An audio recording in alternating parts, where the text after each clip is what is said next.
Chapter 441. The first time he fought with Weigelf, Rog found that her intuition was unreasonably accurate. At that time he purely thought that this was a gift that Vigor was born with, just like the owl that he had met before who was born with divine power. However, as his strength and knowledge continued to grow, he found that he was wrong. Weigelf's amazing intuition was definitely not an external manifestation of divine power. The reason was simple. If Weigelf's amazing intuition was really an external manifestation of divine power, then it meant that she would awaken divine power in the future. It was a divine power related to time, such as predicting the future. However, any power related to time required an extremely high level of power to control. For example, a universal treasure like the time gem. Even the father of gods, Odin, who was a powerful existence at the level of a divine father, could only barely predict the future and slightly touch upon the power of time. And Weigelf did not look like she could surpass Odin in the future. Therefore, Rog could conclude that Weigelf's amazing intuition had nothing to do with the power of time or foresight. After eliminating the ability to foresee the future and the power of time, the only options left were prediction and mind reading. Prediction, mind reading, lightning. After combining these elements, Rog thought of a guy who called himself God. Although this guy was a character from another world, it didn't stop Rog from using him as a sample for his speculations. They both mastered the power of lightning and could predict the opponent's next move. The more he thought, the more Rog felt that he had found the truth. Of course, all of this was just his speculation. In order to prove this speculation, he planned to do a small test on the spot. When Rog's left hand strangely swept across the back of the Kusanagi sword, Weigelf's uneasiness became more and more obvious. She knew what Rog was planning and that the source of danger was the Kusanagi sword in Rog's hand, but she could not guess what Rog wanted to do with the Kusanagi sword. The only thing she could be sure of was that Rog would continue to attack with the Kusanagi sword. Without waiting for Weigelf to continue thinking, Rog launched another attack. This time he did not choose Vigtigny as his target. Instead he went straight for Weigelf. In the blink of an eye, he traversed tens of meters and arrived in front of Weigelf. He instinctively struck with his Kusanagi sword. Clang! Clang! Clang! The Kusanagi sword in Roger's hand was like a storm as it rained down on Weigelf, but Weigelf blocked it one by one. But even so, Rog didn't stop attacking.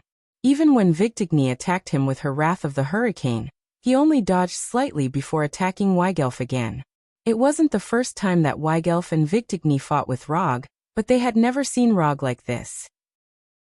At this time, Rog was like a ruthless sword-wielding machine, crazily waving his Kusanagi sword. Although Rog's attacks were as dense as a storm, he never hit Weigelf. No matter how subtle his moves were, no matter how tricky his attack angle was, Weigelf's rapier was always able to block his Kusanagi sword. In just 10 seconds, Rog waved his sword hundreds of times at Weigelf. And then nothing.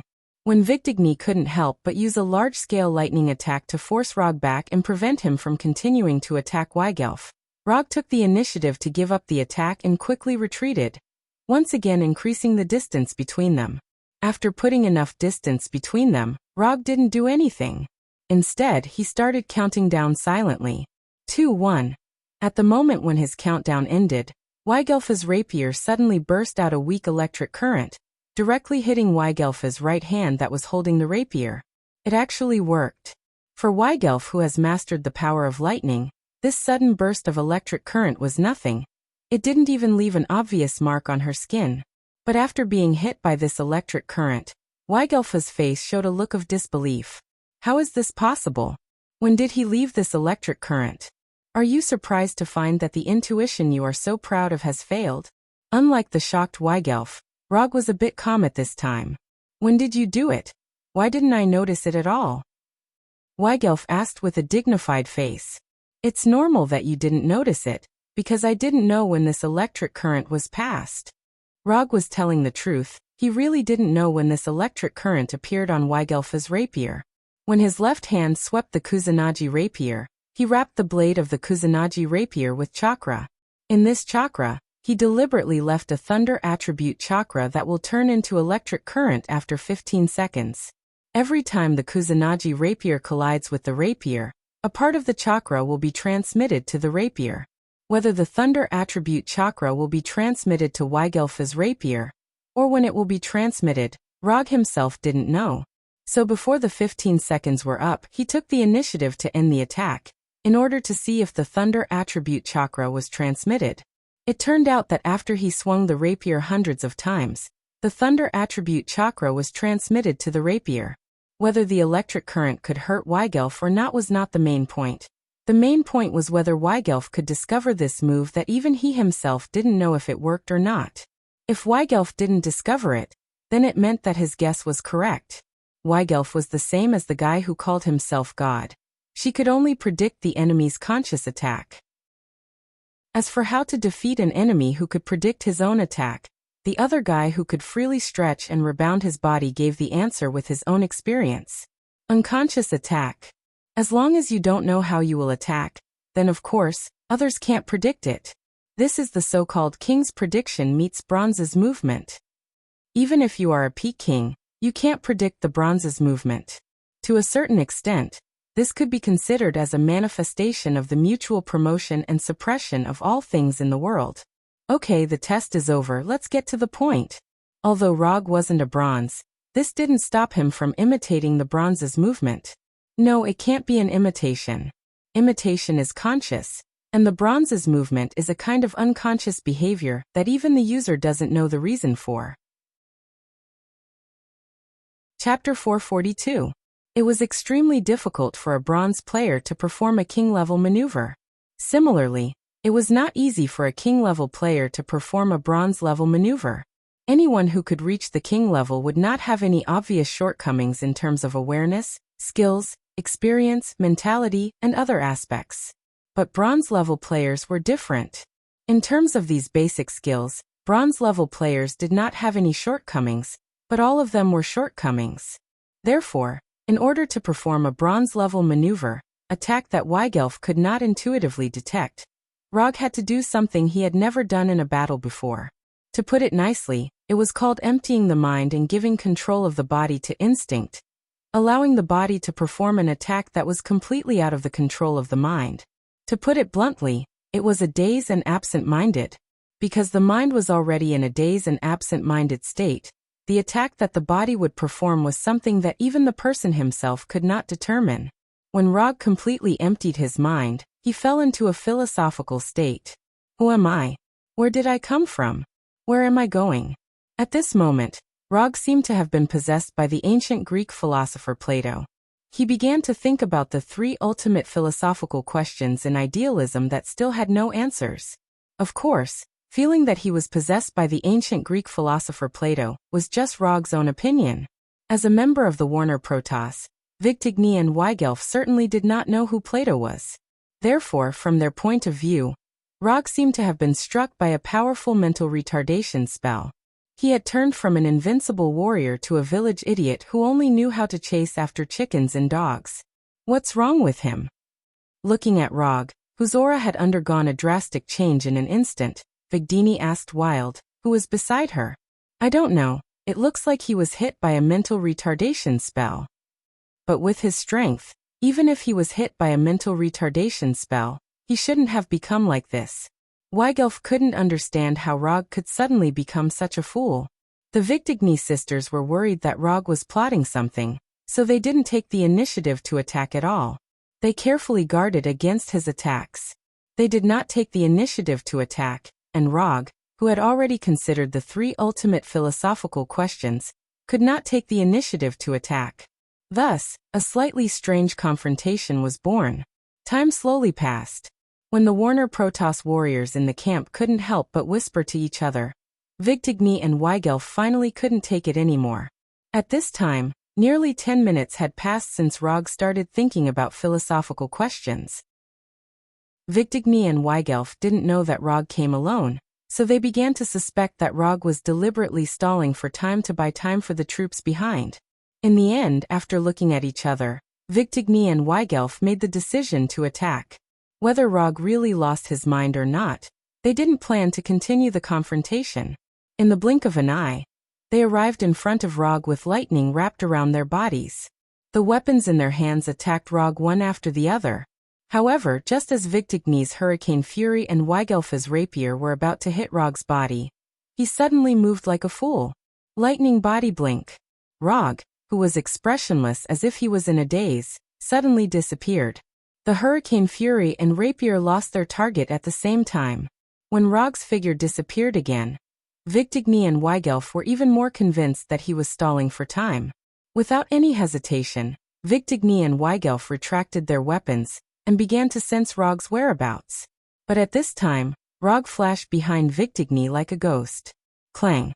Rog's Kusanagi sword was blocked by the Hurricane Fury, and it was directly sent flying by the Hurricane Fury. At the moment when the Kusanagi sword was sent flying, Weigelf's rapier once again appeared in front of Rog. In the past few years, Victigny and Weigelf have never slacked off, constantly honing their skills, in order to defeat Rog with their own hands one day. Stronger fighting techniques, more power of thunder, and more tacit joint attacks. Victigny and Weigelf's strength has indeed improved a lot, but in the past few years, it's not just the two of them who have improved significantly. Just when Weigelf's rapier was about to pierce Rog's throat, a large amount of chakra suddenly erupted from Rog's body. At the same time, his body spun at high speed like a top. 8 trigrams palm, revolving heaven. A light blue hemispherical chakra energy shield instantly formed, and Victigny and Weigelf were sent flying. The chakra energy shield appeared quickly and disappeared quickly. Almost at the moment when Victigny and Weigelf were sent flying, the high-speed chakra energy shield disappeared. Lightning body blink. Soft fist, 8 trigrams palm. Rog, who was still in the center of the energy shield, instantly flashed behind Weigelf, who was flying backward, and wrapped his hands around the light blue chakra. Before Weigelf could react, his hands hit Weigelf like bullets from a Gatling gun. Muda muda muda muda muda muda. It took less than 2 seconds for Rog to strike all 64 palms of the 8 trigrams on Weigelf's body. He injected his chakra into her body and sealed the thunder power in her body. Although Victigny wanted to rescue Weigelf, she was too slow. Even after Rog finished his 64 palms, she was still more than 10 meters away from Rog. Although 64 palms of the 8 trigrams palm was not steel fist, Weigelf, who was hit by Rog all over her body, could not help but spit out a mouthful of blood. After sending Weigelf flying, Rog took out a flying Thor kunai and threw it at Victigny, who was rushing towards him. Clang! Although Rog's throwing technique was very good, his direct throwing attack was blocked by the wrath of the hurricane without any suspense. The flying Thor kunai that was sent flying by the wrath of the hurricane flew past Victigny's left shoulder. However, at this time, Rog's left hand held the flying Thor kunai that was sent flying. His right hand was holding a Super Jade Rasengan that was bigger than him. Flying Thor 2. Super Jade Rasengan. Boom. The Super Jade Rasengan in Rog's right hand hit Victigny like an intercontinental missile, and a terrible explosion sounded. Before Victigny could react, the Super Jade Rasengan in Rog's hand had hit her body. The huge explosion sound resounded through the entire camp, making the Warner Protoss soldiers who witnessed this scene could not help but feel nervous. From the moment Victigny and her sister attacked Rog until now, only a few seconds had passed. But in these few seconds, Rog used a set of not complicated ninjutsu and taijutsu combo to establish the victory in one fell swoop. Lightning body blink, 8 trigrams palm revolving heaven. 8 trigrams palm 64 palms, flying Thor 2, Super Jade Rasengan. Except for the Super Jade Rasengan, the other moves were not particularly powerful. But he used these small moves to defeat Victigny and her sister, who had obviously improved their strength. Chapter 443. Asgard's Golden Palace, inside the meeting hall. So you brought the two of them back? Thor, who was wearing his armor, sat at the head of the long table, and looked helplessly at Rog and Victigny sitting in a row. Let me correct you. I didn't bring them back. I escorted them back to Asgard. They are now Asgard's captives. Escorting them back to Asgard is a very normal thing to do. Rog explained silently. Victigny and Victigny were also present. He couldn't tell Thor that the reason he brought them back was because the camp commanders were too weak. Imprisoning Victigny and Victigny in the camp was no different from letting them go. Although he asked Rog to solve the problem in Warnerheim, Thor didn't expect that after solving the problem in Warnerheim, Rog would bring back an even bigger problem to Asgard. Vigtigni and Vigtigni weren't ordinary people. Their mother was Gulwig, a powerful existence in Warner Protoss that was only slightly weaker than the sea god Njord. And this slight weakness wasn't just a slight weakness in terms of strength. If Warner Protoss wasn't a typical patriarchal society, the one sitting on the throne right now might not be the sea god Njord. Forget it. Since it's already like this, I'll let them stay in Asgard for a while. After saying that, Thor picked up a golden bell beside the table and shook it gently. As the bell rang, the closed door was pushed open by the royal guards. 2 royal guards wearing golden armor walked in. Take them to see Sif. Thor gave a simple order to the guards who came in. As a superior, he didn't need to give too many orders. The specific arrangements would naturally be handled by others. All he had to do was give out orders.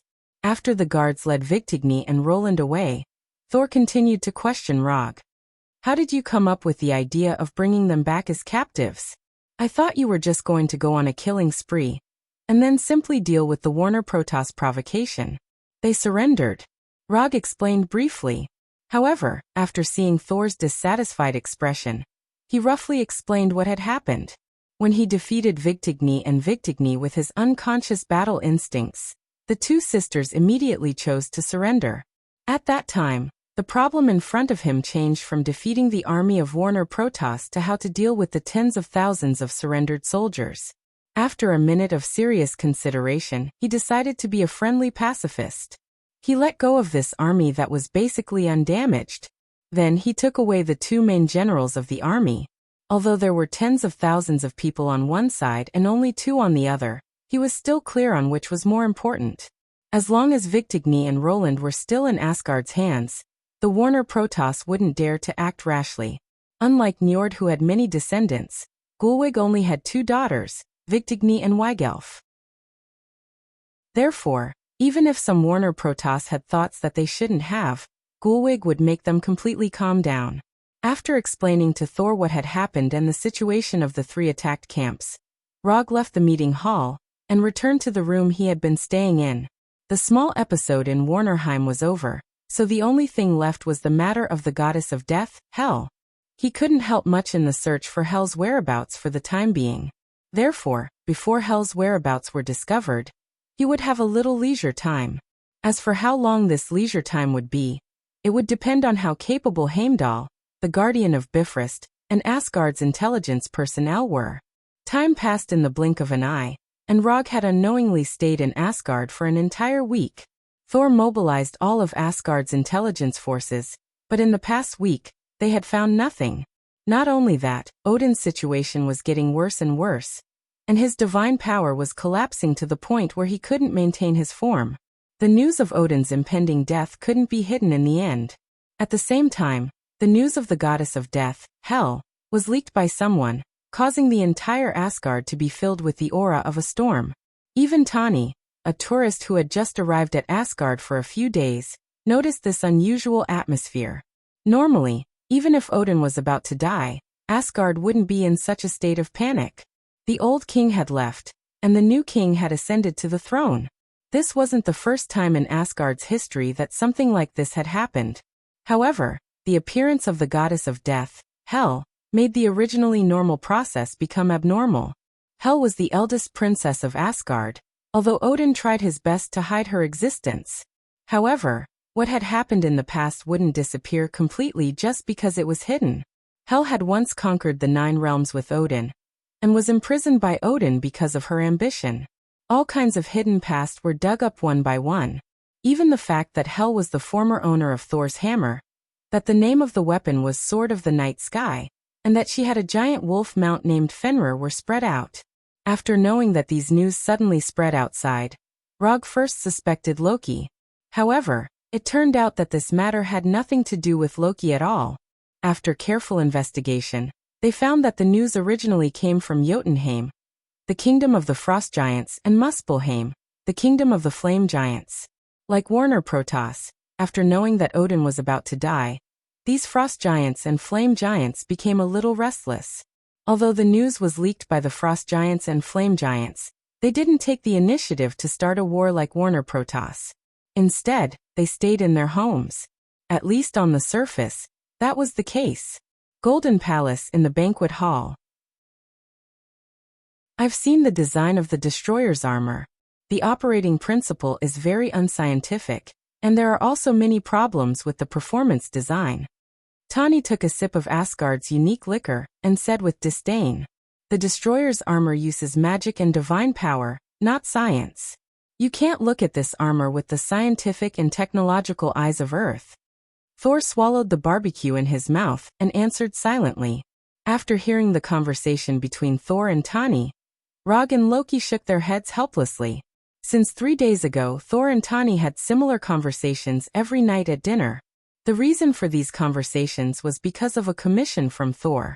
After knowing that Hel was the former owner of Thor's hammer, Thor found Tani, who was traveling in Asgard, and asked Tani to help him build new weapons and armor at the cost of fulfilling Tani's wish of interstellar travel. Chapter 444. Rog was not surprised that Thor had entrusted Tani to create new weapons and armor. To a certain extent, he even understood Thor very well. Although Thor had been very calm after knowing that the goddess of death Hel was the previous owner of Thor's hammer, as if he did not take this matter to heart at all. However, Rog knew that his mentality was starting to become unstable. As for the reason, it was very simple. In Thor's heart, Thor's hammer was the ultimate weapon that was tailor-made for him. It was his soul mate, his most reliable and trustworthy friend. Until now, Thor could still clearly remember what Odin had said in the Golden Palace during the ceremony when he almost inherited the throne. The Mjolnir is forged from the core of a dying star. Its divine power is incomparable. It can become a sharp weapon that can destroy the heavens and extinguish the earth. It can also become a divine work of art that can split the heavens and earth. It is the best thing for a king to have. Although his inheritance ceremony had ended because of the invasion of the frost giants, he had never forgotten this sentence.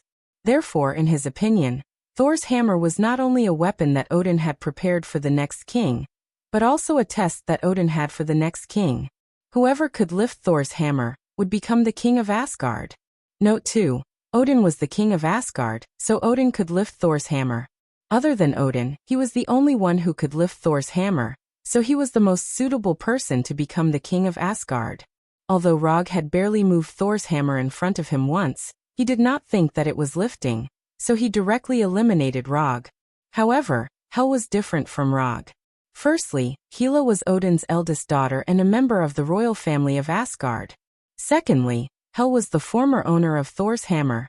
In the end, Hela and Odin created Asgard's glory together, conquering the 9 worlds and making Asgard a powerful existence famous throughout the universe. Be it in terms of status, strength, or battle record, Hela was superior to him. What was even more troublesome was that when the news of Hela spread, many people started to discuss whether Hela was more qualified to inherit the throne. Furthermore, there were quite a lot of people talking about it, and there was no lack of people who supported Hela. Of course, these were not the main reasons why Thor asked Tani to forge new weapons and armor for him. According to Thor's performance in the past few days, Rog speculated that the main reason why Thor asked Tani to forge new weapons and armors was that Thor was jealous. The current Thor was a bit like suddenly finding out that his girlfriend had an ex that he had never known before.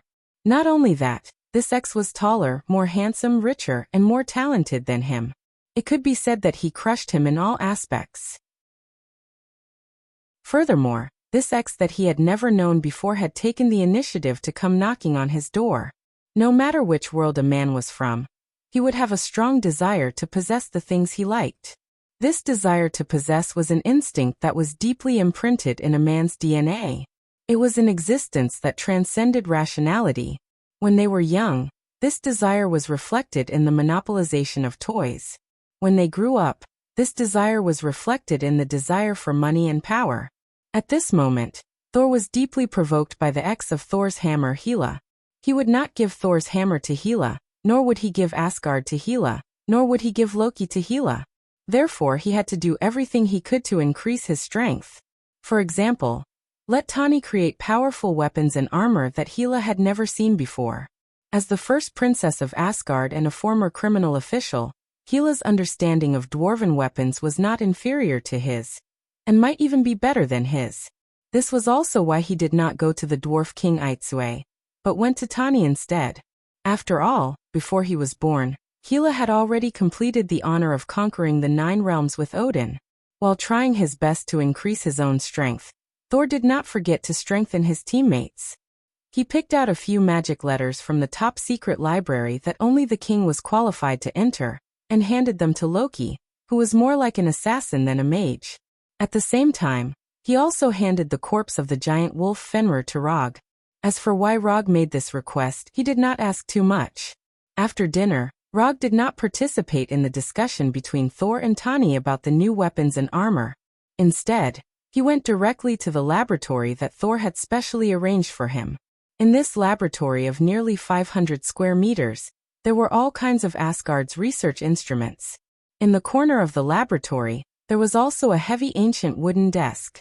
On the desk were magic books that were either opened or piled up together. In addition to these magic books, there was also a golden disc with a diameter of dozens of centimeters on the desk. In the center of the disc, there was a cluster of orange-yellow flames that seemed to never go out. The eternal fire. This cluster of flames, which was not much bigger than a palm, was the treasure that the flame giant Surtur was most proud of. The eternal fire that could increase his strength by a terrifying amount. This cluster of eternal fire was the deposit that Thor had paid to Rog in advance. If he could complete the task of defeating Hela together, then all the eternal fire in the palace's treasury would belong to him. Because there was only a small cluster, this eternal fire was not the most eye-catching existence in the laboratory. On the magic circle in the center of the laboratory, there was a huge corpse that was more than 10 meters in length. This was the corpse of the giant wolf Fenrir. Although it had been dead for more than 2,600 years, Fenrir's corpse was still generally intact. Only a little of its fur and flesh had disappeared. The goddess of death Hela was imprisoned in 639 BC. As her mount, even if Fenrir did not die in the same year, it would not have been too far apart. When Rog first saw Fenrir in the underground secret room of the Golden Palace Hall, he knew that this was the psychic beast that he had been looking for a long time. Although he had used the Punisher and Abomination as psychic beasts for a period of time, they were not real beasts after all, and it was inevitable that they did not live up to their names. However, Fenrir perfectly met his requirements for a psychic beast. After getting Fenrir's corpse, he began to study how to resurrect Fenrir with the eternal fire. He did not intend to use the Edo Tensei on Fenrir, because it would make the resurrected Fenrir no longer pure. Its fangs could bite through Hulk's skin. Its skin could resist the continuous fire of the spaceship's machine guns. What Rog wanted was the original Fenrir, not the modified Fenrir. Chapter 445. Resurrecting a creature that had been dead for more than 2,000 years was not an easy task. Even in a world with magic, this wasn't something that anyone could do easily. In the exchange page of the system, there were several ninjutsu related to resurrection. For example, Edo Tensei, as well as reincarnation and reincarnation that required the caster's life as the price. Although Rog really wanted a real psychic beast, he was not crazy enough to use reincarnation to resurrect the giant wolf Fenrir. Since he did not intend to use ninjutsu, he naturally put his eyes on magic. Although he did not look like a mage usually, he had received orthodox Kamartaj magic education, and was a real mage with the title of Ancient One's disciple. He did not know if there was any magic related to resurrection in Kamartaj's library, and he was not very interested. The reason was simple: he now had a resurrection method that had been successfully verified. The goddess of death, Hela, used the eternal fire and her own divine power to successfully resurrect the giant wolf Fenrir and her undead warriors. Although this scene could no longer be performed in this world, this did not prevent him from learning a little from Hela's method. He had the corpse of the giant wolf Fenrir. He also had the eternal fire. The only thing he lacked now was Hela's divine power of death. Rog did not intend to ask for Hela's help because this kind of request was destined to be fruitless. Compared to helping him, Hela would be more inclined to kill him directly. Therefore, from the beginning, he excluded Hela from the list of people to ask for help. Although Hela had the divine name of the goddess of death, and had awakened the divine power of death. But in this world, other than her, there were other existences who had mastered the domain of death. For example, the Lord of Hell, Mephisto. Rog did not have the idea of asking Hela for help because he planned to directly seek Mephisto's help. No matter which angle he looked at it from, his plan seemed a little unreliable. But he was full of confidence in his plan. As someone who had fought with Mephisto in Hell and left Hell alive, he did not feel that his plan would be dangerous. They were all old friends, so Mephisto probably wouldn't mind doing him a small favor. After flipping through Asgard's books on necromancy and dark magic, he successfully found a magic ritual that pointed to the Lord of Hell, Mephisto. He had seen a lot of magic rituals like this in Kamartaj.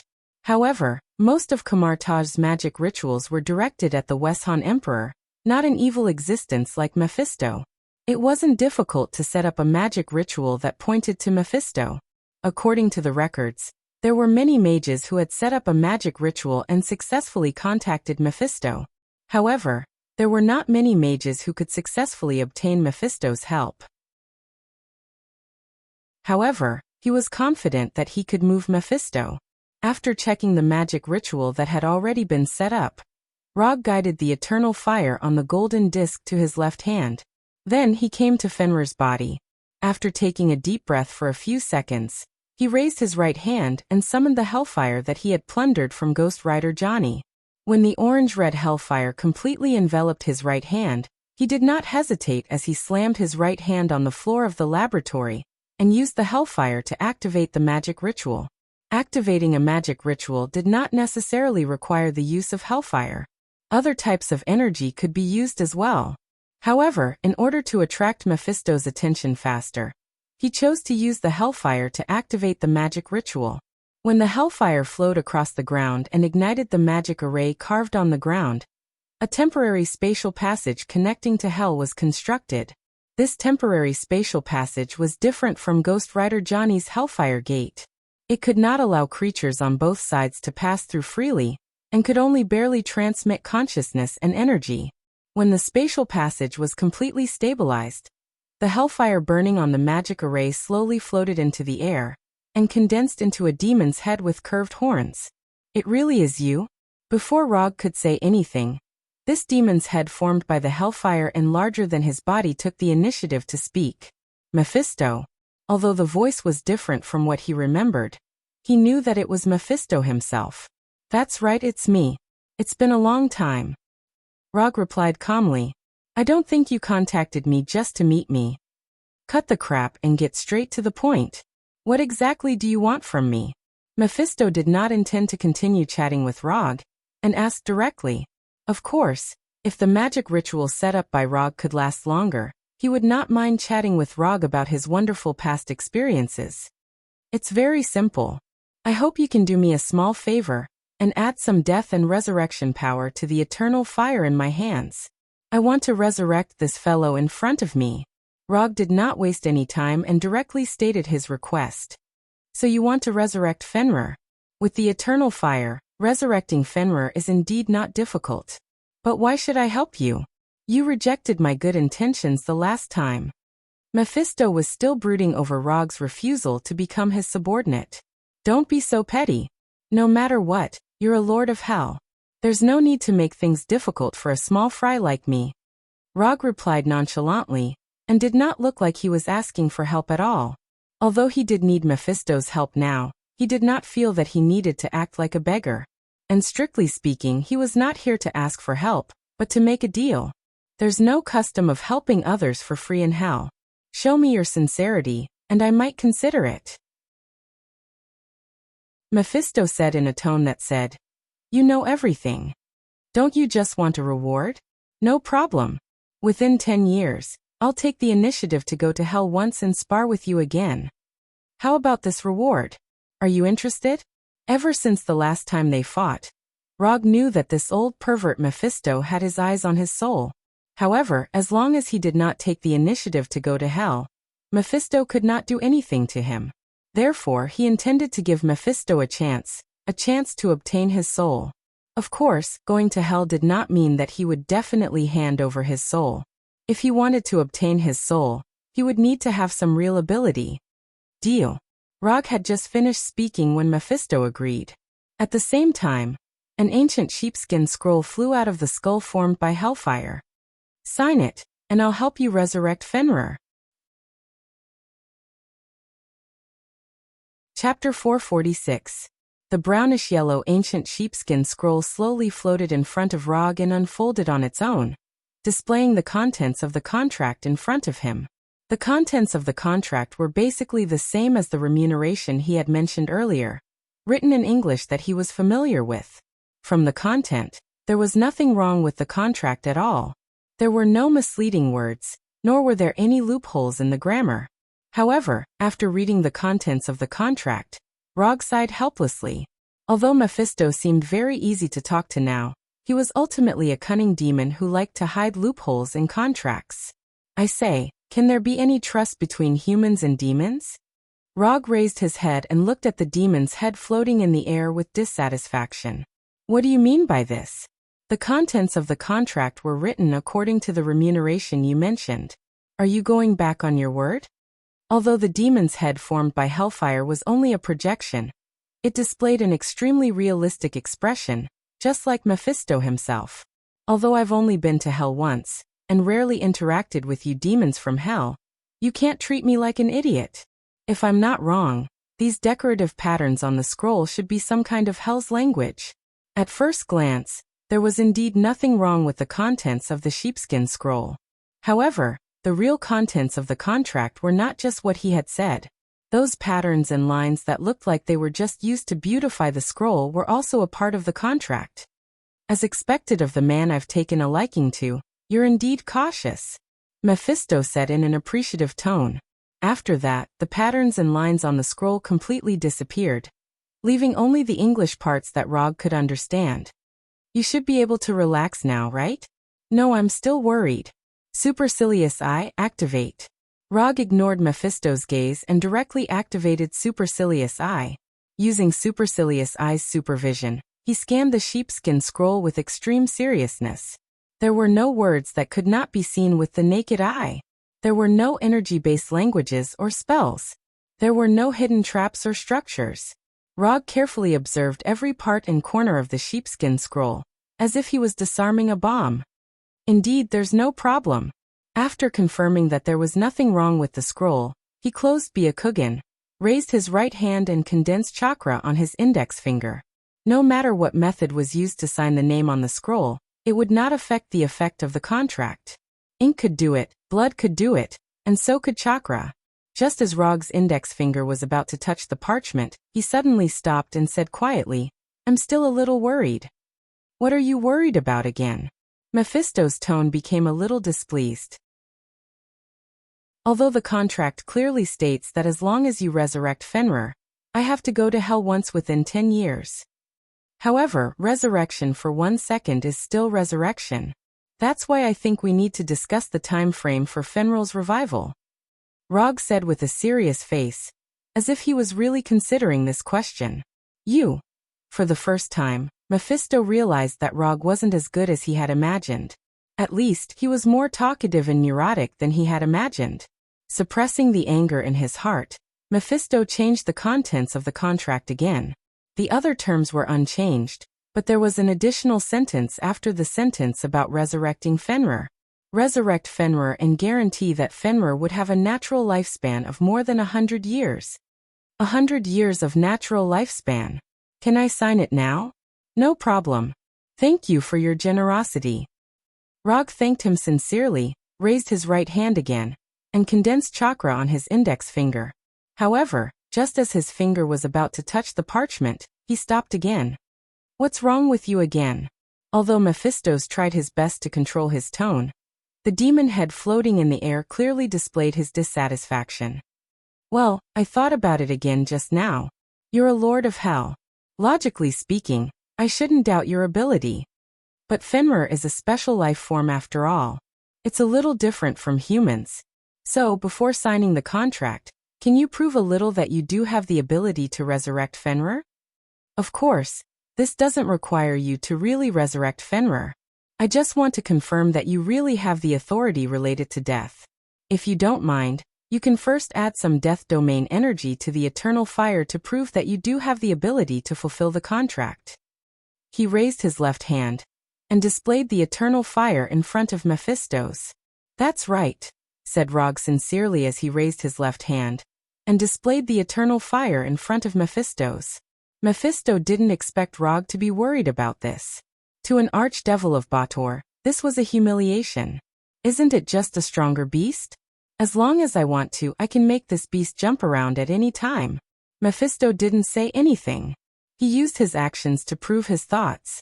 The demon head floating in the air opened its mouth. An array of green energy flew out and into the eternal fire. With the entry of this green energy, the golden eternal fire suddenly changed color, turning into a strange green. Boy, do you see that? This is the death energy you want, the death energy that can awaken the dead. After the eternal fire had completely changed its color, Mephisto spoke again. There was a hint of disdain in his tone. So this is the death energy, as expected of a lord of hell. Rog exclaimed after sensing the eternity fire that was now completely different from before. Since you have proven your ability, then I will also prove my sincerity. As soon as his voice fell, Rog raised his right hand for the third time. Then he grabbed the parchment and rolled it up. Next, he threw the contract that he hadn't had time to sign into the summon scroll. You are deceiving me. After seeing Rog's actions, Mephisto finally reacted and roared angrily. Don't say it so harshly, I don't intend to deceive you. I am a ninja with good professional ethics and morals. I will fulfill the agreement, but not by signing a contract with you. Wait patiently, within 10 years, I will definitely go to hell to find you. After saying that, a burst of chakra erupted from Rog's body, completely destroying the magic formation on the ground. Very good. Haha. As expected of the person I chose. How dare you? Before Mephisto could finish speaking, the demon head made of hellfire shattered with a bang and disappeared into the air like fireworks. Chapter 447. As an honest, optimistic, dedicated, friendly, and civilized ninja, unless his brain was eaten by zombies, he would never sign a contract with Mephisto. Previously, there was a young man who was ignorant of the world who signed a contract with Mephisto, and now his father's grave was several meters tall. Although what he did just now was not honorable and was slightly despicable, not only did he not have any psychological burden, but he was also secretly happy. That was the Lord of Hell, Mephisto. For such an existence, not talking about martial virtues was the best martial virtue. After calming down the little excitement in his heart, Rog looked at the green eternal fire. Fenrir's corpse, the eternal fire that fused with the power of death. All the prerequisites for resurrection were met. Without hesitation, Rog came to Fenrir's huge head and pressed his left hand, which was wrapped in the green eternal fire, on Fenrir's head. Just like controlling chakra, he let the eternal fire in his left hand surge into Fenrir's head. When the dark green eternal fire entered Fenrir's head, a dark green light appeared in its empty eye sockets. After doing all this, Rog silently took a few steps back. The eternal fire that contained the power of death quickly flowed through Fenrir's body, awakening this terrifying beast that had been dead for more than 2,000 years. The rotten skin quickly recovered, and the black hair that had disappeared grew back. In just a few seconds, Fenrir, who had accompanied Hela to conquer one world after another, woke up. A monster that shook the earth. Note 1. The brutal demon wolf Fenrir was resurrected. When Fenrir stood up again, Rog finally saw its full appearance. It had green eyes, pitch-black fur, and a huge body that was more than 10 meters long. The more he looked, the more he felt that his decision to resurrect Fenrir was correct. Only an existence of Fenrir's level was qualified to be his psychic beast and mount. When Rog was looking at Fenrir, Fenrir's green eyes were also looking at Rog. Although Fenrir was a magical beast, its intelligence was not low. The moment it saw Rog, it was certain that this person had nothing to do with its master, Hela. Not only did he have nothing to do with Hela, but he was also not from Asgard but Midgardian. Other than the Asgard people, all other humans could be used as food. That was what hell had taught it.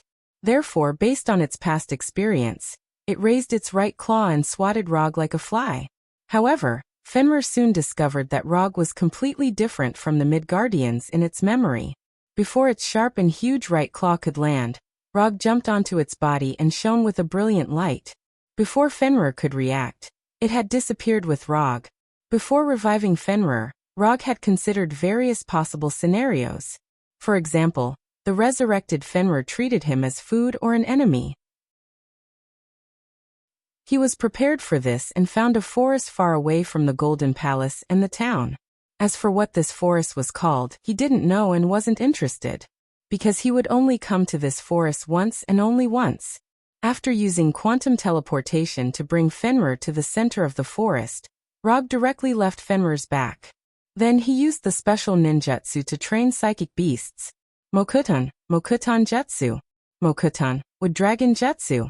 Fenrir, who stood up, was 4 or 5 meters tall. Its body and tail were nearly 15 meters. It was an out-and-out giant wolf. However, the wooden Arhut and the wooden dragon that Rog summoned at this time had a huge body size of more than 30 meters. Many times, a huge body meant a strong persuasive power. And Rog intended to prove this point again with facts. Arhut and the long hook-nosed wooden dragon surrounded Fenrir one after another. In Fenrir's puzzled eyes, Arhut and the long hook-nosed wooden dragon became the best dog trainers, using practical actions to prove what the most effective way to train a dog was. In the days when Hela conquered the 9 lands, Fenrir was a terrifying demonic beast that made countless enemies tremble in fear. It was synonymous with brutality and blood. But now times had changed. Not long after, Rog, who was sitting on a branch, heard the miserable howling of wolves. As time passed, the howling of wolves not only did not stop but became more intense. Under the silent night sky, waves after waves of mournful wolf howls rang out, adding some extra feeling to the dark night. Rog knew that Fenrir had a certain wisdom, but he didn't intend to talk to Fenrir. He didn't even tell Fenrir why he let Arhut and the wooden dragon train it. From the moonlight to the scorching sun in the sky, the tireless wooden dragon Arhut and the wooden dragon worked together to train Fenrir for more than 10 hours before they finally stopped the training process that would be strongly condemned by wolf lovers. Fenrir was indeed a very powerful demonic beast, an existence that could play a wild battle face-to-face with Hulk. However, even Hulk couldn't withstand the combined training of more than 30 meters of wooden Arhut and the wooden dragon. When Fenrir stuck out its long tongue and lay motionless on the ground breathing heavily, Rog came to it again. Your master, Hela, is still alive, but you have no chance to return to her side. You have 2 choices now. The first is to refuse to be my psychic beast, and then be beaten to death by the 2 of them. A very cruel kind of death. At this point, Rog raised his finger and pointed at the wooden dragon and wooden Arhut. Then he continued, the second choice is to become my psychic beast, and follow me in the future. If there is a chance, I will try my best to find a suitable female wolf for you, so that you can start a family and pass on the bloodline. Of course, this kind of thing depends on your fate. If the heavens destined you to be a single dog in this life, then don't resist, just obediently accept your fate. Glancing at Fenrir's intensely undulating abdomen, Rog took out the blood contract scroll that he had only used once from the psychic scroll. Different from the psychic scroll that was only 20 centimeters wide, the blood contract scroll was nearly half a meter wide, enough to put down Fenrir's claws. After the psychic blood contract scroll, Rog opened the scroll and put it in front of Fenrir. You don't have to worry about being lonely after becoming my psychic beast. Do you see this green signature? He is my first psychic beast. It doesn't matter if you don't know how to write a name, just get some of your blood and put a claw print on it. I won't mind. Okay, you now have 10 seconds to consider. If you don't mind, I can start the countdown now. 10, 3, 2. When it heard that it had 10 seconds to consider, Fenrir really wanted to think seriously. However, it didn't expect that Rog's countdown was different from what it imagined. 1. Just when it was shocked by Rog's unexpected card, Rog ended the final countdown. Fenrir, who was half dead, couldn't help but widen its green eyes when it heard Rog say 1. It looked at Rog in disbelief. Then it looked up at wooden Arhut and the long hook-nosed wooden dragon. What a pity. I thought you would be happy to become my psychic beast. While speaking, Rog shook his head regretfully, then reached out to the blood contract scroll on the ground. Chapter 448. Just when Rog's right hand was about to touch the blood contract scroll on the ground, Fenrir made a move that even it didn't expect. Fenrir, who was lying on the ground, raised its head slightly, then it stuck out its long red tongue and licked Rog's right hand. From the perspective of Fenrir's own intention, it actually didn't want to lick Rog's right hand. What it wanted was to prevent Rog from taking back the blood contract scroll. Fenrir's tongue was indeed very flexible, but for Rog, it was still too slow. He casually stepped sideways, easily avoided Fenrir's tongue, and took the blood contract scroll on the ground. Woo-woo. Woo-woo-woo. After seeing Rog put away the blood contract scroll, Fenrir didn't hesitate and immediately made a fawning whining sound. Its pair of green eyes looked at Rog pitifully. The so-called demonic wolf dignity was now completely thrown to the back of Fenrir's head. Compared to the untouchable dignity, it valued its own life more. Moreover, it was full of interest to Rog's proposal to find a suitable female wolf. After experiencing death, this brutal demonic wolf that was once the nightmare of countless enemies had a deeper understanding of the preciousness of life. At the same time, it finally understood why its demonic wolves with low intelligence were keen to do some meaningless exercises that wasted physical strength with little female wolves after adulthood. Looking at Fenrir, who had begun to develop into a qualified pet dog, Rog nodded with satisfaction. Not bad, very energetic, a demonic wolf worth training. After sizing up Fenrir with satisfaction, Log put the blood contract scroll back on the ground and said with satisfaction, "Seeing that you've come to your senses in time, I'll give you one more chance. Last chance." This time, Rog didn't count down. When he finished, Fenrir didn't hesitate and immediately used its sharp wolf claws to cut its skin, staining its right claw with green blood. Then, in the blank area of the blood contract scroll, pressed its paw print. "From now on, you're my wolf. In the future, whoever I ask you to bite, you will rush up and bite, even if it's your former master, Hela.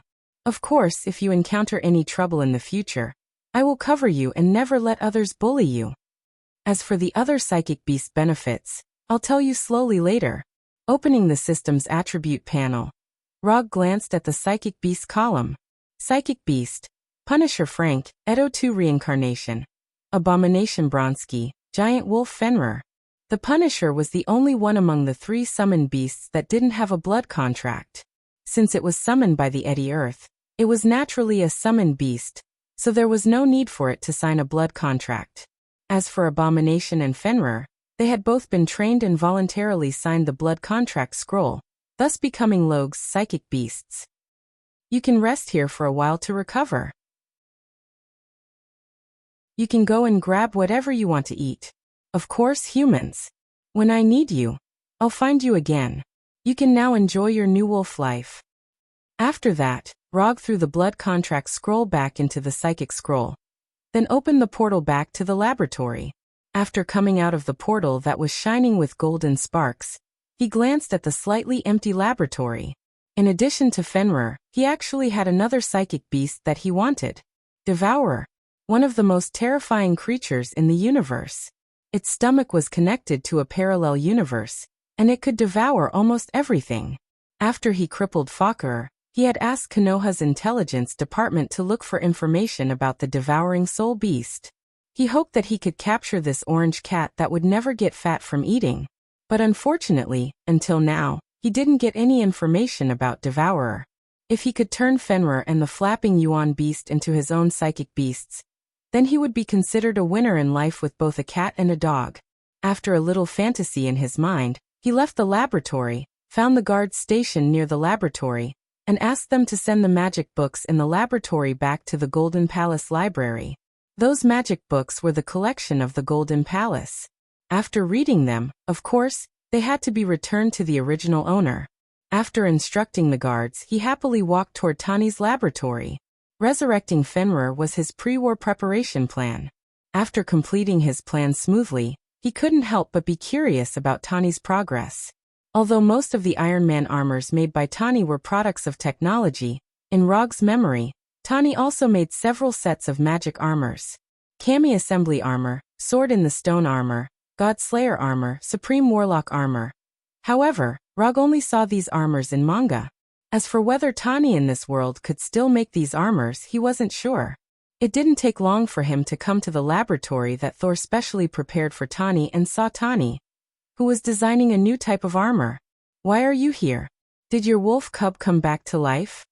Tony, who was sitting on the high back chair, raised his head and glanced at Roger before returning his gaze back to the table. Rog didn't hide his plan to resurrect Fenrir, and there was no way to hide this kind of thing. Yes, it came back to life and volunteered to join us, intending to fight against its evil former owner with us. "I didn't expect you to really do it. You are really a madman." Tani stopped calculating data with his right hand and sighed. "It's okay, it's not particularly crazy." As he spoke, Rog's eyes involuntarily fell on the destroyer armor that had been beaten into scrap iron by the wooden man. Looking at the once majestic destroyer armor, now piled up in the corner like scrap metal, he couldn't help but miss the scene of the first time he used the wooden arhut to perform the Gatling fist technique. After silently sighing in his heart, he picked up an armor design drawing on the table. This is an armor drawing that has been completed. The shape of the new armor is more than 80% similar to the destroyer armor. The rest of the design incorporates Tani's design concept. In short, the new armor that Tani designed for Thor is a bit like the destroyer armor that incorporates the style of Tani's Iron Man armor. This image looks a bit familiar. As soon as he saw the design of the new armor, Rog felt that he had seen something similar to it somewhere before. This is the anti-Thor armor. After carefully thinking about it, he finally remembered where he had seen this armor before. The new armor that Tani built for Thor turned out to be the anti-Thor armor that he had seen in manga. Thor's new armor is actually the anti-Thor armor, and he began to be a little confused. Chapter 449. What's the name of this armor? Rog put down the blueprint in his hand, and could not help but ask. It's not confirmed yet. Anti-Hela armor or anti-death armor. It doesn't matter what it's called. Tani did not look up, and continued to calculate the data. Luckily, it's not called anti-Thor armor. Otherwise, Thor would definitely suspect that you're on Hela's side. Rog complained in his heart. What about the weapon? What new weapon did you design for Thor? Rog continued to ask. It's still a hammer, a bigger hammer. With that, Tani found the blueprint of a new weapon from a pile of blueprints and handed it to Rog. Just as Tani said, the new weapon was a hammer. However, compared to Thor's hammer, the new hammer designed by Tani was much bigger. How big was it? Rog looked at the standard numbers on it. The hammer was 1.2 meters long, 45 centimeters wide and 60 centimeters tall. From the looks of it, the new hammer designed by Tani was a super enlarged version of Thor's hammer, directly using the design style of Thor's hammer. Have you shown the blueprint of this hammer to Thor? Although Thor loved hammers and even had the funny nickname of the Hammer God, it was still not enough. Rog still felt that the new hammer design by Tani was a little too big. I've seen it, and he likes it a lot. Alright, you win. Big hammer 80, small hammer 40. This sentence appeared in his mind involuntarily. After imagining the scene of Thor fighting with two hammers, one big and one small, Rog tactfully shut his mouth.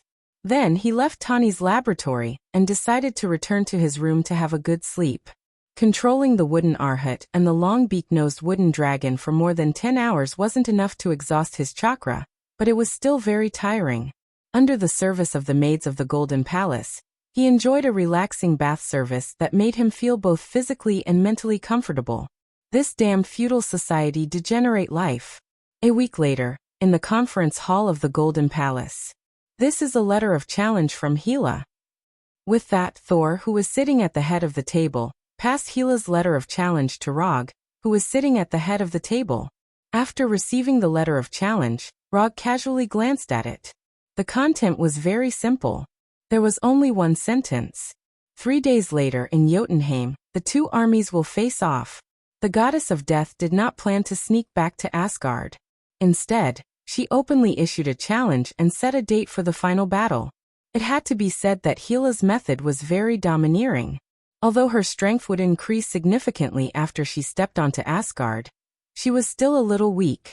However, she did not do so. Instead, she directly challenged Thor and Asgard. What I lost, I will take back with my own hands. This might be Hela's true thoughts at this time. A battle between the two armies? She has organized another undead army? Rog said in confusion while looking at Heimdall on the left side of the long table. Hela doesn't only have an undead army now. She also has an entire frost giant army. She is now the Queen of Jotunheim. At this point, Heimdall lowered his head in shame. He was the guardian of Bifrost and had the eye of the god that could perceive everything. He was the main force in searching for Hela's whereabouts. However, just as he was searching for Hela all over the world, Hela actually became the Queen of Jotunheim right under his nose. To him, this was undoubtedly a slap to his face. If Hela had not taken the initiative to appear in Jotunheim, and sent a frost giant to deliver the letter of challenge, he would not have known that Hela was in Jotunheim until now. Queen of Jotunheim? After hearing Heimdall's description, Tani, Loki, the three warriors of Sengoku, and Sif all looked puzzled. Tani was puzzled about what kind of place Jotunheim was. Sif and the others were puzzled about how Hela had subdued these frost giants. Although Loki had stabbed his biological father to death in the last royal family dispute, and had almost destroyed Jotunheim with Bifrost, bringing a fatal blow to the frost giants like a world-ending natural disaster. However, Jotunheim was still a kingdom that belonged to the frost giants. It had only been half a month since Hela had broken out of her predicament. It only took half a month to take Jotunheim's frost giant under his command. This efficiency could be said to be terrifying. Even if Asgard mobilized all his troops, he would not be able to completely take down Jotunheim in half a month. However, Hela had done something that Asgard's army could not do by herself. Although the battle had not yet begun, Sif and the others could already feel the immense pressure brought by Hela. Compared to Sif and the others, Rog and Tani were much calmer. One of them felt that it was still within the acceptable range, while the other did not know what this meant at all, so they were extremely calm. What do you think of Hela's letter of challenge? Looking at Sif and the others, whose expressions were getting worse and worse, Thor spoke. I have an immature suggestion that everyone can consider. Rog glanced around and continued. Although Hela has an undead army and a frost giant army, this is not particularly troublesome. As long as we aim the Bifrost at Jotunheim and launch at full power, when the time comes, not to mention destroying Hela's army, even destroying the entire Jotunheim won't be difficult. Thor and the others thought that Rog would have an exquisite plan, but they did not expect that Rog's suggestion was to directly destroy the entire Jotunheim. A full-power Bifrost could indeed completely destroy Jotunheim, but such an indiscriminate large-scale destructive attack had never been used even in the process of conquering the Nine Worlds by Odin. This method had already gone beyond the scope of war, and had risen to the level of genocide. The last person who had such an idea was Loki when his ambitions were inflated. While Thor and the others looked at Rog in disbelief, Loki showed an expression of approval to Rog. Without a word of disagreement, he would directly kill him. Loki liked this character very much.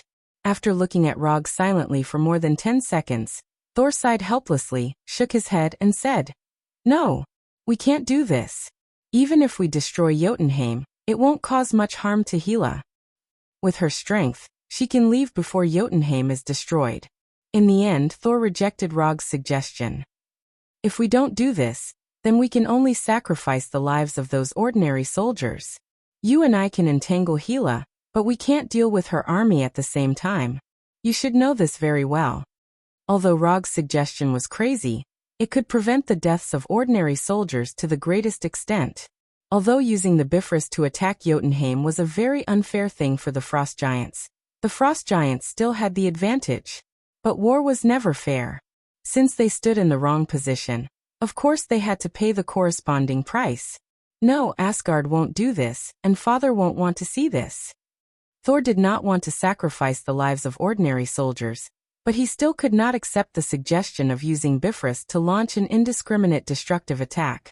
He knew that this was a very cruel thing for those ordinary soldiers. But for Asgard, he could only do this.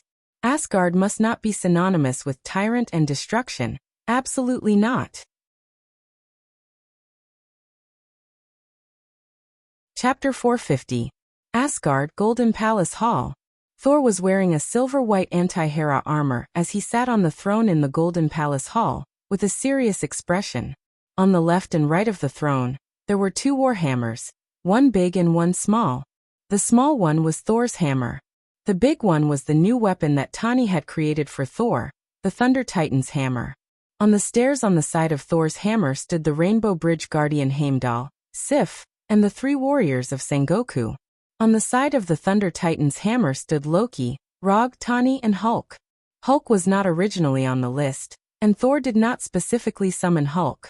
The reason why he was here was purely because of Little Pepper. 2 days ago, when Tani returned to Earth and planned to bring Mark 46 to Asgard, he was stopped by Little Pepper. Note 1. Little Pepper did not agree with Tani participating in the war between Asgard and Hela.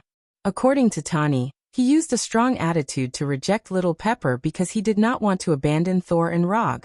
However, Rog heard a completely different version from Hulk's mouth. Tani did not convince Little Pepper. In order to reassure Little Pepper, Tani took the initiative to ask Hulk to accompany him. And in the end, Little Pepper agreed. Thor warmly welcomed Hulk's arrival. Loki, on the other hand, had been appearing and disappearing unpredictably since the day Hulk arrived. If it was not for the fact that everyone had to gather before going to war, Rog felt that he might not even be able to see Loki today. Outside the stairs were the generals of Asgard's army. As for the ordinary soldiers, they gathered in the square outside the Golden Palace, ready to go to war at any time. Thor, who was sitting on the throne, glanced at the people in the Golden Palace with a dignified gaze, and said slowly in a serious tone like Odin, "Let's go." At the same time, a grand horn sounded outside the Golden Palace. As the horn sounded, Thor slowly stood up, holding Thor's hammer and Thunder Titan's hammer in his hands, and walked step by step toward the Rainbow Bridge. The Golden Palace was quite a distance away from the Rainbow Bridge, and as the commander-in-chief, Thor of course, it was impossible to walk to the Rainbow Bridge. At the entrance of the palace hall, there was a handsome Pegasus with its white fur white snow. This Pegasus was called Sleipnir, and it was Odin's mount. Note 2. Thor preferred to fly over with Thor's hammer instead of riding Thor's hammer. However, as the commander-in-chief of the army and Asgard's regent, he couldn't do as he pleased in this regard, and could only lead the army according to tradition.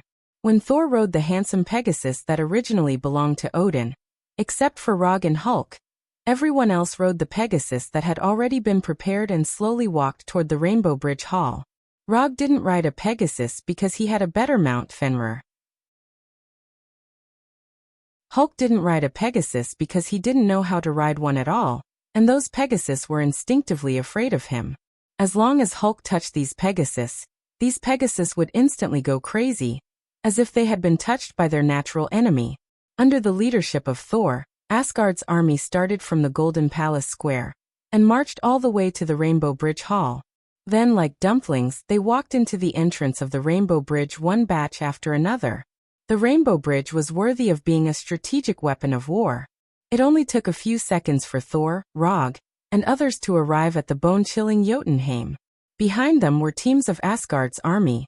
Cold. Very cold. Extremely cold. Rog's first feeling when he came to Jotunheim was like wearing thin summer clothes to the South Pole in winter. The ubiquitous cold wind blew from all directions, and quickly took away the body's temperature. Without any hesitation, Rog directly covered himself with a layer of light blue chakra coat, to completely isolate himself from the cold wind. When the warmth returned to his body, Rog glanced at Hulk, who was only wearing a pair of thin elastic shorts. The cold that was fatal for ordinary people was nothing to Hulk, whose physical fitness was so good that it was a cheat. He even liked this rare cold weather a little. Although Tani, who was wearing Mark 46, did not have a strong physique, he did not need to worry about the temperature at all with the armor wrapped around him. As time passed, Asgard's army continued to appear behind them, forming a phalanx. Several hundred meters in front of them, there were two large armies. Dark blue skin and blood-red eyes were the frost giant army. The ones with dark skin and green eyes were Gila's undead army. It had to be said that Gila had chosen a good place. In a cold world like Jotunheim, every corpse could be properly preserved, unlike other worlds where only skeletons were left. When Asgard's army was completely assembled, Jotunheim's new queen, the goddess of death, Gila, rode a ferocious frost behemoth full of strong muscles to the front of the frost giant army and the undead army. She calmly looked at Asgard's army opposite her. However, in the next second, a trace of anger appeared on her face. Fenrir. Gila saw her old partner, Fenrir and Rog, who was riding on Fenrir's back with a light blue glow all over his body. With just a glance, Gila saw the difference in Fenrir. The power of death. On Fenrir's body, she saw an extremely rich power of death. It only took a few seconds for Gila to recognize the source of this power of death, and roughly speculate on Fenrir's state. Fenrir died and was resurrected by the power of death in hell. Although Gila had not been to hell, she was not unfamiliar with it. If she had not been imprisoned by Odin back then, she would have even led an army to hell and conquered the world that had never been conquered by anyone. Fenrir, come here. Gila ignored Thor, who was riding the eight-legged horse, Sleipnir, and said directly to Fenrir. The whistling cold wind not only did not cover Gila's voice, but it also clearly passed her voice into Fenrir's ears. Hearing Gila's call, Fenrir instinctively raised his right claw. However, just as his right claw was about to step forward, he suddenly realized something. He silently retracted his right claw, whined softly, and lowered his head. Although Rog did not understand what Fenrir was saying, he could understand Fenrir's meaning. My current master is Rog, and I will only listen to Rog's orders. Good attitude, I'm very satisfied. Rog patted Fenrir in a good mood.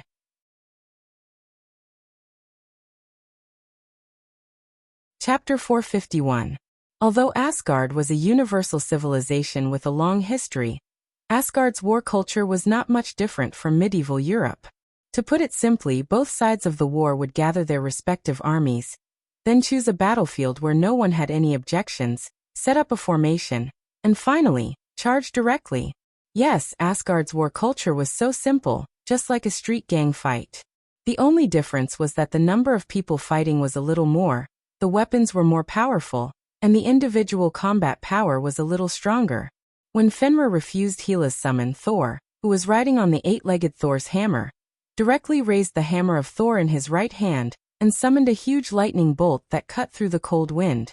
Accompanied by the rumbling sound of thunder, Thor waved Thor's hammer and sword into the sky, flying straight toward Gila, who was on the frost behemoth.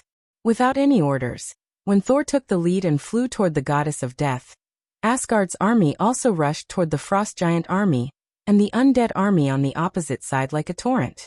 Stupid. Looking at Thor, who was flying toward her like lightning, goddess of death Gila snorted disdainfully. Then she slowly raised her right hand and gently waved it from left to right. The moment Gila waved her hand, black swords appeared out of thin air and flew toward Thor and the Asgard army behind him like a rainstorm.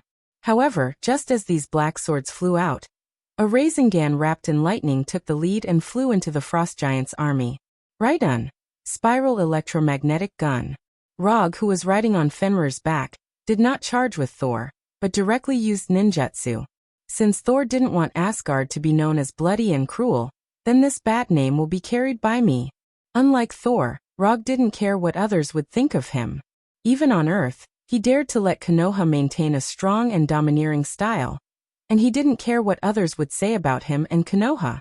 Not to mention that he was now in an alien kingdom like Jotunheim, facing an alien race like the Frost Giants.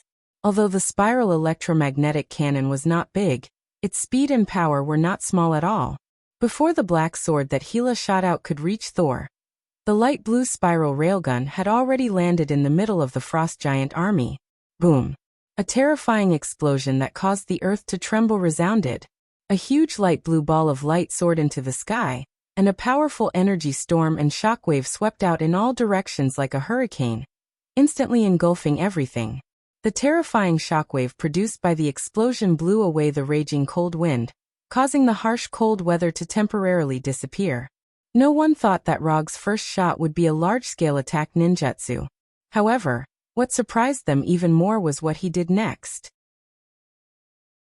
Before the explosion of the first spiral electromagnetic gun had dissipated, he threw out the second spiral electromagnetic gun. Then the third, fourth, fifth, and sixth shots followed. Rog used the electromagnetic pulse gun 6 times before he ended the saturation attack. That's all I can do for you. Although Thor decided to follow the tradition of Asgard and use Asgard's army to face the frost giants and the undead army head-on. However, Rog was not willing to see these ordinary soldiers die in vain. The place where they were now was called Jotunheim, the place with the most frost giants in the universe. Coupled with the racial characteristics of the frost giants, the number of enemies facing Asgard's army was several times their own. For this decisive battle, Thor basically pulled out all of Asgard's main forces. But even so, Asgard's soldiers were less than 100,000. Opposite them were hundreds of thousands of frost giants, and an even more astonishing undead army. He respected the tradition of Asgard, but he also hoped that more ordinary soldiers could return to Asgard alive. After all, during this time, Asgard had provided him with a meticulous feudal life. If you respect me, I will return the favor tenfold. The 6 spiral electromagnetic cannons were his return to this feudal and depraved life. The 6 powerful electromagnetic pulse gunshots not only disrupted the formation of the frost giants and the undead army, but also significantly reduced their advantage in numbers. As for the rest, of course, it was up to Asgard's soldiers to deal with. Moreover, when Asgard's soldiers and the frost giants fought, Rog could not continue to use these saturation attacks, unless he wanted to take Asgard's ordinary soldiers with him. The goddess of death originally thought that she only needed to get rid of her brother Thor this time. However, it turned out that her thinking was a little too simple. If she wanted to return to Asgard's throne, defeating Thor was far from enough. At least in Hela's opinion, this guy called Rog was more troublesome than Thor. When subduing the frost giants, she did not forget to inquire about Asgard. She knew what Rog had done in Asgard in recent years, but what she did not expect was that Rog was stronger than the rumors said. Looking at the frost giants and the undead army scattered around, Hela put away her initial disdain and stroked her black hair with both hands. With a stroke of her hands, her long black hair disappeared. What replaced it was a black helmet with 10 sharp horns of different lengths. The goddess of death, Hela, had officially entered battle mode. As soon as Hela's black helmet appeared, Thor, who was holding 2 hammers, one big and one small, appeared in front of her. Then, he held the Thunder Titan's hammer in his left hand and smashed it at Hela. Thor did not leave and used Thor's hammer to attack Hela. This was because he knew that as the previous owner of Thor's hammer, Hela definitely had the ability to block Thor's hammer's attack. Facing Thor's Thunder Titan's hammer, Hela, who was sitting on the frost behemoth, did not dodge. She casually stretched out her right hand. The huge Thunder Titan's hammer fell with the power of thunder and smashed into Hela's right hand. Then nothing happened. Thor's Thunder Titan's hammer was like a floating balloon, easily blocked by Hela, and did not cause any damage to her.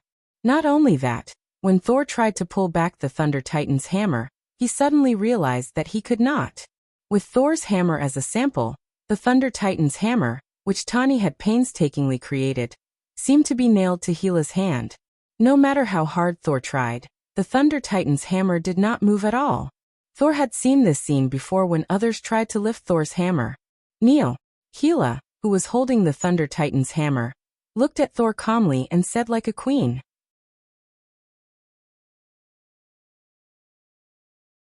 Chapter 452. When Hela said kneel, with an expressionless face, Thor felt as if he was looking at a female version of Loki. Just as arrogant, just as insufferably arrogant. As the Thor of Asgard and the regent, of course, Thor would not choose to kneel. He raised Thor's hammer and summoned a huge bolt of lightning as thick as a bucket from the cloudy sky toward Hela. The bolt of lightning from the sky arrived before Hela at an unimaginable speed and accurately hit her body. Boom. The sound of a huge explosion rang out, and tiny electric snakes scattered like fireworks. He had succeeded. Saul's heart surged with joy. However, in the next second, the joy in his heart disappeared. What replaced it was shock and disbelief. The messy electric snakes quickly dissipated in the air, and Gila's figure appeared before him once again, unharmed. Not only was Gila not injured as Thor had imagined, but even the frost behemoth under her was also unharmed. How is this possible? Although it was a last-minute move, Thor was very clear about the power of the lightning he summoned. Has Odin gone senile? To actually choose a weakling like you to inherit the throne? With Gila's strength, she could have dodged the lightning before it hit her. However, she did not do so because she wanted to see what kind of strength the air that Odin had carefully cultivated had. She was very disappointed. Very disappointed. With the strength that Thor had shown so far, he was far from being able to compete with her before she was imprisoned, let alone the current her. Thinking of this, Gila's disdain for Thor became even more obvious. She had originally thought that the heir that Odin had carefully cultivated would be a top expert that could look down on the 9 worlds. But reality proved that she had thought too much. After personally experiencing Thor's attack, Gila did not intend to continue playing with Thor. She grabbed the Thunder Titan's hammer with her right hand and exerted force. Bang! The Thunder Titan's hammer, which was made of URU metal and other metals from the Divine Palace, shattered under Gila's grab, turning into pieces of scrap metal of different sizes, shattering a hammer with her bare hands. Although Gila did not crush Thor's hammer this time, but the Thunder Titan's hammer that Tani had created, the scene was still shocking. The most shocked one was Tani, who had personally created the Thunder Titan's hammer. He knew that Gila was very strong, or they would not have brought tens of thousands of troops here. However, he did not expect Gila was to be this strong. If even the Thunder Titan's hammer could not withstand a casual grab from Gila, then Mark 46 would definitely not be able to. It took less than a second for Tony to make the decision to stay away from hell. Saul's entire family was a monster. Of course, monsters could only be dealt with. Tani began to look for traces of the other monster, Rog.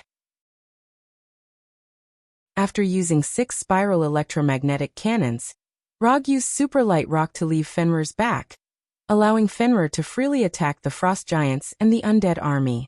As for himself, he was floating above the battlefield, looking down at the battle between Thor and Gila. Gila was very strong, undeniably strong. Especially after witnessing Gila block the lightning with the divine power of death, he was even more certain. It was not difficult to use the divine power of death to protect oneself from lightning. As long as one was slightly proficient in energy control, they could do this. However, what Gila did was far more than that. Not only did Gila use the divine power of death to protect herself, but she also protected the frost giant under her and the surrounding ground.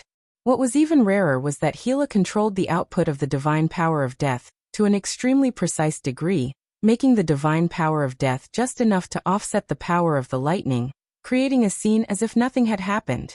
If one were to describe it in terms of figure, then one would be fat if one were to add a bit more, and one would be thin if one were to add a bit less. Perfect. Perfect in the truest sense. Although Rog's control of chakra could be considered exquisite, compared to Gila's control of the divine power of death, he was not just a little bit behind. As expected of the goddess of death who had once made Odin feel troubled. Just as Rog was admiring Gila's exquisite control, a black sword suddenly appeared in Gila's left hand, directly piercing toward Thor, who was still in a state of shock. Clang. The black sword that Gila casually summoned hit the anti-Hela armor on Thor's body, creating a crisp sound of collision. Different from the Thunder Titan's hammer, the anti-Hela armor did not disgrace Tani's reputation as a genius inventor, easily blocking Gila's sword. It was only when the tip of the black sword hit the anti-Hela armor on his body that Thor finally reacted, quickly waving Thor's hammer, increasing the distance between him and Gila. The image of Gila blocking the lightning without any injury, and crushing the Thunder Titan with her bare hands brought immense pressure to Thor. At the same time, it also made him feel a little fortunate. Fortunately, it was the Thunder Titan's hammer that had smashed toward Gila in the beginning and not Thor's hammer, or he would have lost more than just a weapon. After Thor increased the distance between him and Gila, Rog, who was floating in the air, quickly flew to Thor's side. Your mind is a little unstable right now. Let me deal with her first, you go deal with the other enemies. If anyone else had said this to him at this time, Thor would definitely have rejected without even thinking. However, the person who said this to him was Rog. Be careful. She's very strong, much stronger than we thought. After giving Rog a reminder, Thor waved Thor's hammer and flew toward the area with the most frost giants. After Thor left, Rog took a deep breath and calmed his mind completely. 3 Tomo Sharingan open. With the opening of the Sharingan, his aura also changed, becoming as sharp as the cold wind around him. Lightning body blink. Rog, who was glowing with a light blue light, instantly disappeared. Lightning body blink had already become a habit for him. No matter what kind of enemy he was facing, using lightning body blink to launch a surprise attack or test the waters was a good method. In just an instant, Rog appeared in front of Hela, as if he had teleported. He jumped high into the air and slashed at Hela's neck with his Kusanagi sword. Clang. Hela, who was sitting on the frost behemoth, did not change her expression. She casually raised the black sword in her left hand and blocked the incoming Kusanagi sword. At the same time, she summoned a black sword with her empty right hand and stabbed it at Log, who was in midair. Chi.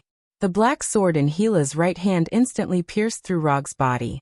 Blue blood spurted out, and a 2-meter-tall frost giant painfully gripped the black sword that had pierced through his body.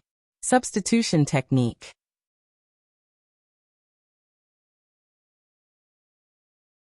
Chapter 453. Rog had not used the substitution jutsu in a battle for a long time. As he mastered more and more ninjutsu, there were fewer and fewer battles where he needed to use the substitution jutsu. Even so, when he used this ninjutsu that he had not used for a long time, he did not feel unfamiliar with it. When the black sword in Hela's right hand stabbed towards him, he randomly picked a target from the frost giants around him, and let this unlucky guy take the hit for him.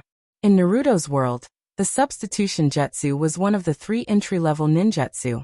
Those who did not learn the substitution jutsu were not even qualified to graduate from the Ninja Academy. However, in this world, the substitution jutsu was definitely a godly technique for dodging attacks. Even if there was a limit to its range, it did not affect this point at all.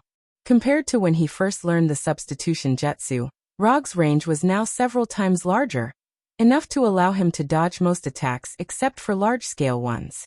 For example, at a time like this, when she blocked Rog's Kusanagi sword, Hela did not feel that there was anything praiseworthy about his attack this time.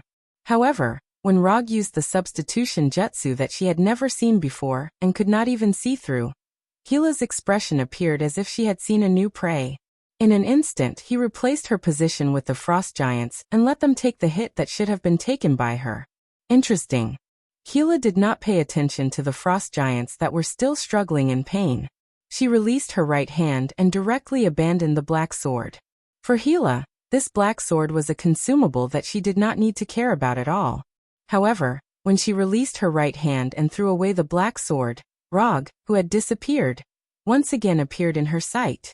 She saw him stepping on the frost giant's head, and when the frost giant fell due to gravity, he swung the Kusanagi sword that was wrapped in lightning. Lightning release, Chidori blade. After testing it out, he roughly understood the strength of the black sword. Since the Kusanagi sword under normal conditions could not cut through it, then he would try the more lethal and sharper Kusanagi sword, Chidori blade. While Hela had plenty of combat experience and exquisite techniques, she had never met an opponent like Rog, who did not play by the rules. Normal people would choose to pull away after their first attack failed, and redeploy a second attack. However, Rog did not do so. Although he had used the substitution technique and let the unlucky frost giant take the blow for him, the frost giant's body was still very weak. However, he did not distance himself from them. Instead, he hid in the blind spot created by the frost giant and the frost behemoth. Because of the angle, Hela, who was sitting on the frost behemoth, did not notice his little action immediately. Instead, she thought that he had chosen to distance himself from her like everyone else. When Hela let go of her right hand and tried to find him, he instantly appeared above the falling frost giant from her blind spot.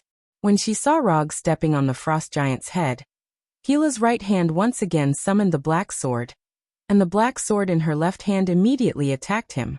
However, to Rog, Hela's movements were too slow. In this kind of high-speed close-range combat, even a delay of 0.01 seconds would cause irreparable consequences. The Kusanagi sword in Rog's hand drew a beautiful arc, and under Gila's gaze, he instantly appeared in front of her. Chi.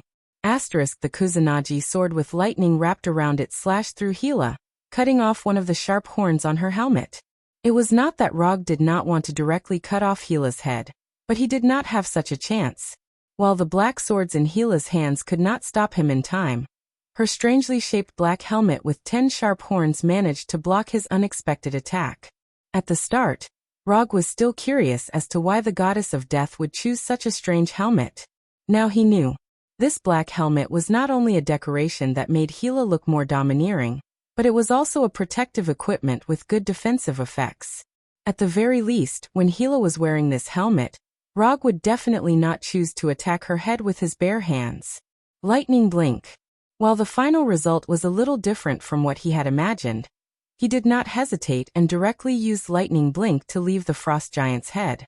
When the frost giant with the black sword in its chest fell heavily in front of the frost behemoth, the black horn that was cut off by the Kusanagi sword, Thousand Bird's blade fell onto the frost behemoth's body, then bounced up slightly and fell onto the thick frozen ground. You're good, at least much better than Thor. Looking at the black horn that had fallen to the ground, Gila's expression did not change as she spoke to Rog, who was dozens of meters away.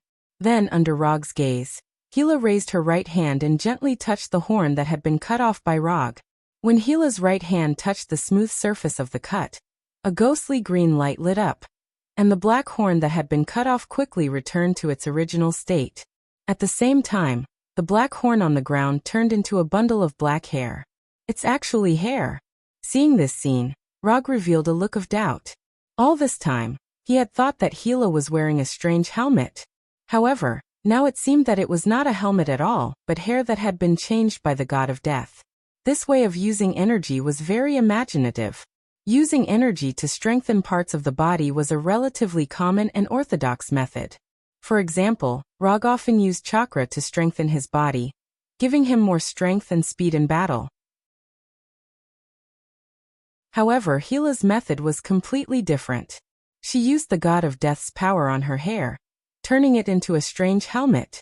When the helmet that had turned into hair returned to its original state, Gila, who was holding two swords, jumped down from the frost behemoth and slowly walked toward Rog. When she was only 20 meters away from Rog, she stopped and said to Rog with the arrogance of a queen, "Submit and be loyal to me, and I will give you the position of Asgard's executioner." Although Gila's tone made people feel very unhappy, and her arrogant attitude was even more annoying than Loki before he was beaten up, for some reason, when these words came out of Gila's mouth, it made people feel as if it was natural. "Sorry, I have no intention of becoming someone else's subordinate." Rog did not hesitate and directly rejected Gila's suggestion. Then she continued, "Also, you do not have the authority to appoint Asgard's executioner." Appointing an executioner was a power that only the king of Asgard had. Putting aside the fact that Gila did not have such authority, even the current soul did not have it.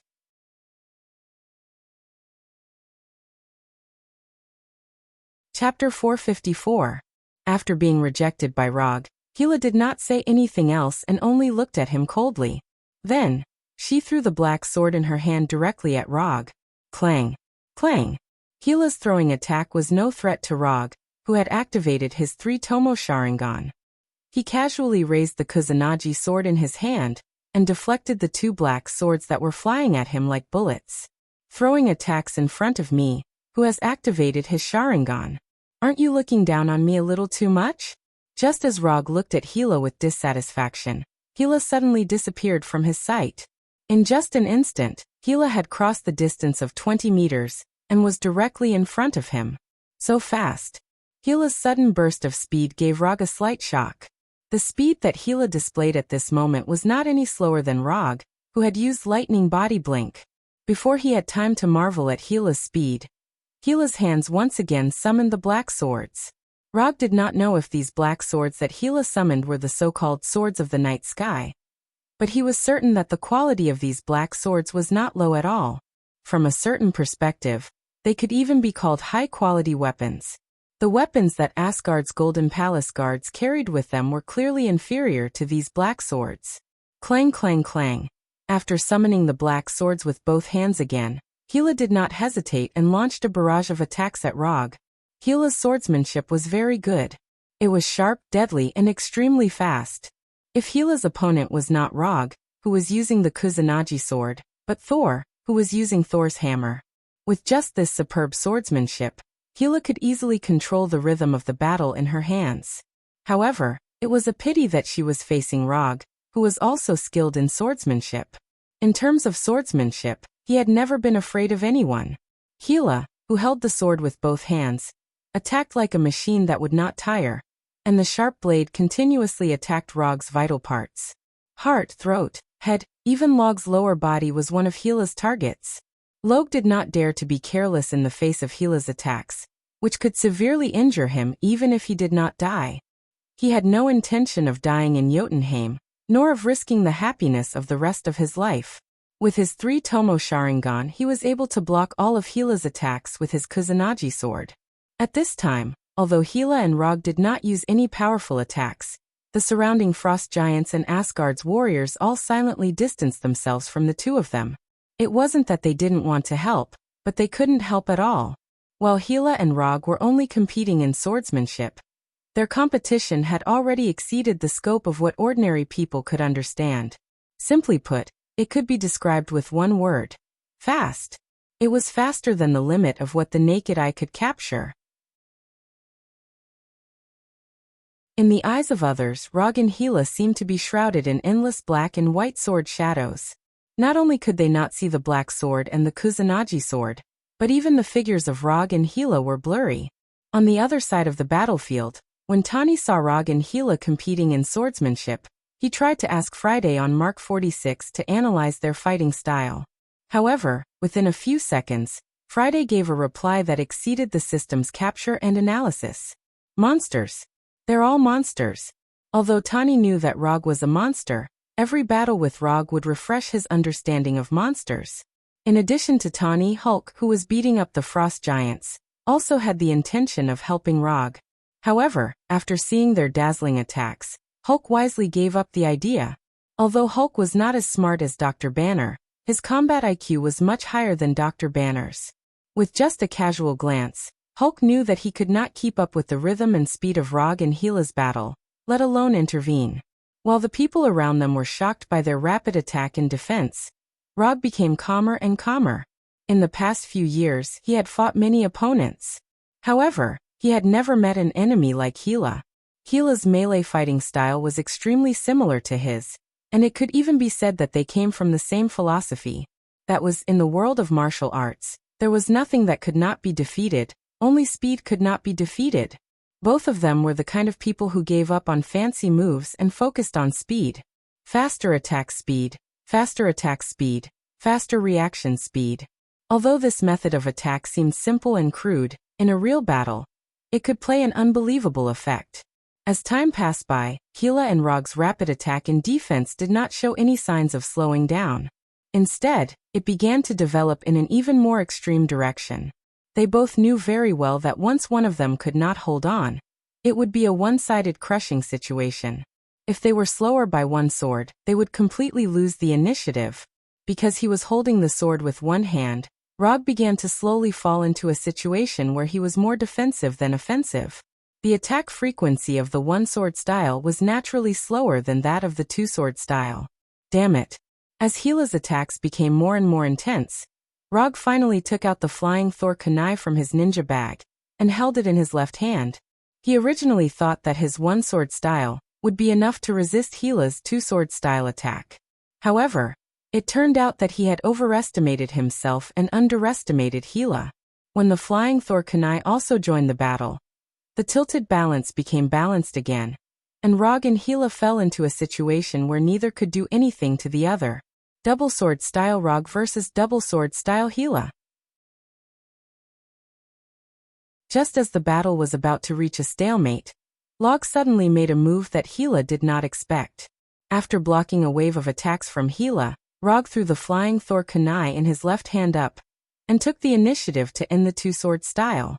However, in the next second, Rog, who was crazily fighting with Hila, disappeared. Not retreating, not dodging. Instead, he had truly disappeared. What's going on?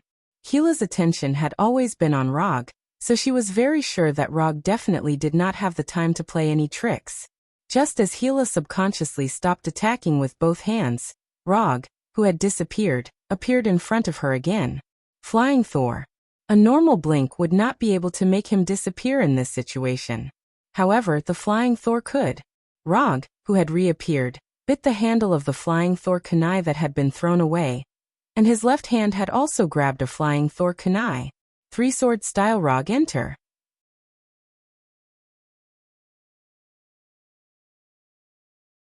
Chapter 455.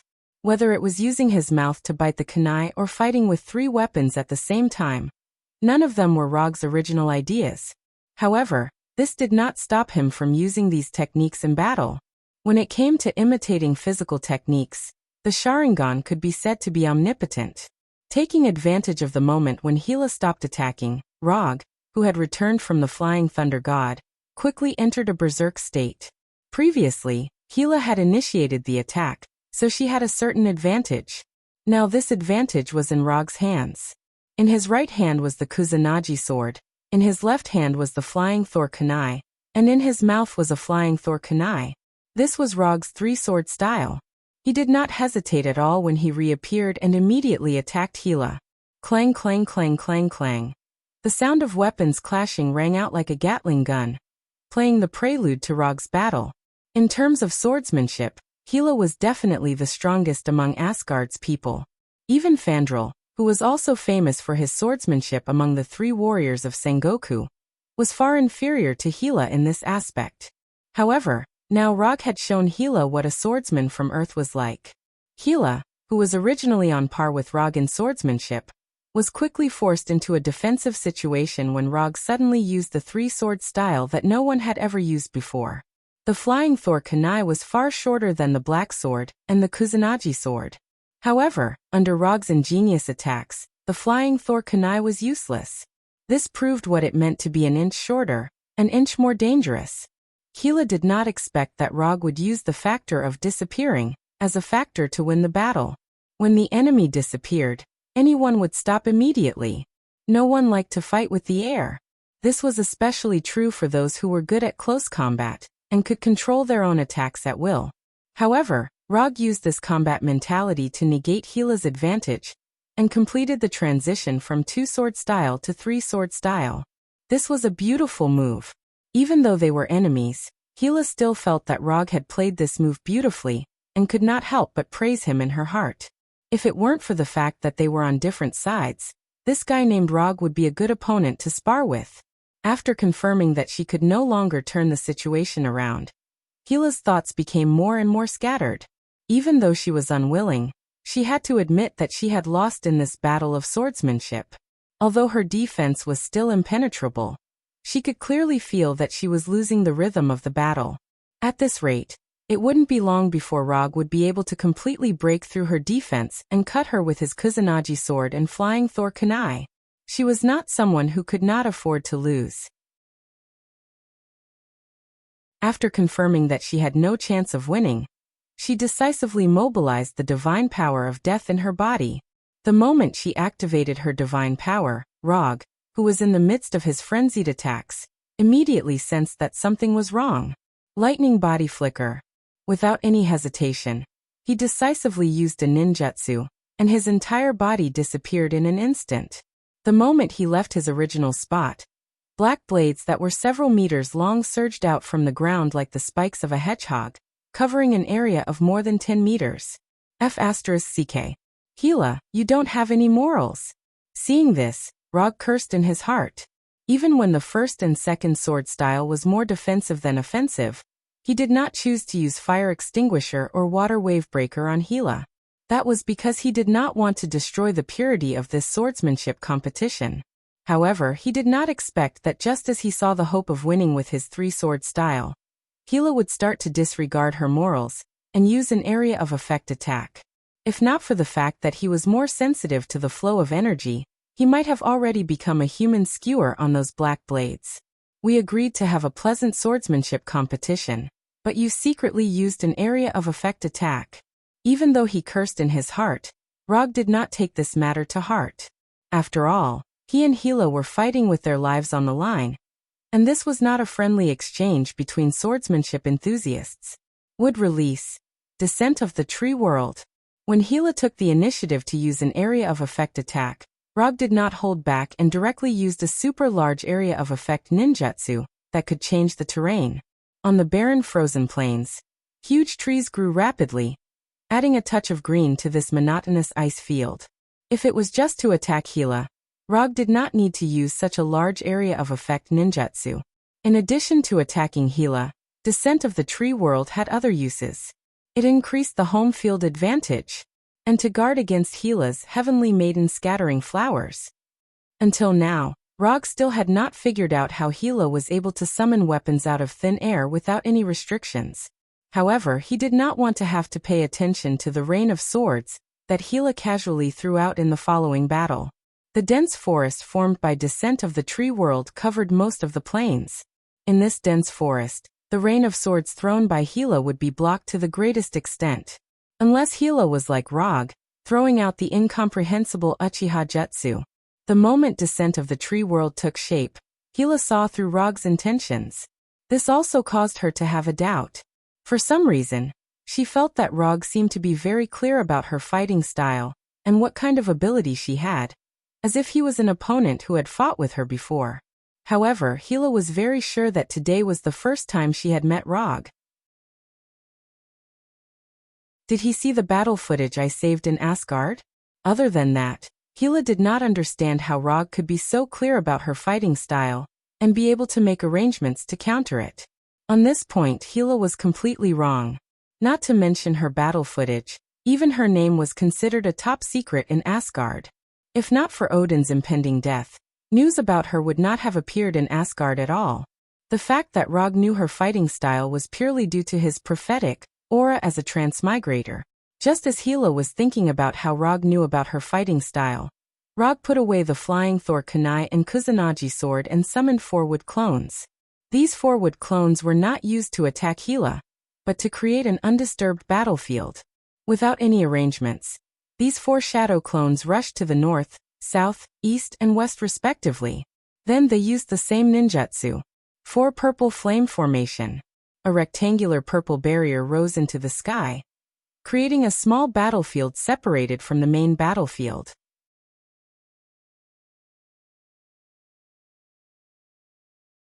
Chapter 456. When the 4 purple flame formation was completely formed, Rog, who put away his weapon, took a deep breath. Then he put his hands together and clapped hard. Shikatsu Forest Sage mode. In just a moment, the chakra in his body turned into Senjutsu chakra. At the same time, a simple red arc eyeshadow appeared around the Sharingan, and a red circular pattern appeared in the center of his forehead.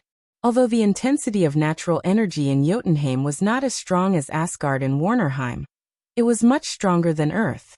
Moreover, using immortal mode here wouldn't be as painful as in Hell. 30 minutes. After the chakra and sage mode were further improved, the duration of sage mode was also increased.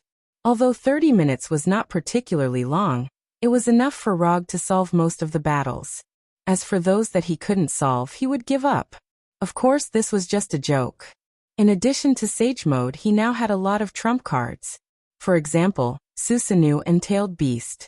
So even if the time limit of sage mode was reached, he still had the strength to continue fighting. The moment Rog entered sage mode, Hila immediately noticed that he was different.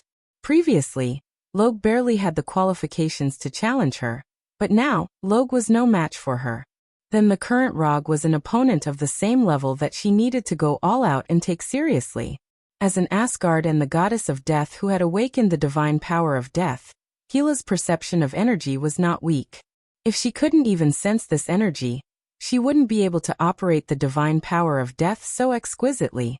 After entering sage mode, Rog did not hesitate and immediately used the Senjutsu that had been significantly improved. Note 1: Senjutsu Mokutan, Woodman Technique. Senjutsu Wood Dragon Technique. These two ninjutsu that Rog had used to train Fenrir and Abomination were upgraded to the level of Senjutsu under the buff of Senjutsu Chakra, and he used it as a starting move to attack Gila. Arhut, who was tens of meters tall, climbed out of the ground with the hook-nosed wooden dragon, and immediately became the most eye-catching existence in the entire forest. Then Rog, who was standing on the huge branch, flashed to Arhut's head. Although standing on the branch didn't affect his control of Arhut and the long-nosed wood dragon, in terms of observation, it was still inferior to the top of Arhut's head. More importantly, standing on top of Arhut's head made him look even more domineering. The goddess of death was indeed very strong, and the divine power of death in her body was bottomless. However, like Loki, Gila did not know how to fly. Therefore, standing on top of Arhut's head, Rog did not need to worry about Gila suddenly flying in front of him. When everything was ready, Rog directly controlled the wooden Arhut and the long hook-nosed wooden dragon. Although Arhut's build was simple and honest, its attack speed was not slow at all. In the blink of an eye, its huge right fist was right in front of her. Boom! A huge impact sounded, and with Gila as the center, spiderweb-like cracks appeared on the ground dozens of meters around her. Arhut's punch could not be said to be weak.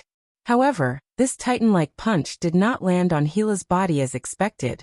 5 or 6 sharp black blades suddenly surged out from the ground and pressed against the wooden Arhut's right fist like spears, piercing deeply into his fist.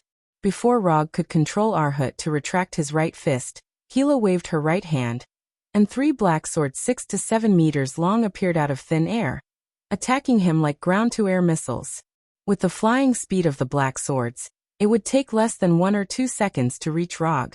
At this time, the long-nosed wood dragon jumped up from the ground like a viper hunting its prey and directly bit the 3 black swords, neutralizing Gila's attack. Taking advantage of the time when the long-nosed wood dragon bit the black swords, Rog had Arhut retract his right fist.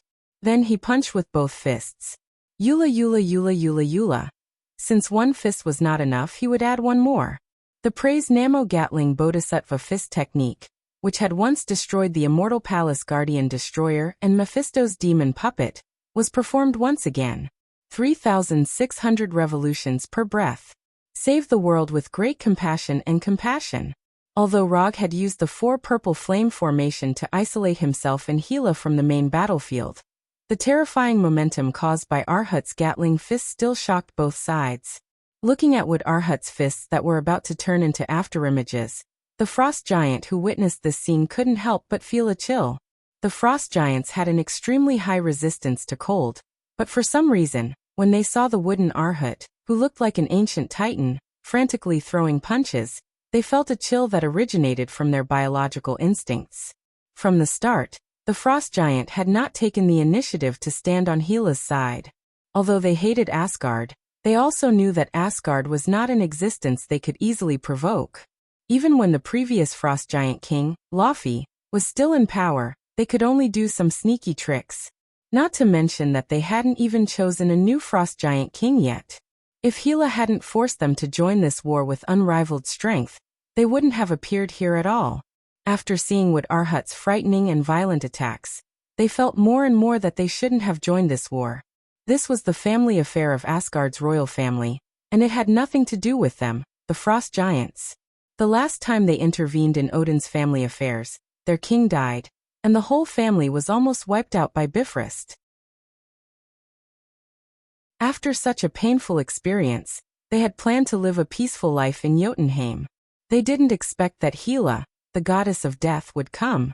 They were now beginning to wonder if any family disputes would happen in Odin's family, and they, the frost giants, would die with them. Although they were very reluctant, they knew one thing very well. And that was, before Gila completely failed, they had better not choose to give up easily. Otherwise, their ending might be even worse than the last time. From the looks of it, Rog now had the upper hand. However, he was the only one who knew the real situation. Although Wood Arhut was doing well now, he still couldn't break through Gila's defense. It was as if Gila's black blades were free of charge. After one was broken, a few more would appear. It was as if there was no end to them. What was even more troublesome was that behind these black blades, there was an energy barrier built by the divine power of death.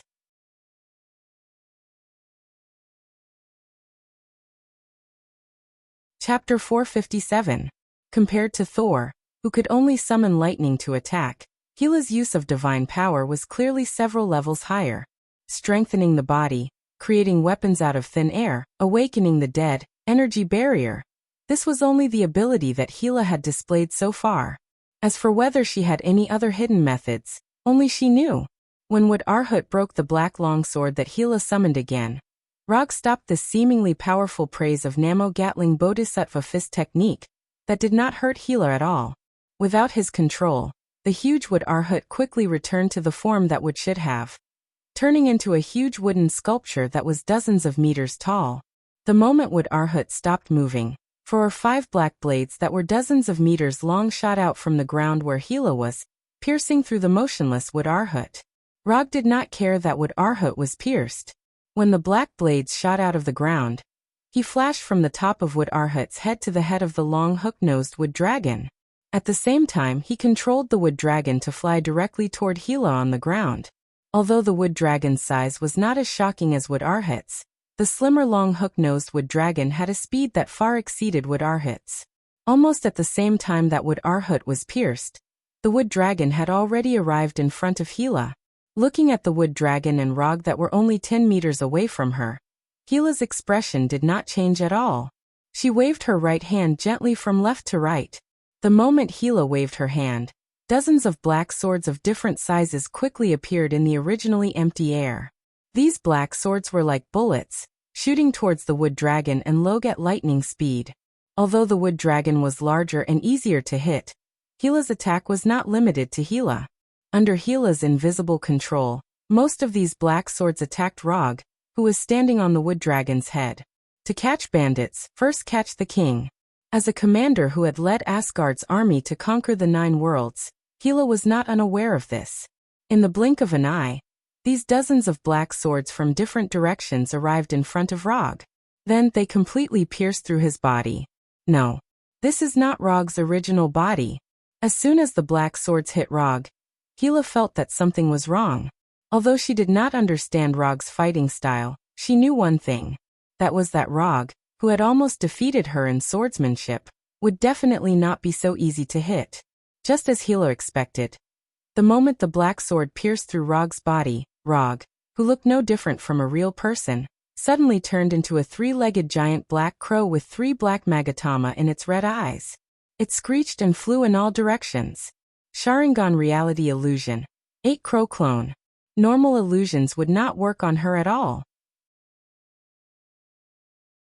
Even the more powerful Sharingan illusions had a high risk of failure.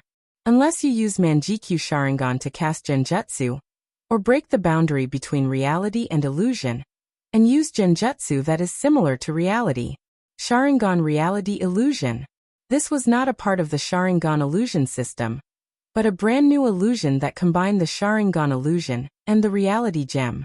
Using the reality gem, Rog turned the illusory Sharingan illusion into something real, creating this strange and realistic scene. Dozens of 3-legged Yagata crows screeched as they flew in all directions, circling around Hela like hawks trying to catch their prey.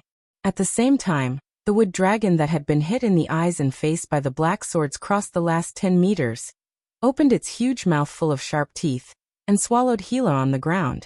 Hela did not care about the attack of the wood dragon. With her speed, if she wanted to avoid the long hook-nosed wooden dragon's beast-like attack, she could leave before the wooden dragon opened its mouth. However, she did not do so. With the energy barrier built by the divine power of death, not to mention that the wood dragon was just a wooden creature. Even if the long hook-nosed wood dragon was a real dragon, she wouldn't take it to heart. At this time, she was more concerned about Rog, who had just turned into 8 crows. Although Hela was not a mage, she was no stranger to illusions. To some extent, she could even be regarded as proficient in Asgard magic. It was precisely because of this that she was so concerned about the Sharingan reality illusion that Rog had just cast. The reason why illusions were called illusions was because it was an illusory existence. And the reality illusion that Rog had just cast clearly broke the most basic essence of illusions. End this quickly. Use the fastest speed to defeat this strange earthling. Then find out what method he used to break the boundary between reality and illusion. As the princess of Asgard and the goddess of death, there were not many things that could interest Hela. For example, the throne of Asgard or the reality illusion that Rog had just cast. Of course, what Hela wanted was not Rog's method of turning into 8 crows. What she was interested in was what was behind this illusion. What she wanted was Rog's method of breaking the boundary between reality and illusion. As long as she mastered the mystery, she could make the underworld that she longed for appear in this world. Thinking of this, Hela did not hesitate. The energy barrier protecting her instantly turned into a terrifying energy impact. Boom! The wood dragon's huge head instantly exploded. Hela, who was wrapped in the dark green divine power of death, slowly landed on the ground, her eyes constantly sweeping across the 8 crows flying in the air. Although Hela did not know how Rog did it, she knew that Rog's real body was one of the 8 crows. Finding Rog's real body among dozens of identical 8 crows might be a very difficult task for others. However, 2 to 3 seconds was enough for the goddess of death, Hela. Although these 8 crows flying and screaming in the sky looked exactly the same, Hela soon discovered the difference. Most of the 8-foot crows had 3 black tomo in their eyes. In the eyes of one of them, there was a triangular dart-shaped pattern. Found you. Gathering the divine power of death in her legs, Hela gently leaped and arrived in front of this 8-foot crow with completely different eye patterns. Just as she was about to slash the black sword in her hand at this different 8-foot crow, this 8-foot crow suddenly spoke. "I've been waiting for you for a long time." This was Rog's voice. Hela instinctively sensed that something was wrong, but it was too late. Before Hela could react, the flying 8-foot crow spoke again. "Welcome to my Tsukuyomi world."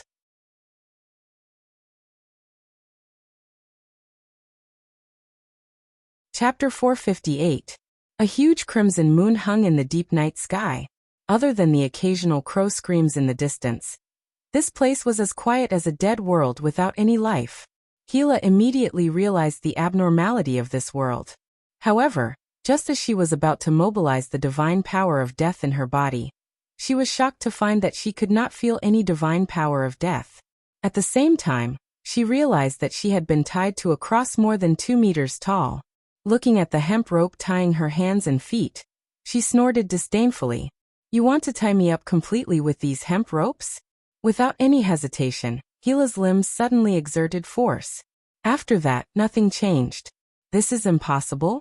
This is absolutely impossible? The moment she could not sense the divine power of death, Hela knew that she was in an illusion. She knew that her mind was trapped in the illusion space called Tsukuyomi world. However, she did not take this illusion to heart. For an existence like her, even if her mind was trapped in an illusion space, it was not a big deal. However, when she found that she could not even break free from the hemp rope that was not even as thick as a finger, she realized that something was wrong. This was not a simple illusion space. Although Hela was not a mage, her mental power was not weak at all. It was even stronger than Loki, who had the title of mage. If it was an ordinary illusion space, she would definitely be able to break free. "I told you just now that this is my world, so don't waste your energy." Just as Hela was thinking about how to get rid of the Tsukuyomi world, more than 10 three-legged Yagata crows flew in front of her. Then they condensed into Rog's appearance. "I have to say, I underestimated you. Come on, let me see what kind of ability a ninja from Earth has." Although she had completely lost the initiative, Hela still maintained her arrogant attitude. All the attacks in the illusion space would only be reflected on the mental level. And Hela was confident in her mental power. Although more than 2,000 years of imprisonment had seriously slowed down the growth of her divine power of death, it had greatly increased her mental power. If she did not have a strong enough mental power, she would not have been able to stay awake for more than 2,000 years in captivity. Rog did not care about Hela's provocation. Instead, he looked at Hela from head to toe. He didn't say anything, nor did he do anything else. However, this seemingly simple sizing up caused Hela's dissatisfaction. This was the look of someone sizing up prey and a defeated opponent. Of course, some fallen nobles would also have such a look in their eyes when they looked at beautiful young slaves in the slave market. "You." To the prideful Hela, Rog's gaze was much more serious than any verbal or physical insult. This was blatant disregard. Ignoring her identity, ignoring her strength, ignoring everything about her. Ever since she was born, no one had ever dared to look at her like that. Never. Are you still a man? If you want to do it, then do it quickly. Don't dilly-dally. Hila taunted again. However, Rog remained indifferent. I know what you're thinking. You want to use the pain on the mental level to forcefully break through the illusion and return your consciousness to your body. But you don't have to waste your energy. After I pull your consciousness into the Tsukuyomi world, it's unlikely that you can escape. If he used Tsukuyomi in a normal state, Rog would indeed need to worry about whether Hila could forcefully get rid of Tsukuyomi's effects. After all, Hila's mental power was not weak, and her divine power of death was so dense that it was enough to take on the entire Asgard alone. However, he was now casting Tsukuyomi in immortal mode. Although Sage mode was not 100% compatible with Manjikyu Sharingan, it was undeniable that Sage mode greatly increased the power of Ninjutsu's Genjutsu. Tsukuyomi was a unique Genjutsu of Manjikyu Sharingan. But in the end, Tsukuyomi was still a Genjutsu, and it would also be enhanced by Sage mode. If Hila could still forcefully get rid of his Tsukuyomi in this state, he would kill himself without Hila needing to do anything.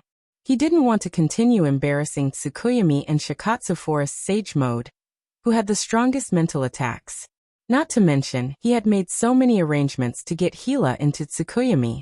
First, he used the reality gem to combine with the Sharingan's Genjutsu to cast a reality ninjutsu that broke the boundary between reality and illusion, thus piquing Hila's interest. Then he deliberately let Yakata, where his true body was, reveal the Manjikyu Sharingan's patterns, allowing Hila to discover his true body and take the initiative to come in front of him. Finally, he used Tsukuyomi when they were less than a meter apart. After doing so many tricks, if he still allowed Hila to get rid of Tsukuyomi, he could really gouge out his left eye. It's not up to you to decide whether I can or not. Hila's tone was as arrogant as ever. From her point of view, it was beneficial for her whether Rog attacked her here or did nothing and allowed time to pass. If Rog attacked her, she could try to use mental pain to stimulate her consciousness. If Rog didn't attack her, she could slowly wait for the illusion's effects to disappear. Therefore, no matter what Rog planned to do, she had a certain level of initiative. Before we attack, let me tell you something. Odin's actions back then might have caused you great harm. However, the premise for him to do so is that you made a mistake first. When he entrusted me with the task of stopping you from returning to Asgard, he told me earnestly that if possible, I should try my best not to kill you. 3 times. That night he said it 3 times, as if he was afraid that I would forget it. I don't know why he thought so highly of me back then, and felt that I had the ability to stop you, but I have to say that he still cares about you. Back then, you were indeed very strong. But don't forget that Odin was also at his peak back then. If he really wanted to kill you, you wouldn't have survived until now. Alright, that's all. It's time to put an end to this. Just as he said that, a Kusanagi no Tsurugi sword appeared in Rog's right hand, as well as 9 of him holding Kusanagi no Tsurugi swords. Next he repeatedly drew his sword, drew his sword, drew his sword, drew his sword, drew his sword. Time passed bit by bit. After this unskilled attack and retraction lasted for half a year, Rog took the initiative to dispel Tsukuyomi. Half a year in Tsukuyomi, 1 second in reality. Immortal Rog versus Goddess of Death Hila. Rog wins.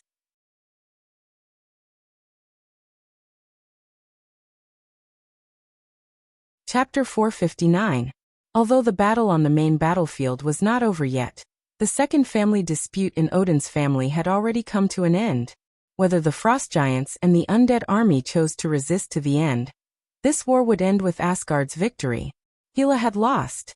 The Frost Giants and the Undead Army were destined to lose. I will fulfill my promise with Odin and spare your life. As long as you don't return to Asgard, you can go wherever you want. Rog looked at Hela, who was half kneeling on the ground, and said indifferently. Then, he closed his Mangekyo Sharingan and removed Sage Mode and would clone. Hela still had a large amount of divine power of death in her body, but her mind was severely damaged, and it was impossible for her to continue fighting. If she wasn't Asgard and had used the divine power of death to strengthen her body, she wouldn't even be able to half kneel. The attack lasted for half a year before Hela's mind was completely destroyed. Both of them were hit by Tsukuyomi. Hulk lasted for 3 days, while Luonen lasted for 5 days. Hulk had the strongest body, but his mental power was the weakest among the 3 of them. Therefore, his resistance time was the shortest among the 3. When the 4 violet flame formation completely dissipated, Rog used quantum teleportation and came to the other side of the forest. After confirming that Hela could no longer see his figure, he sat on the ground without caring about his image and closed his eyes. Maintaining the Tsukuyomi for half a year was also a great burden on his mind. If he hadn't deliberately improved his immortal body before, his mind might not have been able to last until Hela collapsed. In terms of willpower, Hela was definitely the strongest he had met so far. As expected of someone who hadn't broken down after being locked up alone for more than 2,000 years. Her willpower was tenacious. Ordinary people would be at risk of a mental breakdown after being locked up for a few days. And Hela had been locked up by Odin for more than 2,600 years. If he remembered correctly, Europe was still in the ancient Greek period, and China was still in the spring and autumn period. No wonder Loki looked down on Earthlings so much. The average lifespan of Asgard people was as high as 5,000 years. Other than the Huaxia civilization that had not been cut off, the average lifespan of the other civilizations on Earth was not as long as the Asgard people. After the 4 violet flame formation disappeared, the Frost Giants and Asgard's warriors knew that the battle between Rog and Hela had ended. However, because Rog and Hela did not appear, they could not be sure who the victor was. Although the 4 violet flame formation was no longer blocking them, they all tacitly chose to wait for the result instead of entering the forest to personally confirm it. Time passed slowly, and half an hour after the 4 purple flame formation disappeared, they still did not see Hela and Log. Could it be that they had perished together? This conjecture appeared in everyone's mind. After some serious consideration, Thor waved the Thor's hammer in his hand, intending to take a look himself. If Hela had won, then he would inherit Rog's unfulfilled wish and fight with Hela to the end. At the same time, he would avenge Rog. Just as he was about to fly into the forest created by the tree world's descent, a figure slowly floated up from the forest and flew hundreds of meters into the air. It was Rog. The winner was Rog. After seeing that the person floating in the air was Rog, all the Asgard people, including Thor, let out an excited roar. Although they did not know how Rog had done it, they knew that this time, Rog had won. They had won. Long live Asgard. It was unknown which Asgard soldier took the lead to shout this sentence. Then, one soldier after another followed suit, converging into a huge wave of cheers that could topple mountains and overturn seas. Compared to the Asgard army whose morale had reached its peak, the Frost Giant's expressions were extremely ugly. Lost. He had lost once again. Although they were forced to join Hela's side, a loss was a loss. They had once again lost to Asgard. Amidst the cheers of the Asgard soldiers, the Frost Giants put down the weapons in their hands and sat down on the bone-chilling ground, as if they had accepted their fate. The Frost Giants used their actions to prove their surrender, while the undead army continued to charge toward the Asgard soldiers without a care for their own lives. Just as the morale of the Asgard soldiers had reached its peak, and were about to send the undead back to where they belonged, these brave undead soldiers were like wheat that had been blown by the wind. One by one, they fell down, and the death energy in their bodies quickly dissipated into the air. In less than a few seconds, not a single undead soldier could be seen standing on the battlefield. Hela had made her move. She had personally ended her own undead army. Asgard's Golden Palace, Odin's bedroom. After returning from Jotunheim to Asgard, Rog, Thor, and Loki immediately went to Odin's bedroom. Odin, who was shrouded in a pale golden energy shield, was at the end of his life. Although he was nourished by Asgard's energy, Odin had still reached the end of his life. When Thor half knelt in front of Odin's bed and reported the results of the battle to Odin with a choked voice, Rog slowly came to the other side of the bed. I have fulfilled our bargain, and she has left Jotunheim alive. She asked me to give this to you and tell you something. Asgard's eldest princess and the goddess of death died the day you sent out the Valkyrie army. The dead will never appear in Asgard again. With that, he put the black sword in his hand beside Odin. Sword of the night sky. This was the weapon that had accompanied Hela the longest. It was also a gift from Odin on the day she awakened the divine power of death. After putting down the sword of the night sky, Rog did not say anything else and silently left Odin's bedroom. The rest of the time belonged to Thor and Loki. That night, the king of Asgard, the father of gods, Odin, passed away. A legend of a generation had come to an end. One day later, Asgard held an Asgard-style funeral for Odin and the soldiers who died in Jotunheim. After attending Odin's funeral, Rog and the others left Asgard and returned to Earth. The moment they stepped onto the Rainbow Bridge with the Eternal Fire and the giant wolf Fenrir, Rog went to Thor, who was sending them off, and gave him a serious order. Protect Asgard well. If you need anything, contact me at any time. Also, be careful of Thanos.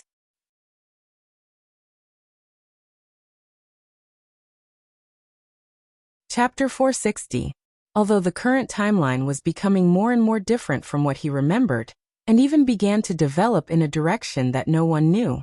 But no one knew if Thanos, the crazy titan, would directly take the space gem after Odin's death. In order to prevent Saul from truly becoming a loner, Loki had specifically instructed him to take care of himself. Be careful of Thanos?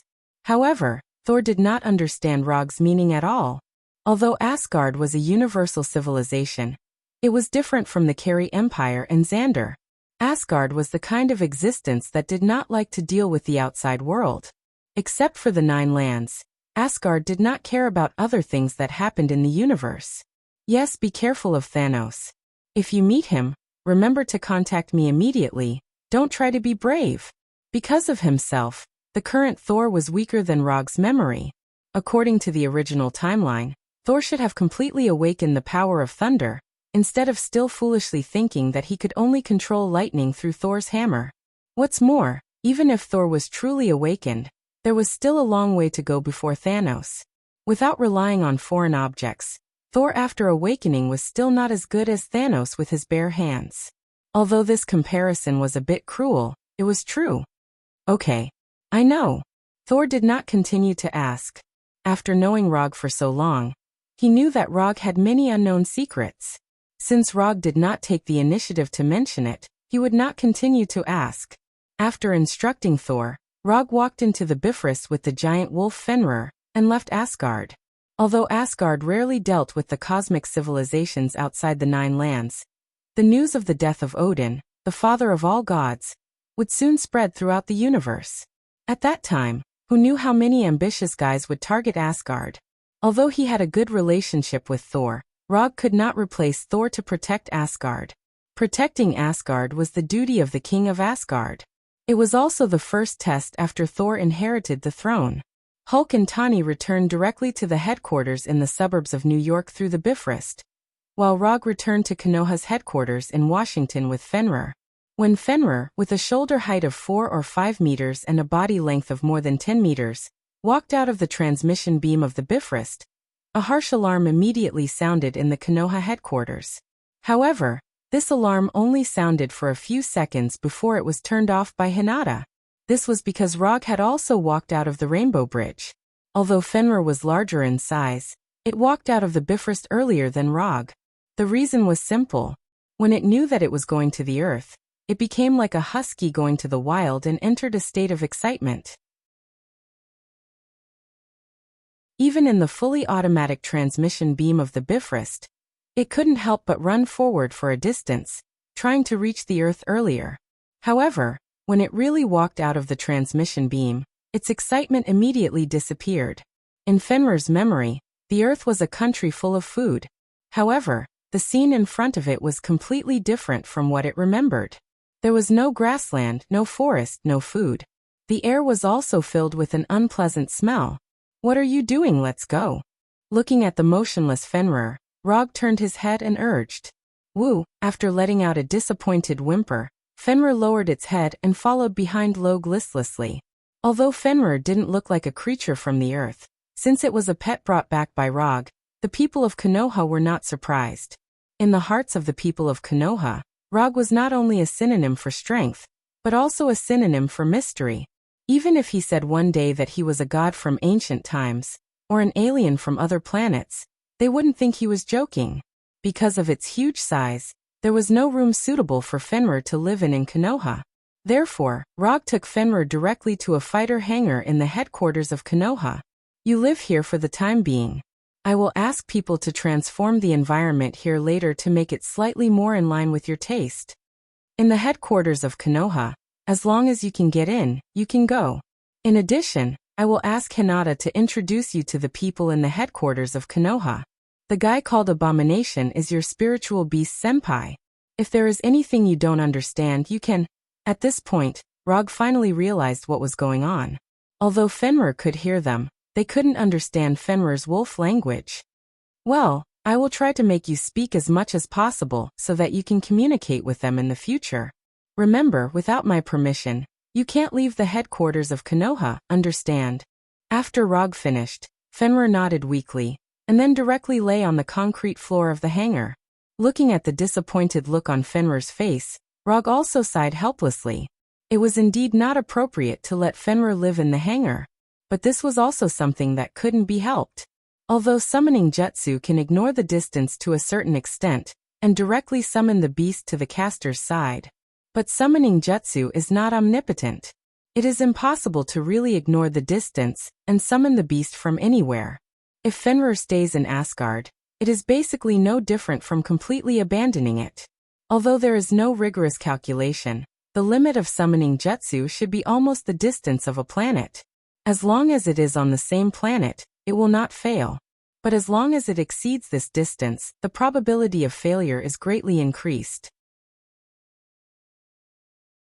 Don't be so listless. When the people outside know that you are my wolf, as long as you don't enter the city where humans live, you can go anywhere you want. Touching Fenrir's huge wolf head, Rog comforted it. After comforting Fenrir, Rog used quantum transmission to return to his office. He doesn't need to do this kind of thing himself to introduce everyone in Konoha to Fenrir. Hinata will naturally arrange everything. Hinata, Project Dr. Connor's recent research report.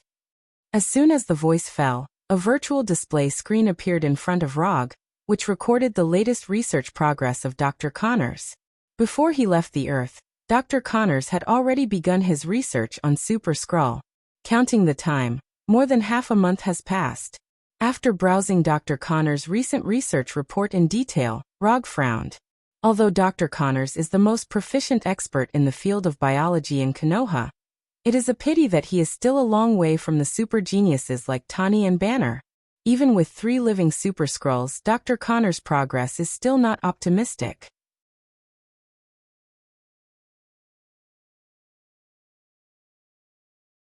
Chapter 461. It can't go on like this. Konoha must train a team of scientific talents. At this moment, Rog once again envied Orochimaru. In Naruto, some people believe in bloodline, some believe in will, some believe in innate inheritance, and some believe in acquired effort. Only Orochimaru believes in science. Because of this, when all the villains died in various ways, only Orochimaru succeeded in surviving. And if there is no accident, he will even live longer than those destined protagonists. Science changes life.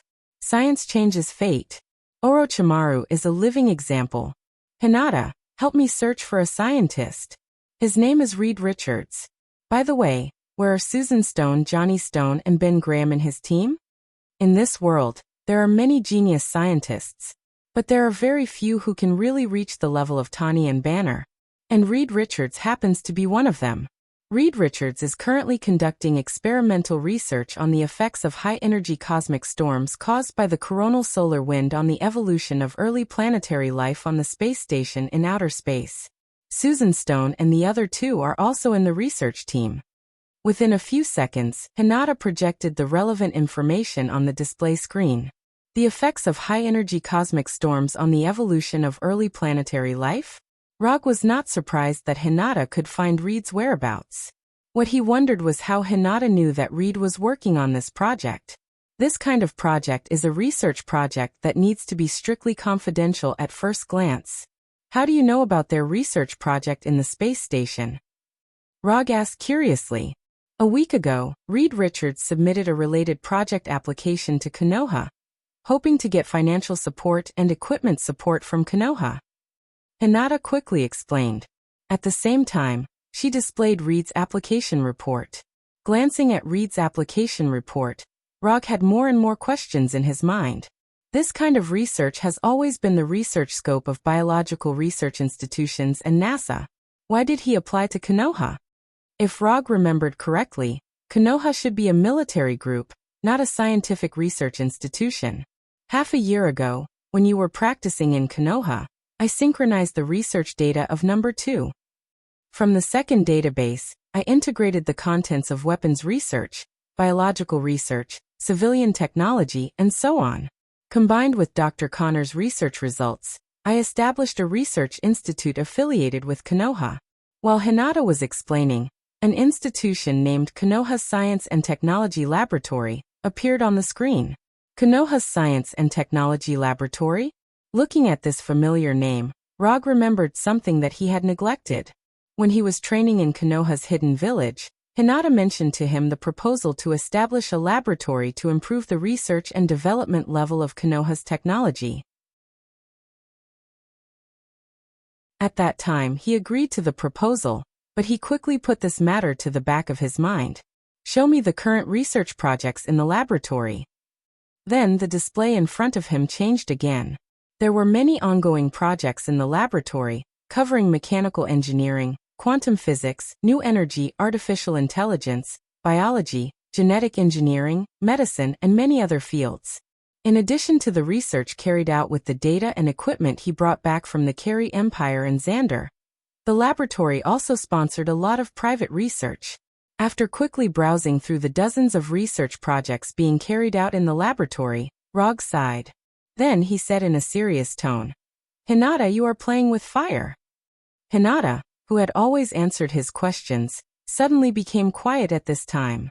It wasn't until more than 10 seconds later that she replied, "Hinata wants to try it."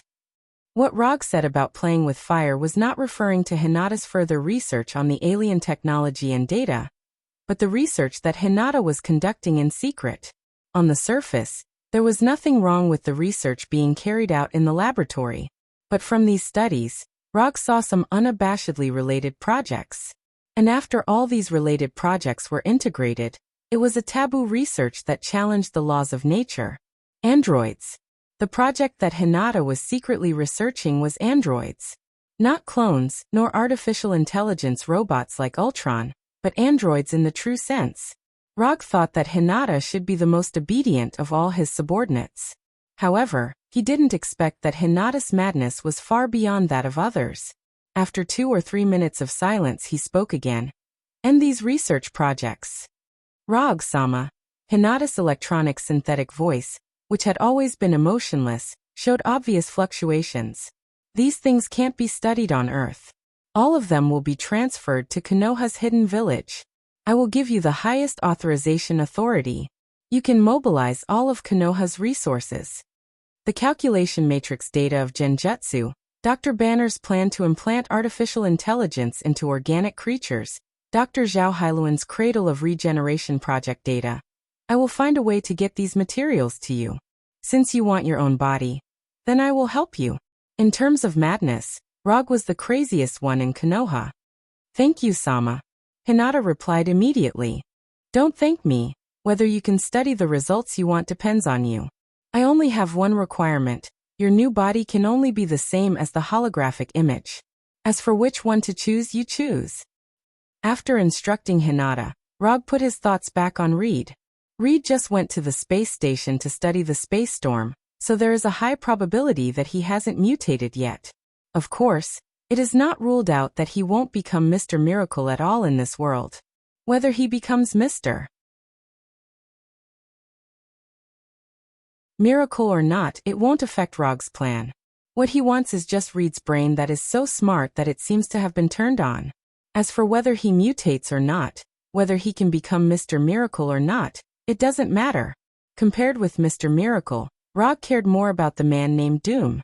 Dr. Destruction. Victor Von Doom.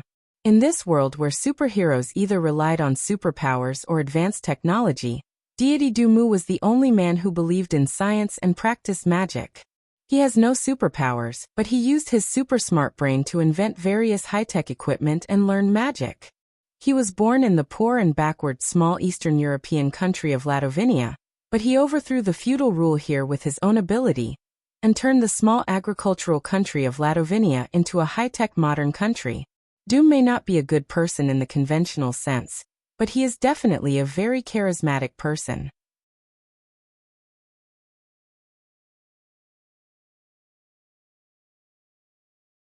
Chapter 462. If there was a chance, he must meet this magic and technology dual cultivator, Lord Doom. It was no less than Iron Man's high-tech armor, and his magic level could compete with Doctor Strange's. It would be too much of a pity if such an ambitious and ruthless person did not meet him. If Rog remembered correctly, Lord Doom had a similar experience as himself. Victor Von Doom, Doctor of Destruction, was one of the few Earthlings on Earth who had fought with the Lord of Hell, Mephisto, and returned alive. And in terms of the number of times he had fought against Mephisto, Lord Doom had fought against him more than Rog. Lord Doom's mother, Cynthia, was a gypsy witch. In order to rebel against King Vladimir, who ruled Ladovinia at the time, she prayed for power from Mephisto. The result was no different from the previous supplicants. Lord Doom's mother was deceived by Mephisto, and her soul was imprisoned in hell, becoming Mephisto's plaything. After overthrowing the old king's rule, Lord Doom summoned Mephisto and accepted Mephisto's bet. Every year, Mephisto gave Lord Doom a chance to fight for his mother's freedom. If he won, his mother's soul would regain freedom and ascend to heaven. If he lost, the people of Ladovinia would despise him. Every time he lost, his people would despise him even more. If he lost too many times, Doom would become the most useless and incapable ruler in the history of Ladovinia. Lord Doom set the town where his mother, Cynthia, died as the new capital of Ladovinia. When the blizzard came, he would come to the deepest dungeon of Ladovinia to fight for the freedom of his mother, Cynthia. In Rog's memory, Lord Doom finally joined forces with Doctor Strange and successfully deceived Mephisto, allowing his mother to be redeemed and ascend to heaven. However, this was only his memory before he transmigrated. As for whether this future would develop like this, he was not sure now. After all, his legendary junior brother, Doctor Strange, had yet to go to Kamartaj, let alone inherit the title of Ancient One Sorcerer Supreme. Although Lord Doom was a villain, to be honest, Rog still admired him. Except for deceiving the US military once, he didn't do anything outrageous. Note 1. From the perspective of the people of Ladovinia, he could even be regarded as a wise ruler who liberated Ladovinia. Rog wasn't sure what others thought of Lord Doom. But from his point of view, he admired Lord Doom's behavior of fighting against Lord Mephisto in order to save his mother's soul. After temporarily putting aside his appreciation for Lord Doom, he opened the information he had collected by the intelligence department. Although Sir Goddum basically didn't leave Ladovinia, Rog didn't forget to ask the intelligence department to collect information on him. After browsing through the information collected by the intelligence department, he found that Sir Goddum's life experience was basically not much different from what he remembered. Doom was Doom was Doom was Doom was Doom was Doom was Doom was Doom was Doom was Doom was Doom was Doom was Doom. When he resisted the rule of the old king, some of his small inventions attracted the attention of the US military, which brought him to the United States. During his days in the United States, he received professional scientific education and invented many new weapons for the military. It was also during this period that Lord Doom met Mr. Fantastic Reed, who was also studying in the academy. In the end, he was expelled from the school because of an experimental accident, and he was disfigured. Although the military didn't mind the little accident he caused, he had no intention of continuing to stay in the United States. He destroyed all the inventions he left for the military and quietly left the United States. Lord Doom's information in the United States was the most complete. Even the dormitory he lived in at the time, and the girl he almost had a relationship beyond friendship with were recorded. However, the detailed records ended there. Following that, there were some scattered pieces of information. For example, Lord Doom, who was disfigured, returned to Ladovinia at some point, and then relied on the destruction robots and magic he invented to overthrow the rule of the old king. At the end of the information, there was also the internal structure and programming algorithm of the destruction robots specially collected by the intelligence department. Although Konoha's intelligence department is not weak, it is not strong enough to inquire about the top-secret information of other countries at will. The reason why they can get this information about the destruction robots is purely because Lord Doom used this information as a compulsory subject for high school students in Ladovinia, and as a graduation exam content. According to the information collected by the intelligence department, this is a decision made by Lord Doom in order to raise the next generation's awareness of danger in times of peace, and to improve the ability of Ladovinia's citizens to protect themselves and fight back in times of national disaster. Note 2. One had to admit that Sir God Dumu's way of doing things was very unique. But Rog appreciates his approach. This is what it means to be a formidable person. If there is a chance, Rog really wants to have a drink with this Lord Doom. Time passed day by day. Because he had just completed the commission of Thor, Rog didn't have much interest in wandering outside these days. He stayed at Konoha's headquarters to digest the reward he just received. Plus the 350 ninja coins reward he got from the commission, he now has 660 unspent ninja coins. Although the number is a lot, he doesn't have anything in particular to exchange for now, so he didn't exchange any new ninjutsu or Kekkei Genkai for himself. In the past few days, his main focus has been on the Eternal Fire. Like the Infernal Fire, the Eternal Fire is also a supernatural special flame.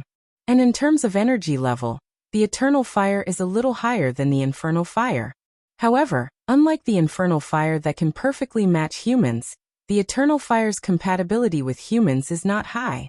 The Eternal Fire is the most powerful treasure of the flame giant Surtur.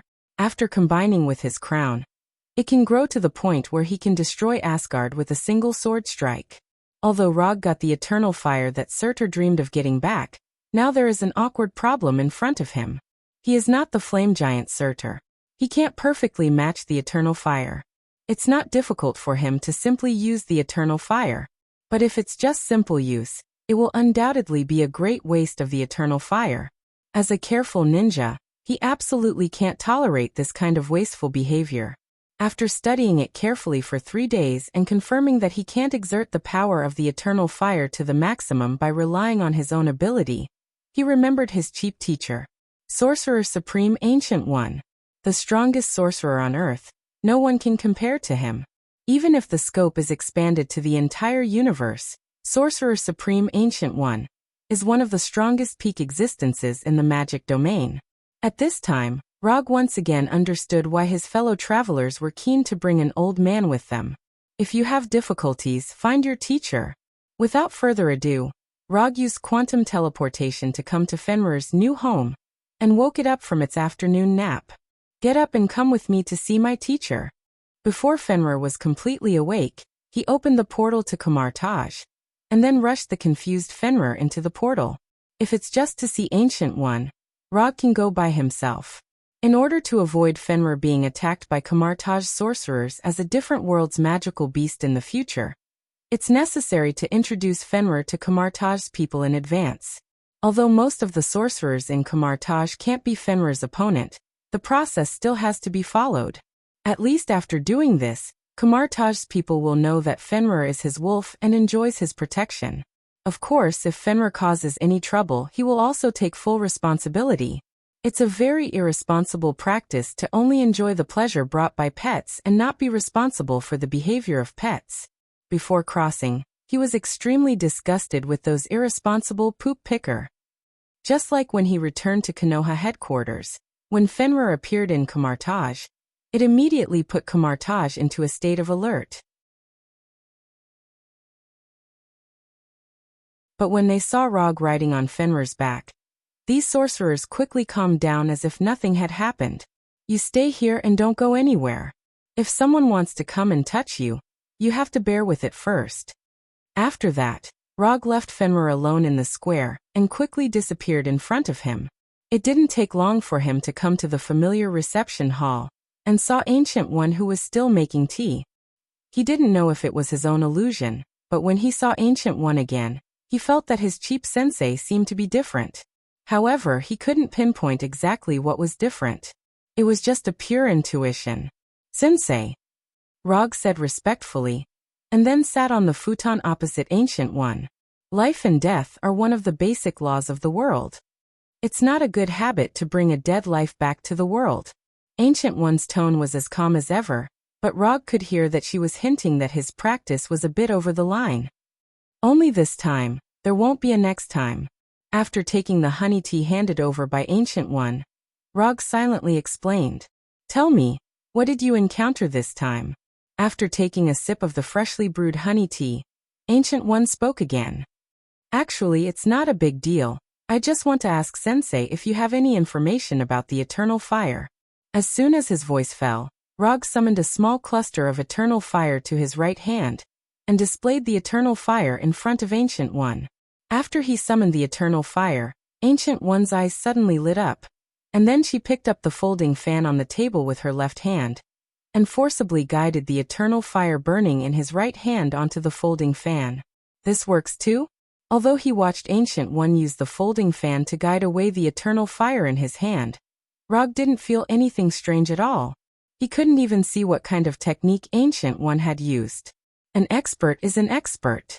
Any casual move is mysterious and unpredictable. Rog sighed silently in his heart, and then patiently waited for Ancient One's answer. "The last time I saw the eternal fire, it was in Odin's treasure house. In the blink of an eye, things have changed."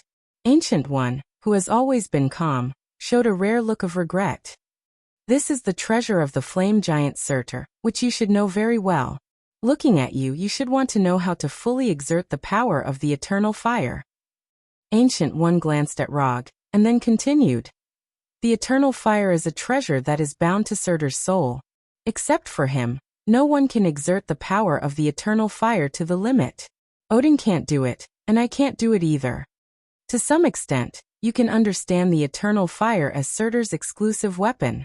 Although you can't exert the eternal fire to the same extent as Surtur, it's not impossible to exert its power as much as possible." Having said that, Ancient One paused for a moment and let the eternal fire on the folding fan fly back to Rog's hand. To explain it in scientific terms, you can think of the eternal fire as controllable nuclear fusion, which is the so-called artificial sunday, but when using this artificial sun, you need to prepare the corresponding instruments in advance. For example, Surtur's Twilight Sword. Of course, if you just want to find more ways to use it, there are a lot of corresponding books in the library. You can borrow them. After that, Ancient One stopped talking and tasted the honey tea in front of him seriously. "Thank you, teacher. I will visit you next time." Rog did not continue to disturb Ancient One and left the reception hall directly and returned to the square outside. "I'm going to stay here for a while. Do you want to go back to the headquarters, or do you want to stay here with me?" In the short term, he doesn't plan to leave Kamartaj. At least before the initial integration of the eternal fire into the existing combat power system, he won't leave.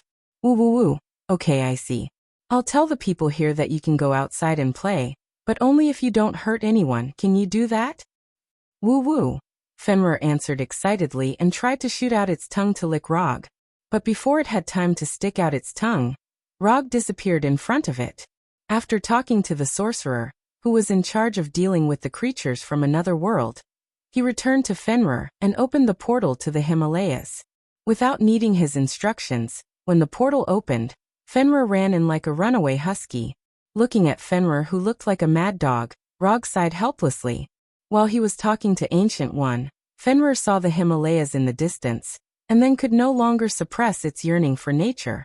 Out of respect for Fenrir and for its psychological health, Rog agreed to Fenrir's little request. As for whether the appearance of Fenrir will attract the attention of the outside world to the magical creatures of the Himalayas, he didn't care. He has already considered that if Fenrir is discovered by the outside world, He will announce Fenrir's existence to the public on the grounds of capturing a prehistoric mysterious creature. If it is not discovered, it is even simpler. Fenrir is a brand new pet dog breed recently improved by Konoha. Docile and loyal, warm and friendly, smart and alert. It is the most loyal and reliable friend of people in the future. As for whether people will believe this, with Konoha's current reputation among people, it is not difficult. After releasing Fenrir, Rog came to the room where he lived and changed into the Camartage standard robe. Although whether he changes his robe or not, other sorcerers know that he is a student of Ancient One. But when in Rome, do as the Romans do. Since he plans to study in Camartage for a while, it is best to follow the customs of Camartage. This has nothing to do with strength and status, it is purely a kind of respect. In this way, Rog once again started his learning journey in Camartage. Unlike the last time he had Ancient One to teach him personally, this time, he can only learn by himself. Outer space, private research space station. The cosmic storm is accelerating, and it will come in a few minutes, not a few hours. Reed Richards, who was wearing a light blue uniform, said nervously to Susan Stone, who was next to him. We have less than 6 minutes left. After checking the latest observation data, the blonde Susan said anxiously, "Damn it." After getting the latest data, Reed cursed and then ran quickly to the other side of the space station. "Ben, come in right away." While running to the observation room, Reed used his portable communicator to contact Ben, who was working outside the space station. "I've just finished half of my work, top student."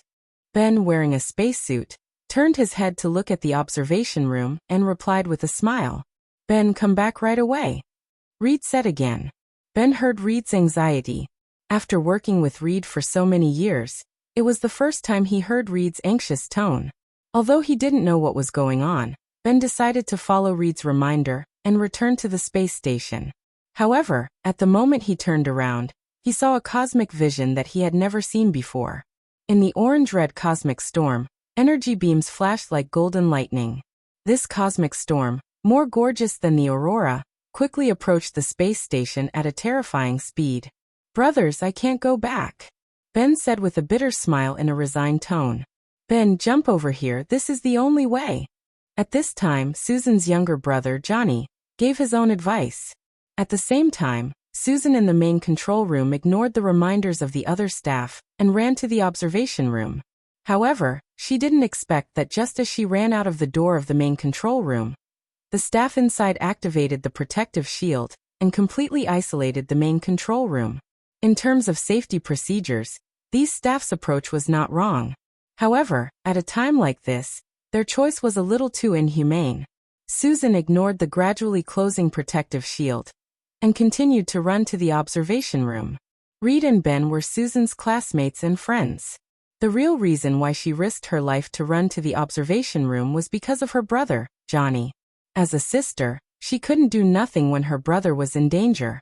While Susan quickly rushed to the observation room, Ben, wearing a heavy spacesuit, also made the craziest jump of his life so far. At the moment when Ben took off, the cosmic storm caused by the coronal solar wind came to the space station and surged through their bodies like a wave. Ben in outer space, Reed and Johnny in the observation room, and Susan on the runway were all completely swallowed by the cosmic storm at this moment. Rog's boring learning process in Camartage lasted for more than half a month. After he finished reading dozens of magic books that were 5 or 6 centimeters thick, he finally ended this boring magic learning journey. The more he learned about magic theories that were completely different from the scientific and technological civilization, the more he admired Lord Doom. Compared with the mainstream scientific and technological civilization of the Earth, magic explains the existence of this world from another perspective. The collision of two different civilizations brought about a subversive change in understanding. Even with the magic foundation laid by Ancient One and the ninjutsu theory he mastered, the learning of these magic theories still gave him a headache. After saying goodbye to Ancient One, Rog returned to Konoha's headquarters in Washington alone. Although he didn't bring Fenrir back, he wasn't worried that Fenrir would disappear. With summoning technique, there is no possibility of Fenrir going missing. After returning to his room, he took a comfortable bath and enjoyed a comfortable afternoon nap before coming to his office again. During the time when he was learning magic, Hinata moved all the research projects about androids in the Konoha Science and Technology Laboratory to Konoha's hidden village on Tatooine. In order to complete the research as soon as possible, Hinata even transferred her main program over and changed its position with number 2 in Konoha's hidden village. Now Hinata number 2 is in charge of Konoha's headquarters. Number 2, is there any recent news about mysterious creatures in the Himalayas? Yes. As soon as the voice fell, number 2 projected the relevant news in front of Rog. Although there are few people in the Himalayas, there are still many mountaineers and indigenous people who found traces of Fenrir. In addition to the pictures taken by these mountaineers and indigenous people, Fenrir's traces were also discovered by reporters from some news channels. Giant wild wolf in the Himalayas, suspected to be a prehistoric ancient creature. Prehistoric behemoth appears. Top biologists gather in the Himalayas. The mythical wolf? The view of Norse mythology researchers. The sign of the end. The countdown to the destruction of human civilization. Unlike the previous news about unknown creatures, the news published recently, without exception, took clear photos. One of the most intuitive pictures was when Fenrir came in front of a photographer and ate the photographer's transportation, a pack horse that had just reached adulthood. The picture of Fenrir opening its mouth and quickly swallowing the pack horse was completely captured by the photographer, letting the audience around the world understand a fact they should have known long ago. Wolves in the wild are dangerous. Giant wild wolves in the wild are even more dangerous. Number 2, prepare a press conference in the name of Konoha, including the following 3 points. First, for the sake of public safety, Konoha captured this prehistoric giant wild wolf. Second, after communication, this giant wolf named Fenrir expressed the desire to join Konoha's intelligence agency. Third, Konoha agreed to the application of the giant wolf Fenrir and reached a consensus on friendly cooperation and joint maintenance of the world's security. Although this is a statement that can't stand up to scrutiny and can even be regarded as very deceptive, Rog doesn't care about this at all. He just needs an opportunity to publicly announce Fenrir. As for whether other people believe it or not, it's their problem. If they have any dissatisfaction, they can ask Fenrir's wolf in person. However, he estimated that no one would dare to do this, and Fenrir would never pay attention to them. Okay, the time of the press conference is scheduled at 1 o'clock tomorrow afternoon. The location is in the headquarters square. Number 2 quickly gave a reply. Reed Richards and the others have not returned to the Earth. If they come back, send them an invitation letter from Konoha, and invite them to come to Konoha. After solving Fenrir's matter, Rog turned his attention back to Reed. A week ago, the space station where Reed Richards was located was hit by a cosmic storm, and the research was forced to be suspended. At present, they are being observed in isolation in the hospital to check whether they have been exposed to radiation from the cosmic storm. The test results are normal, and they can be discharged from the hospital tomorrow. This is their physical examination report. After that, number 2 projected the examination report of Reed and the others. Send them an invitation letter first, and arrange a team of special forces to pick them up. I hope to see the 4 of them after the press conference. Rog didn't look at the examination report given by number 2. Since Reed and the others suffered from the cosmic storm, their fate was doomed. The Fantastic Four, whether they want to or not, this is their next life. As for why the hospital's examination report shows normal, the reason is very simple. Because the radiation impact of the cosmic storm has not yet begun. They are now in the final stage of normal human beings. After a while, they can completely say goodbye to the identity of normal human beings. The next afternoon, the press conference about Fenrir was held on time, and Rog also summoned Fenrir, who was playing in the Himalayas, back in advance. He did not attend the press conference, but gave the task to Frank the Punisher. As he guessed, when Frank seriously said the excuse he casually made up yesterday, the reporters present showed an expression of, "Are you kidding me?" Although they knew that this was an excuse to fool people, after seeing Fenrir lying next to Frank, they wisely chose to shut up. The press conference ended smoothly according to the established process, and Fenrir officially became a Konoha agent with a legal establishment. Not long after the press conference, Rog saw the future Fantastic Four in the conference room. Just as he remembered, the man who looked like a researcher was Reed Richards, the future Mr. Fantastic. The bald, brawny man was Ben Graham. He used to be a pilot in the Marine Corps. Now he was a NASA astronaut and a future Stone man. The youngest and most handsome one was Johnny Stone. He was an arrogant and unruly mechanic cum racer who did things his own way. He was the future Thunderfire. As for the last one, it was the future Invisible Woman, Susan Stone. Like her younger brother Johnny, Susan has a good appearance, a beautiful face, a curvy figure, and an amazing career. Hello, nice to meet you. I'm Rog, the current director of Konoha Intelligence Agency. After seeing Reed and the others come in, Rog, who was sitting on the sofa, took the initiative to stand up and introduce himself. Hello, my name is Reed. Reed introduced himself with a puzzled look on his face. He then shook hands with Roger in a daze. With Reed taking the lead, the other three introduced themselves one after another. Sit anywhere, you don't have to be so nervous, I'm not a bad person. People who know me know that I'm a very kind person. Rog said with a smile, and then sat on the sofa opposite the four of them. However, his explanation did not ease the tension of Reed and the others, but made them more nervous. Reed and the others couldn't be blamed for being too nervous. After all, Rog's image in the outside world was a bit too domineering. Coupled with his superhero identity, this made Reed and the others, who were ordinary people, involuntarily feel a pressure and nervousness that seemed to come from their biological instincts. The four of you are professionals in your respective fields.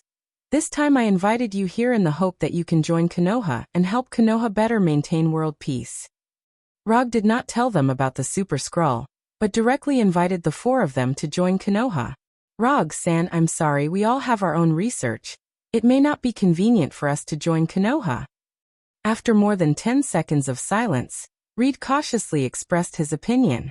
I don't object to you having your own research, but what I want to say is that joining Konoha will make it more convenient for you to carry out your own research. Whether it's equipment, funds, or personnel, Konoha can provide you with everything you need. If the information I got is correct, Reed, the fourth installment of your Baxter Building payment is almost overdue, right? Normally, a genius scientist would not be short of money, especially in a capitalistic society like America. However, not every genius scientist could go through the initial stage of accumulation. The higher the level of the research project, the more resources it required. Science and technology required financial support. Can we really get everything we need? The one who spoke wasn't Reed, but the youngest, Johnny. That's right, everything. Including your little hobbies. Konoha can satisfy you. Among the four of them, Johnny was definitely the easiest to tempt. Greedy, lustful, doing things his own way, hedonistic. I'm in. After receiving Roger's confirmation, Johnny didn't even think about it before agreeing to it. A wise decision. Welcome to the team. With Johnny's good start, the rest of the matter became much simpler. Since Johnny joined, Susan would naturally join as well. As for Reed and Ben, after a few minutes of serious consideration, they finally agreed to Rog's invitation. The future Fantastic Four now belonged to Konoha.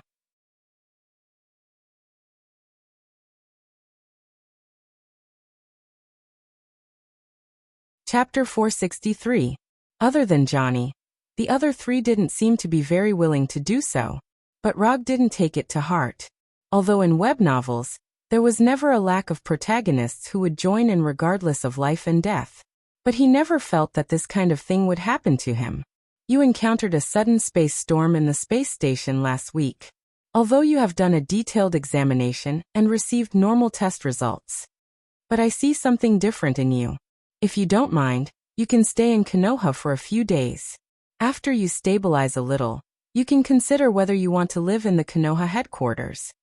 Rog didn't directly tell the four of them that they were going to mutate soon.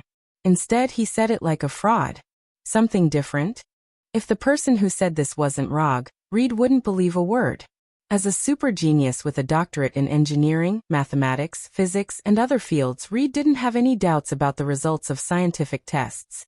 In this regard, Reed was very similar to the former Tani. They both felt that everything in the world could be explained by science. However, the facts proved again and again that science was not the only truth in the world. Tani has further expanded his thinking and vision, while Reed stayed at the stage before Tani. Sorry, is it convenient to ask what it is? For some reason, Susan always felt that Rog seemed to know something, but he didn't want to disclose it to them. I just saw something from you that doesn't belong to Earth. I'm not sure what it is.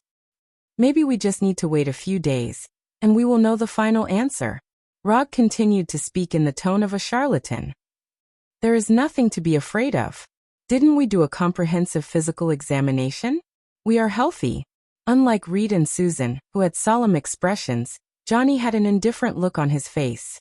He could even be said to be a little happy. Golden thigh. A golden thigh thicker than he imagined. Johnny now began to fantasize about his good life after joining Konoha. Although Konoha didn't have a good reputation in the outside world, it wasn't a problem for Johnny. If he cared about other people's opinions, he wouldn't have become the arrogant and unruly person he was today.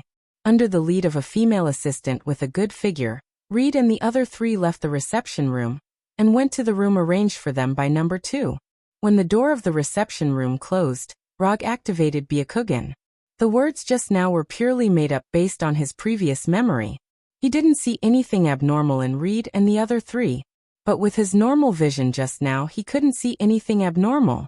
However, when he activated Byakugan and used his unreasonable supervision to look at them, he saw what he wanted to see. The radiation mutation brought about by the cosmic storm had begun. He looked away from Susan, closed Byakugan, and began to organize the things he had to deal with next.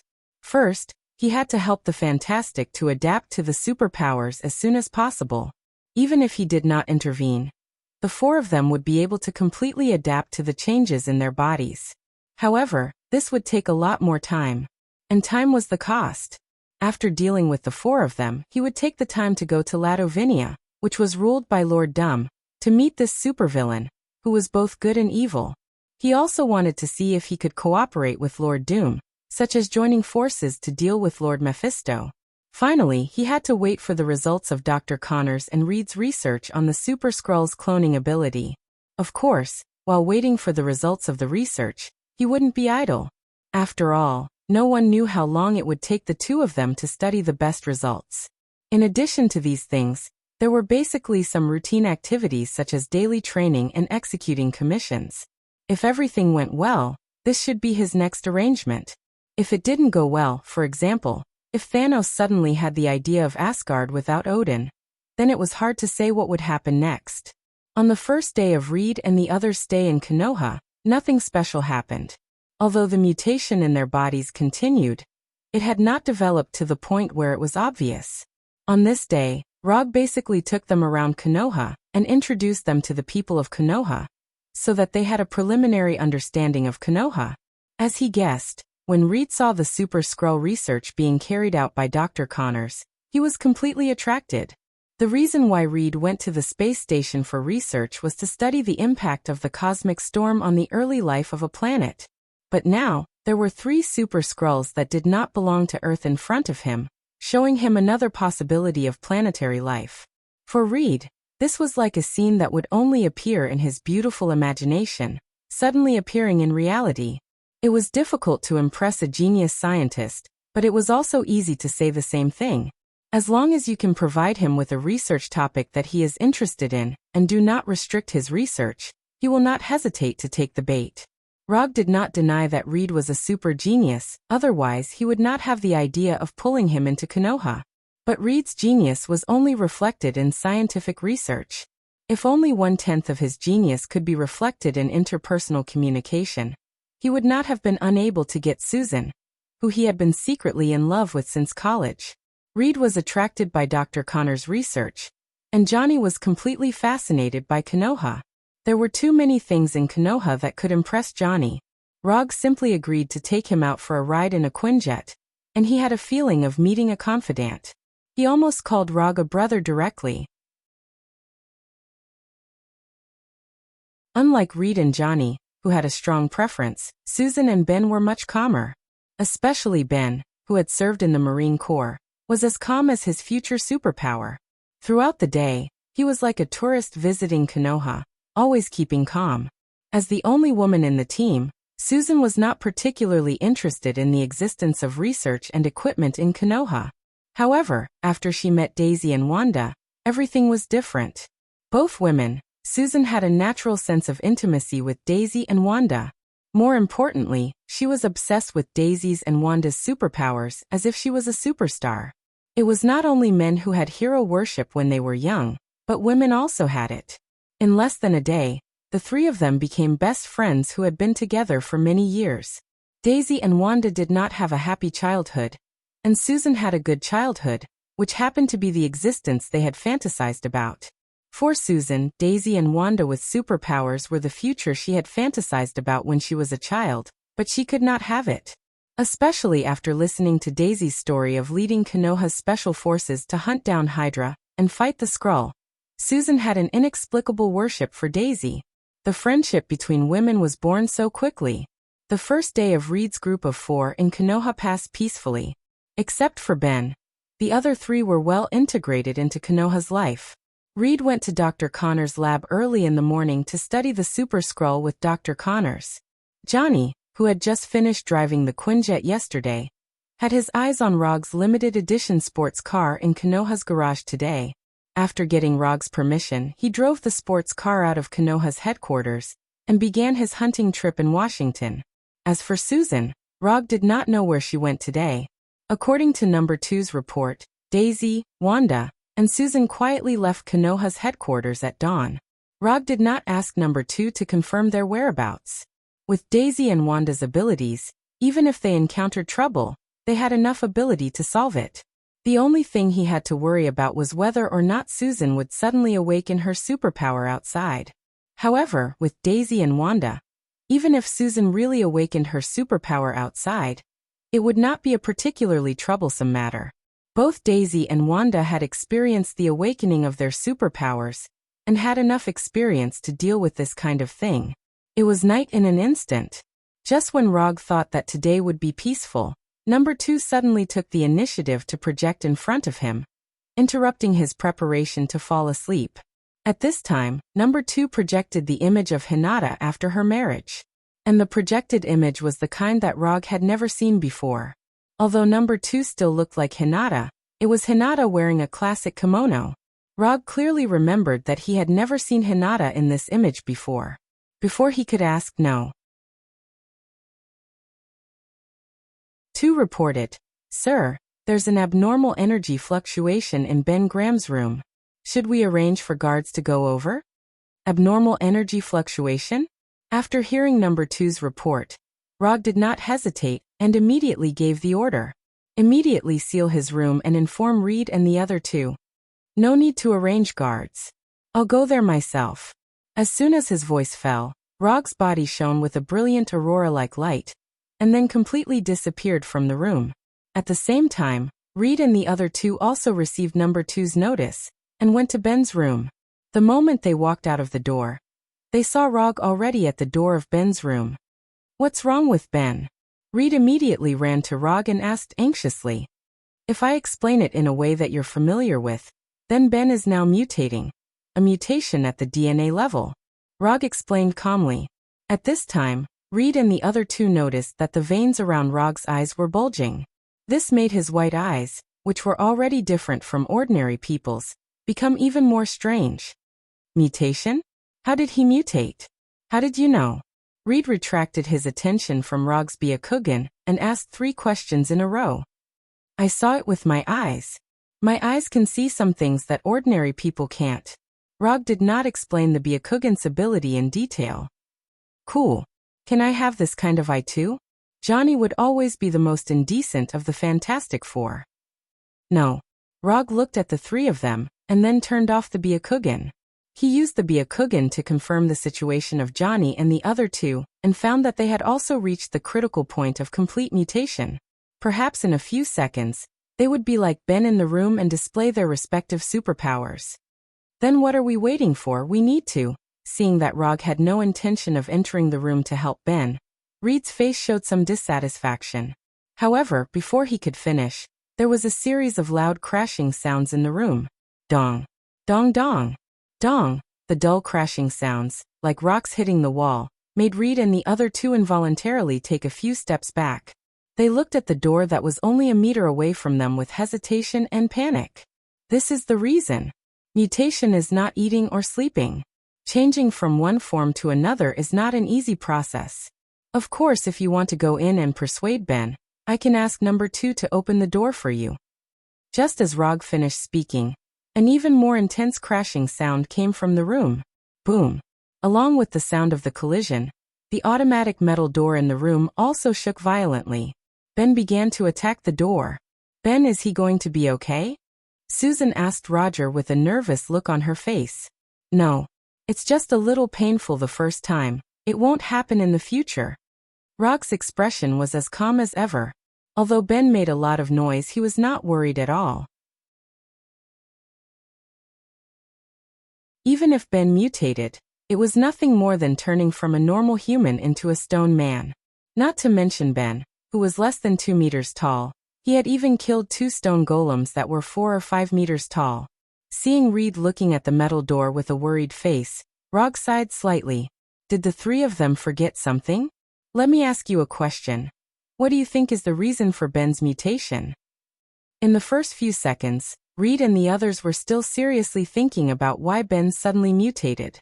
Then they finally reacted. Rog was not asking them why Ben mutated at all, but reminding them. Fuck. I told you a long time ago, don't study things outside the Earth, you just don't listen. Although Johnny is the least serious of the Fantastic Four, it doesn't mean that he is really brainless. You knew about this from the beginning, so you called us all to Konoha? Unlike Johnny, who complained and scolded, Susan was so calm at this time that she didn't look like a woman. No. I just guessed this possibility, but I don't have any substantial evidence. Rog certainly wouldn't say that he saw their future in other worlds, so he knew that they would become the Fantastic Four in the future. Although his explanation is not perfect, it is very consistent with his identity. He is the current director of Konoha's intelligence agency, and the superhero 4th Hokage. It was completely reasonable for him to be able to guess some things. It must be that the cosmic storm fundamentally changed our DNA. Susan expressed her opinion. Let's not rush to conclusions. Before we come to a conclusion, we need to have a lot of evidence. Reed replied with the rigor of a scientist. Oh, look. Just as Susan and Reed were about to continue to express their opinions, Johnny suddenly spoke. Turning around, Rog and the others saw Johnny with his left hand burning. The scene in front of them was completely beyond the scope of Susan and Reed's understanding. Just as they were about to say something, the flame on Johnny's left hand suddenly soared and completely engulfed him. Johnny! Susan instinctively shouted as she looked at Johnny, who was completely engulfed by the flame. However, in the next second, a waterfall-like water appeared out of thin air above Johnny's head and poured down. Johnny, who was hit by the water, staggered and directly fell to the ground. The orange-red flame burning on his body completely disappeared. What disappeared with the flame was his clothes. Johnny's mutated flame superpower was very cool, but unfortunately, he mutated into a natural flame. Without oxygen, it will extinguish. It will also be extinguished by a large amount of water. What Rog just used was not a newly developed water release ninjutsu. He just turned chakra into water. This kind of chakra manipulation skill is not very useful against other enemies. But it is very suitable for Johnny, who can only produce natural fire. Did you see that I can produce flames? Haha, I also have superpowers. Johnny, who was washed down by the water, directly got up and excitedly gestured with his hands open. Not only did we see the flame, but we also saw your... Rog pointed to Johnny's unusually cool lower body with his finger. Johnny looked in the direction of Rog's finger. reaching out, turning around, all in one breath. When Johnny's back was facing them, Reed leisurely said, "You are right, the cosmic storm changed our DNA." In the next second, Reed made a request to Rog. "Rog, I need to borrow Konoha's laboratory now immediately." "No problem." After getting Rog's approval, Reed did not stop. He directly pulled Susan and quickly walked in the direction of the laboratory. "They have left. Don't you want to go back and put on some clothes?" Looking at Johnny's classic naked butt, Rog warmly reminded him. Note 1. Johnny did not say a word. He lowered his head and returned to his room. A few minutes later, Ben's room was completely quiet. When there was no sound coming from inside, Rog signaled number 2 to open the door and walked into the devastated room. The originally clean and tidy room now looked like it had been bombed by a bomb. There was no complete furniture in the room. It was all broken furniture and electrical corpses. In the corner of the room, Rog saw Ben's completely changed appearance. At this time, Ben was like a bullied child. He hugged his knees and squatted in the corner. "Take it easy, fate is not as bad as you think." Ben served in the Marine Corps before. According to common sense, his will was stronger than the average person. But unfortunately, what he encountered now was a mutation that completely subverted the state of life. "I want to see Debbie. We agreed that no matter what happens, we will always be together. Can you help me?" Ben said in a low tone. "Buddy, I don't think this is a good idea." Debbie was Ben's fiancée. Rog saw information about Debbie in Ben's information. "Help me, okay?" Ben made another request. "I will arrange a plane to take you there, if you need. I can let the special force go with you." "No thank you." More than 10 minutes later, a Quinjet took off from the hangar and flew to New York with Ben, who had simply changed his clothes. Over the next few days, Reed and Dr. Connors thoroughly examined Susan, Johnny, and Ben from top to bottom, inside and out. Of course, Reed did not forget to test himself. In the process of the examination, Reed and Susan's superpowers also awakened one after another. Reed was responsible for studying the cause of the mutation, and Dr. Connors was responsible for testing their superpowers. Reed had obtained a super-elastic body. He could extend his body substantially like rubber, and he could also change his shape through super-elasticity, turning into various shapes such as cylinders, cubes, parachutes, and so on. Johnny gained the ability to create and manipulate flames. After testing, he could maintain his flames for 17 hours and achieve supersonic flight while burning his whole body.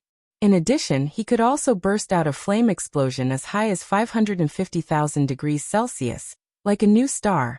Note 2.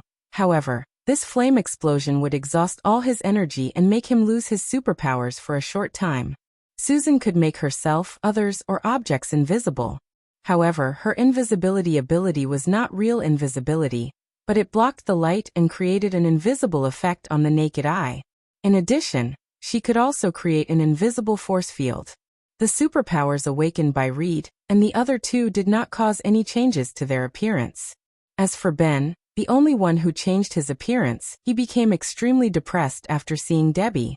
He had obtained a rock-like body and great strength, but his heart had become incomparably fragile and sensitive. Strong on the outside and soft on the inside, this was the true portrayal of Ben now.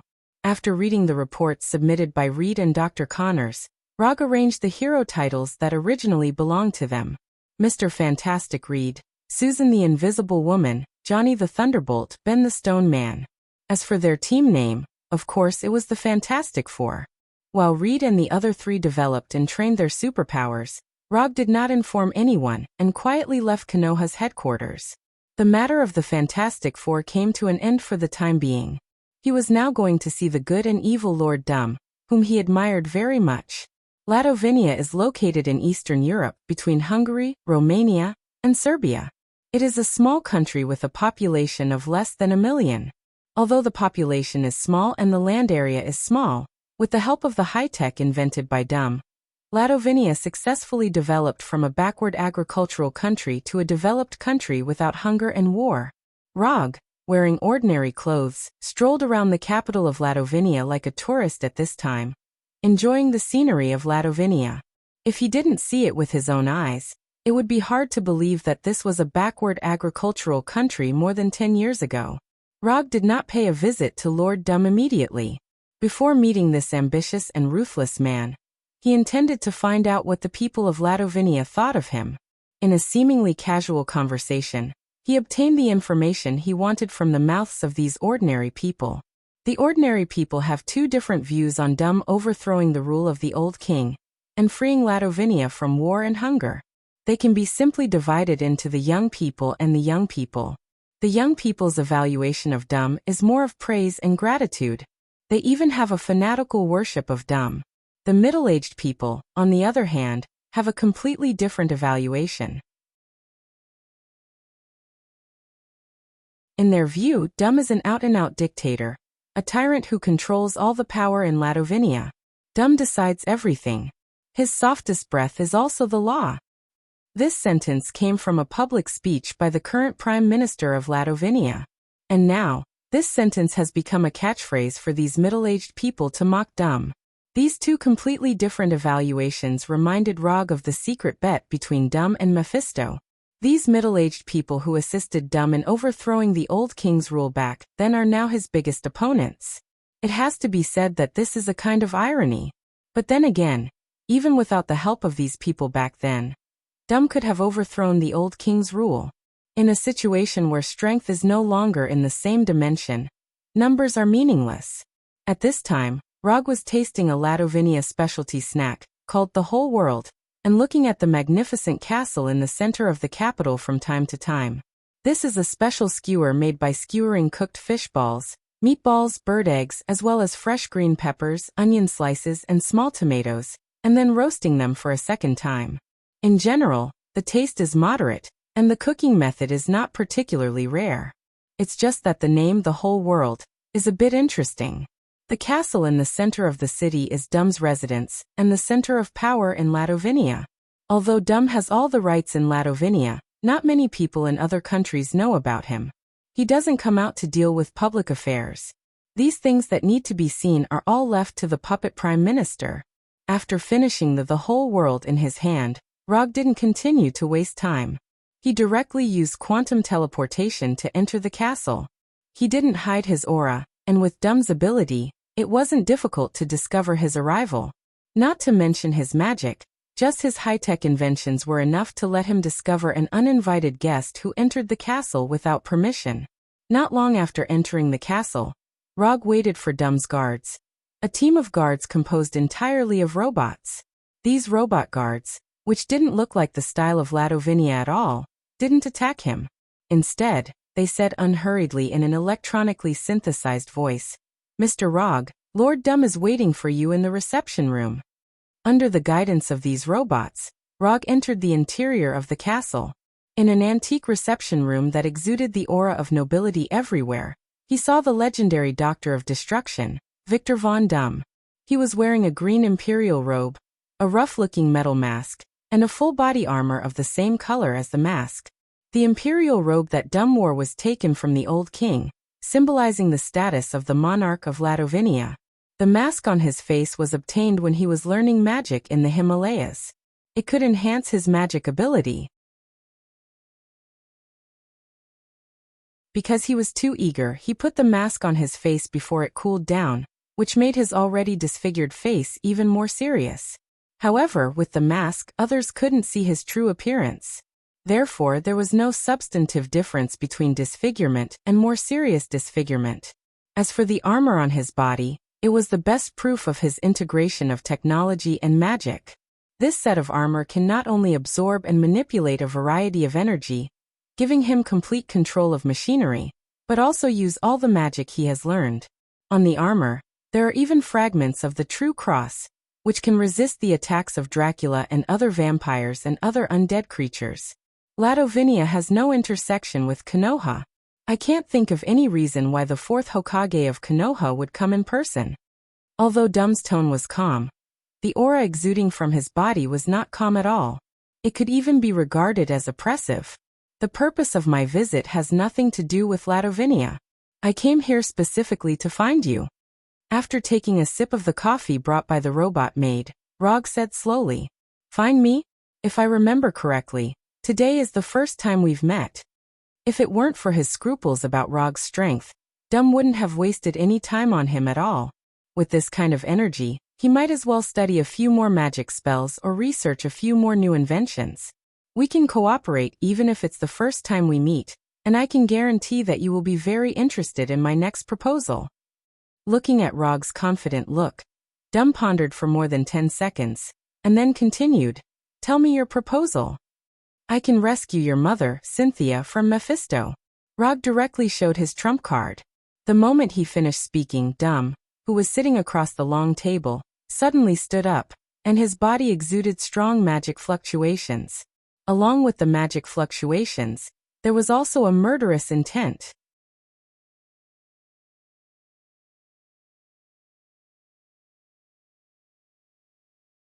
Chapter 464.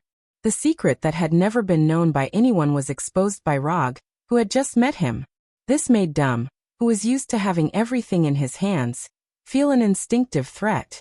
When Dum stood up and exuded a strong magic wave and killing intent, Rog's body also shone with a light blue light.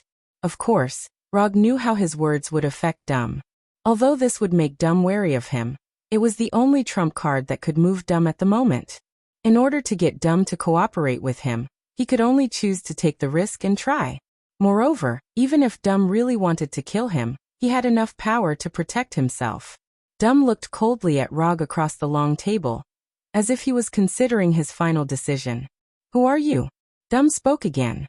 Although it was Dum's first time meeting Rog, he was no stranger to Rog. In fact, he knew him very well. Since Rog appeared as the masked man, Dum had been paying attention to his existence, and had even quietly investigated his past. However, like everyone else, Dum's investigation of Rog could only be traced back to the time when Rog was a private investigator. As for who he was before he became a private investigator, and what kind of past he had, Dum did not obtain any useful information. In the beginning, Dum even suspected that Rog was an alien from another planet, just like Thor from Asgard. However, it did not take long for him to overturn this conjecture. A person who was greedy and lustful on Earth, who did whatever he wanted, and who was also extremely domineering, could not be an alien from another planet. An alien from another planet could not be so interested in the existence of Earth. Even if it was a disguise, it was impossible to disguise so thoroughly. Through the analysis of Rog's actions and the various signs shown in his daily life, Dum could be 100% sure that Rog was a pure Earthling who had lived on Earth since he was a child. After overthrowing the theory that Rog was an alien, Dum had also suspected that he was one of those supernatural cultivators with long lives. However, this conjecture was quickly overturned by him. From Dumu's point of view, although Rog was powerful enough, he wasn't steady at all. He didn't have the calmness and indifference of someone who had experienced the world. If he was not an alien, nor was he a cultivator who had lived in seclusion for many years, then it was very suspicious where Rog's strength came from. Dum knew that there were some geniuses in this world who were born far beyond ordinary people. He himself was a very obvious representative. However, Dum did not sense the aura of a genius from Rog. Coupled with the secret Rog had just revealed, Dum increasingly felt that he had signed a contract with the Lord of Hell, Mephisto. Because he had signed a contract with Mephisto's, his origins were a mystery, and he displayed great strength the moment he appeared. It was precisely because of this that he knew that his mother, Cynthia, had been imprisoned by Mephisto, and that he had a bet with Mephisto. Rog had publicly announced at the Thunder Secret Team's press conference that he was from a place called Konoha, and that he was the fourth Hokage of that mysterious hidden village. However, Dum didn't believe a single word of it. If there really was such a mysterious village on Earth, it was impossible for there to be no news of it at all. Even an existence like Kamartaj was more or less connected to the real world. Dum didn't think that the Konoha hidden village that Rog was talking about would be more mysterious and powerful than Kamartaj. You don't have to look at me like that. I know you'll think I'm suspicious, and even wonder if I have something to do with Mephisto, and if I'm someone he specially arranged. I do have something to do with him, but it's not the kind of relationship you think. With that, Rog summoned the contract that he hadn't signed with Mephisto. You've had a lot of dealings with Mephisto. You should be able to recognize his things. Under Rog's control, the unsigned parchment contract slowly floated in front of Dum. Then, the living room fell completely silent. Dum carefully checked the contract that floated over, and confirmed its authenticity. In the end, Dum let the parchment contract float back to Rog. The magical fluctuations and killing intent emanating from his body completely disappeared, and he sat back on the high-back chair.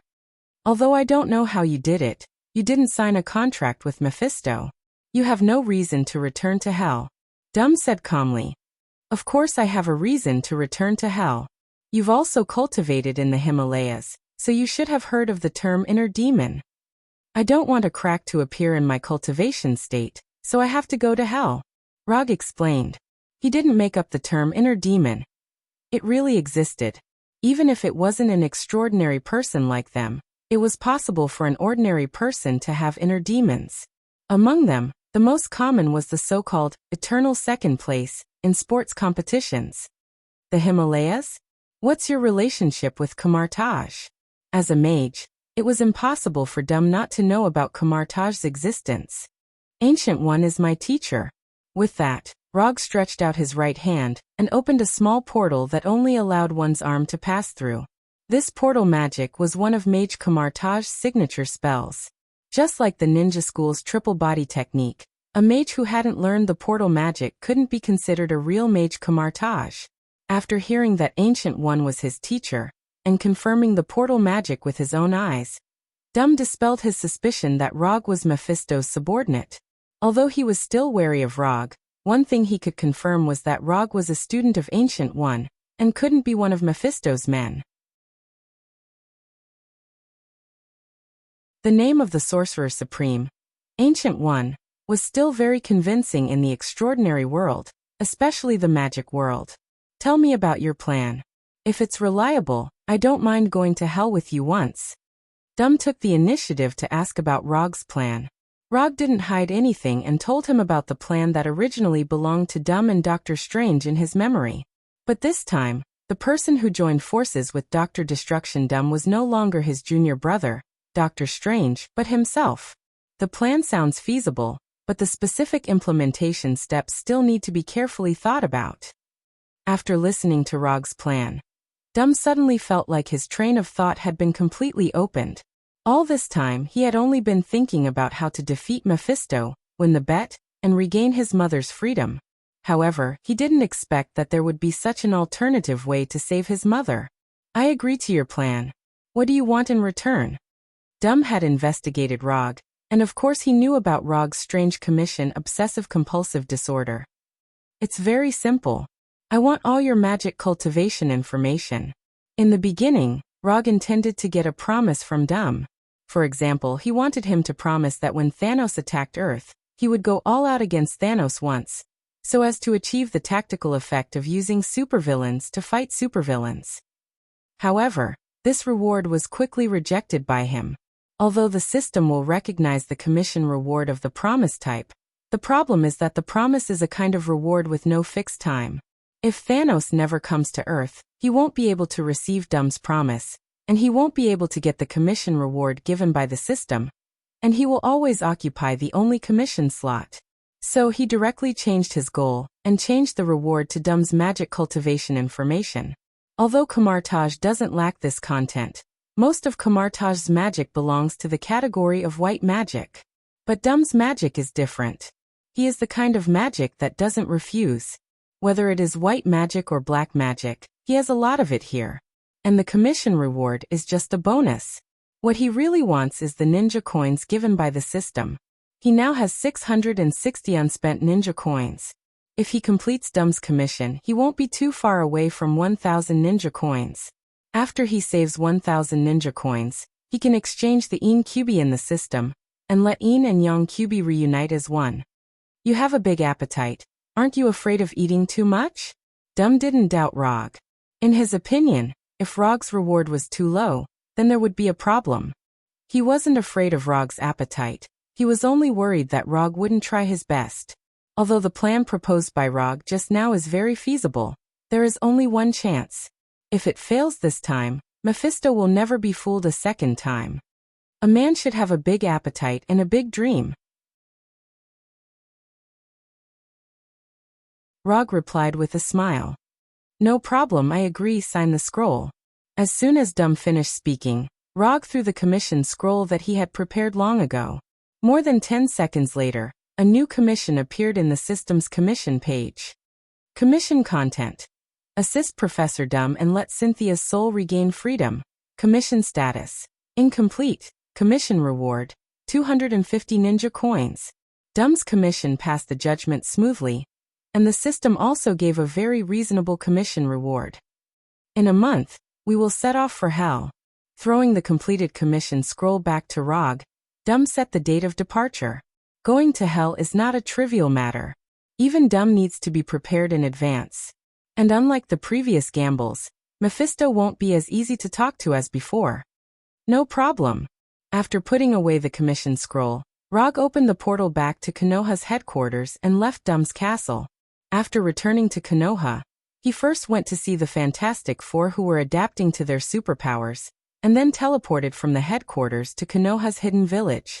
Dum is not the only one who needs to prepare in advance. Before going to hell, he also needs to prepare well. And there is one thing he didn't disclose to Dum, that is, he plans to take something from Mephisto.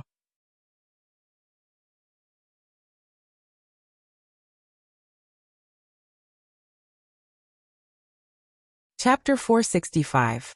The last time he fought with Mephisto, he fully realized the gap between him and the Heavenly Father. Especially when this Heavenly Father was still on his home turf, he showed absolute dominance. Although he didn't go there to fight Mephisto this time, in order to ensure that his soul does not fall into the hands of Mephisto, he needs to make himself a little stronger. This time, Mephisto won't be as casual as the last time. Not to mention that Rog had just cheated him not long ago. In fact, strictly speaking, he didn't cheat Mephisto, because in another month, he will go to hell again. After returning to Konoha, Rog went to see the progress of Hinata's android project. He had already received the Illusions Operational Matrix data and the Cradle of Regeneration Engineering data from Tani and Dr. Zhao Hailuan, and he had already asked number 2 to send it to Hinata. The only thing that hasn't been obtained yet is Dr. Banner's plan to implant artificial intelligence into organic creatures. Rog has a good relationship with Hulk, but his relationship with Dr. Banner is very average. And with a brutal case like Ultron in front of him, Banner was not very willing to give the plan to Rog. In Banner's view, Rog is more dangerous than Ultron. Rog didn't force Dr. Banner. When Dr. Banner clearly expressed his reluctance, he gave up the idea of getting the plan from Dr. Banner. The reason is simple, because he now has Mr. Fantastic Reed, who is no worse than Dr. Banner. Although Reed's awakened superpower is not very good, Reed's most precious thing is his cheat-like brain. Unlike Dr. Banner, Reed is proficient in almost all fields of science and technology. Some of the inventions he made can even compete with the gods. The smartest person on Earth, the #1 genius in the Marvel world, God Reed. Although these titles haven't appeared on Reed's head yet, as long as he doesn't die early, these titles will fall on his head sooner or later. Therefore, Dr. Banner's refusal will not affect Rog's next plan, and it won't even affect his mood. Men were creatures who would forget their old love once they had a new one. Dr. Banner is Rog's old love, and Reed is his new love. After Hinata put most of her energy into the androids project, the progress of the project improved significantly. Especially after obtaining the Illusion Visions calculation matrix data and the Cradle of Regeneration's engineering data. The difficulties in the project were solved one after another. Rog didn't disturb Hinata for too long. After roughly understanding the progress of the android project, he went to his exclusive Naruto training room. Because he only had a month's time, he didn't plan to continue improving his bloodline and immortal body. His purpose this time was very simple. That is, to completely master the third form of Susanoo, that is, the form with Black Tengu armor. The third form of Susanoo is also the final form mastered by Itachi. Compared to the second form, which had flesh and meridians, the third form, which had the Black Tengu armor, not only had its defense greatly increased, it could also use more weapons. For example, Totsuka sword, Yada no Kagami, Kagami sword, and so on. Rog has always been curious about whether he, who has a similar Mangekyo pattern to Itachi, can awaken Totsuka sword and Yada no Kagami like Itachi? As long as the target is stabbed, the target can be sealed forever. In the dreamlike world of Genjutsu, Yada no Kagami can change its attributes according to the attribute of the attack, reflecting or defending all attacks. As long as one of them can be awakened, the strength of Rog's Susanoo will skyrocket. If he can awaken two at the same time, his Susanoo will be almost invincible like Itachi's Susanoo. Note 1. Although in this world, the so-called forever and everything of Totsuka sword and Yada no Kagami is unlikely to become a reality. But even if it's not so absolute, it's enough to make his Susanoo's strength qualitatively improve. Coming to the exclusive training room, Rog didn't hesitate and directly opened his Sharingan and began to practice the third form of Susanoo. A month passed in a flash, and when Hinata projected the message from Doom, Rog left Konoha Hidden Village and returned to Earth. After returning to Konoha's headquarters, he didn't stay at the headquarters for too long. He opened the portal to Doom's castle and came to the meeting room where he met with Doom last time. You're a little different? Although Doom didn't know what Rog had done in the past month, he could clearly feel the obvious change in Rog's aura. I went to make some preparations to face Mephisto. Rog gave a simple answer. He didn't need to explain his training to Doom. Doom was just his client, and the relationship between them wasn't good enough to reveal details to each other. This is my latest plan. You can take a look at it first. The way to go to hell is also on it, but I believe you have your own way to go there. After saying that, Doom pointed to the document that had been placed in front of Rog for a long time. Rog opened the document and looked at the plan that Doom came up with after detailed research. The theme of the plan was similar to what he said before. He went to hell with Doom to face Mephisto, and then Doom sacrificed him to Mephisto for Cynthia. With Doom's understanding of his mother, Cynthia, he knew that Cynthia would definitely refuse him to help her regain her freedom in this way. Although when Cynthia died, Doom was still very young. But he knew that his mother, Cynthia, was a gentle angel. As long as Cynthia refused the freedom that Doom sacrificed Rog for, then Cynthia's soul would be redeemed and fly to heaven, thus escaping from Mephisto's clutches. When the soul is redeemed, it can fly to heaven. This is the passive setting of heaven. As long as a soul does this, heaven will take the initiative to receive this soul, regardless of whether the soul is in hell or not. This is a trick to use heaven to defeat hell. But this approach is feasible. It's like only magic can defeat magic. If you want to defeat hell, you can only use the power of heaven. In the past month, Doom had repeatedly calculated the possibilities, and even specifically confirmed the power of heaven. Doom did not doubt the existence of heaven because there was a fragment of the true cross on his armor. However, he still needed to confirm whether the power of heaven's rules could really break Mephisto's imprisonment of Cynthia's soul. After a month of repeated calculations, he confirmed the feasibility of the plan, and came up with the final implementation plan. There's no problem with following this plan, but there's one thing I need to confirm first. Are you sure that your device can allow us to safely travel to and from hell? I don't want to go to hell and not be able to come back, and I don't want any accidents to happen on the way to hell. Rog did not doubt that Doom could invent a device to go to hell. In fact, this kind of thing had happened once when Doom was still studying in the United States. However, that time, he had sent his soul to hell, not his body. Doom's handsome face was disfigured because of that experiment. Rog did not want his face, which was even more handsome than Minato's, to become like Doom. There's absolutely no problem. I can swear on the soul of my mother, Cynthia. Of course, Doom knew what Rog was worried about. On the surface, he was worried about whether the teleportation device he had discovered was safe or not. However, in reality, he was worried about whether he would leave him alone in hell after Cynthia's soul flew to heaven. Alright. Then when do we set off? Under normal circumstances, if a mage wanted to make an oath credible, they would have to swear to a more powerful existence, such as a god. However, Doom did not do so. Instead, he swore on Cynthia's soul. From a magical point of view, this oath did not have a strong binding power. However, from Doom's perspective, This was the strongest guarantee he could make. In terms of filial piety to his mother, Doom was definitely a 100% filial son. Now, although going to hell a day earlier or a day later would not make much of a difference, Doom hoped to restore his mother's freedom as soon as possible, even if it was just a minute or a second earlier. Alright. Under Doom's lead, Rog came to the dungeon at the bottom of the castle. The area of the dungeon was larger than Rog had imagined, and the environment was completely different from the dark dungeons in his memory. If he did not know that this was the place where Doom made a bet with Mephisto every year, he would even think that this was a secret research lab buried deep underground.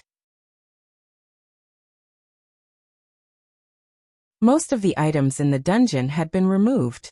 In the dungeon, which was the size of a football field, there was only a circular door made of metal, and those densely packed lines that covered the entire ground like a spider web. This portal will close after it opens, and reopen after 10 seconds. I've calculated the flow of time between hell and earth. This time is enough for us to finish everything in hell. If we can't finish it, we'll probably be dead in hell already. The last time Rog went to hell with Ghost Rider Johnny, he didn't pay special attention to the flow of time between the hell dimension and earth. They hadn't stayed in hell for long, so they didn't feel anything when they returned to earth. But Doom was different. Apart from being a mage, he was also a scientist who was very sensitive to data. The details that Rog and Ghost Rider Johnny hadn't noticed were important for him to figure out. As long as you're sure there's no problem. We're not in a hurry anyway. Rog stood a meter behind Doom and watched him operate this hell portal that was a combination of technology and magic. Ghost Rider's Hellfire portal was more convenient. He could just drive the ghost motorcycle in, and there was no need to prepare so many things. Although that was what he thought, Rog knew that Ghost Rider's ability to freely travel to hell wasn't something that could be found everywhere. In the field of magic, this kind of teleportation had a special term: dimensional teleportation.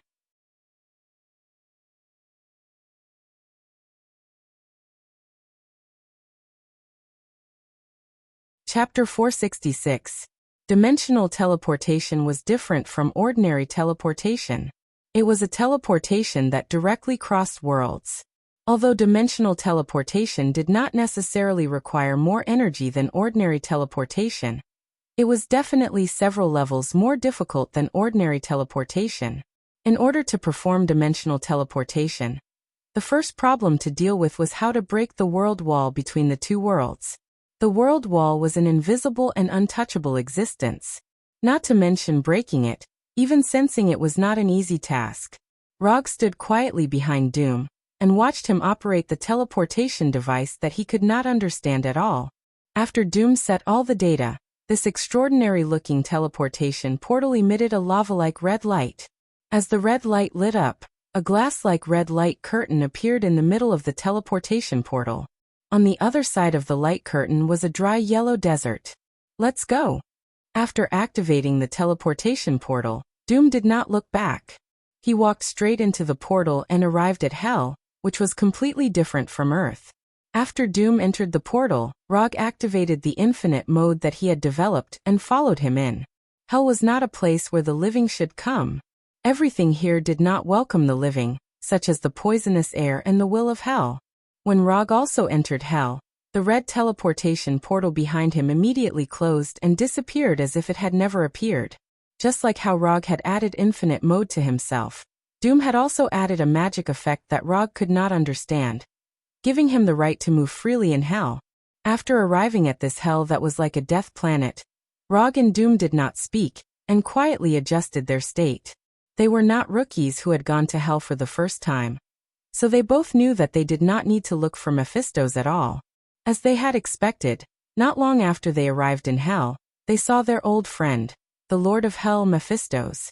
At this moment, Mephistos did not reveal his demon true body, but maintained the demeanor of an old British noble that Rog had seen before. He was wearing a slim black classical suit, meticulously groomed silver-white hair, and a black cane inlaid with a silver skull. Looking at Mephistos, who looked like a British aristocrat, Doom frowned slightly. He had fought Mephisto many times, but he had never seen Mephisto in a human form. In the past, Mephistos had shown him the typical image of a demon with red skin, curved horns, and bat wings. I didn't expect that we would meet in hell so soon. I thought that you would only appear at the last moment. Although 10 years is only equivalent to sleeping for a demon, I'm still gratified to be able to see you so soon. Mephistos glanced at Doom, then turned his gaze to Rog. To him, Rog and Doom were toys that could make him happy. The only difference was that Rog's toy was slightly more expensive, while Doom's was slightly more ordinary. Of course, this did not mean that Doom was much weaker than Rog. It was just that according to Mephistos's standards, Rog's soul was an extremely rare limited edition, or even the only one that had gone out of print. I said that I would definitely fulfill my promise. Don't underestimate a ninja's promise. Although this was hell, Mephistos's home ground, Rog's mind was as calm as ever. Mephistos was indeed very powerful, but it wasn't as if he couldn't fight back at all. Furthermore, he had Professor Doom by his side. Good. Very good. Mephistos said with great relief as he looked at Rog with even more admiration. He originally thought that Rog planned to continue cultivating for 10 years before coming to meet him in hell. However, Rog's actions once again exceeded his expectations. Mephistos liked people who were unpredictable. This would make him feel the small surprises in life. When everything was under control, life would become especially boring. Why did Mephistos, a mighty lord of hell, always like to tempt ignorant ordinary people on earth? It was because he wanted his life to not be so boring. Seeing those souls struggle in pain and regret in his hands would give him a rare sense of satisfaction. Mephistos, let's start this year's bet. Doom did not wait for Rog and Mephistos to continue talking and directly said to Mephistos, "This year's bet? No problem. I don't mind having a small appetizer before I want to eat the delicacies." As soon as he finished speaking, Mephistos's aura became completely different. If the previous Mephistos more or less gave off a friendly and amiable feeling, then the current him was like a high and mighty king who ruled over all things. In fact, in hell, Mephistos was indeed a high and mighty king. However, the Rog and Doom in front of him now were not the demons of hell who would tremble when they saw him and choose to submit from the bottom of their hearts. Mephistos displayed his aura as a lord of hell, but he did not change his human appearance. He still maintained the appearance of an old British noble. "Come, let me see what kind of abilities you have after joining forces." Whether it was Rog or Doom, Mephistos was no stranger to them. Mephistos didn't know their strength 100%, but he knew it very well. As soon as Mephistos finished speaking, a strong holy aura erupted from Doom's body, making him look like an angel who had descended from heaven. Doom had many spells, but what he was using now was not the magic he had mastered, but the ability of the fragment of the true cross on his armor. Golden light instantly enveloped Doom's entire body, making him look extremely holy.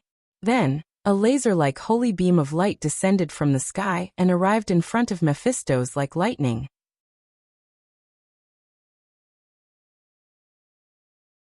Although Mephistos was not an undead creature, the holy energy provided by the fragment of the true cross could still restrain his power of hell to a certain extent. Heaven was the nemesis of hell. The holy energy of heaven was also one of the energies that could restrain the power of hell the most.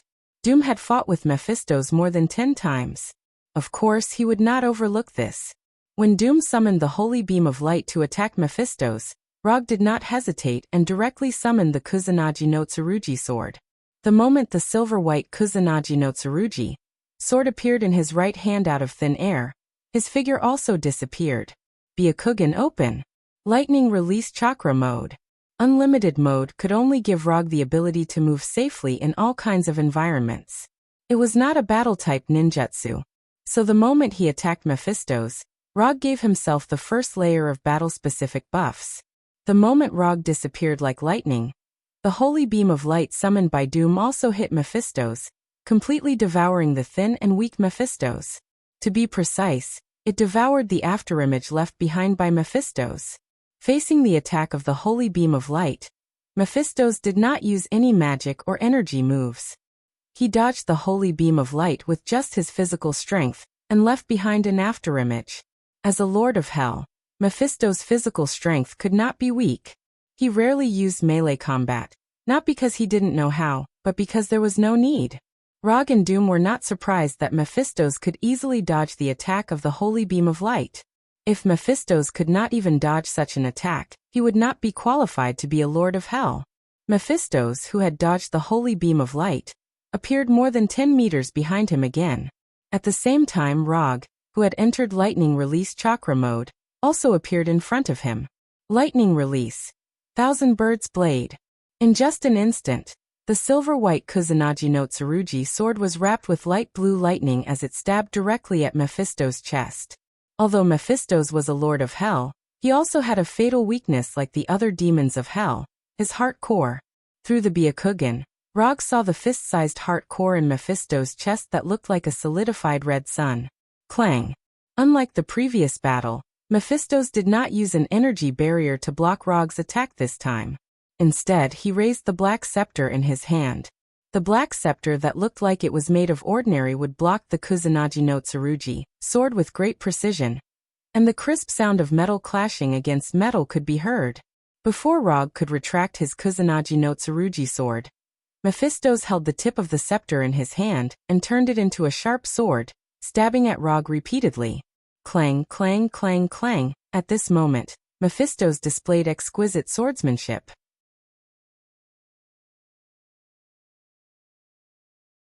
Just with one stab after another, he forced Rog to retreat continuously. As expected of a Lord of Hell, he had a way. Rog had no intention of competing with Mephisto's in swordsmanship, so he immediately retreated. However, the moment he pulled away, Mephisto stuck close to him like a shadow. Before the Earthlings even had civilization, the demons were already masters of close combat. Playing with swords in front of me. Aren't you looking down on the demons of Hell too much? The swordsmanship that Mephisto's displayed now was not inferior to that of the goddess of death, Hela. Although his swordsmanship was only fast, accurate, and ruthless, in his hands, even the simplest of moves could turn into a storm of death that could take away one's life. Holy Halo. Holy Oath. Just as Rog was being forced back by Mephisto's, Doom cast 2 more holy spells in the distance. Rog, who was enveloped in lightning release chakra, suddenly shone with a golden light that was like the sun. At the same time, the Kusanagi no Tsurugi sword in his hand was wrapped in holy flames that contained holy energy. Holy Halo gave Rog the holy energy to resist the power of Hell, increasing his strength and speed for a short period of time. Holy Oath gave the Kusanagi no Tsurugi sword in his hand the ability to deal holy damage. Professor of Destruction Doom became a reliable healer, giving Rog 2 holy buffs.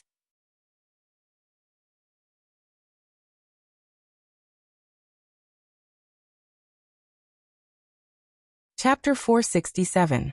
Reality proved that although Professor Doom did not have a good reputation in the outside world, he would be a very good team member when working together. The timing of the 2 holy spells, Holy Halo and Holy Oath, could be said to be perfect. If not for the fact that this was Doom's first time fighting together, Rog would have suspected that he had specially trained with Doom in this kind of tactic. The sudden burst of holy energy from Rog's body instantly disrupted Mephisto's attack rhythm, giving him an almost negligible amount of time to catch his breath.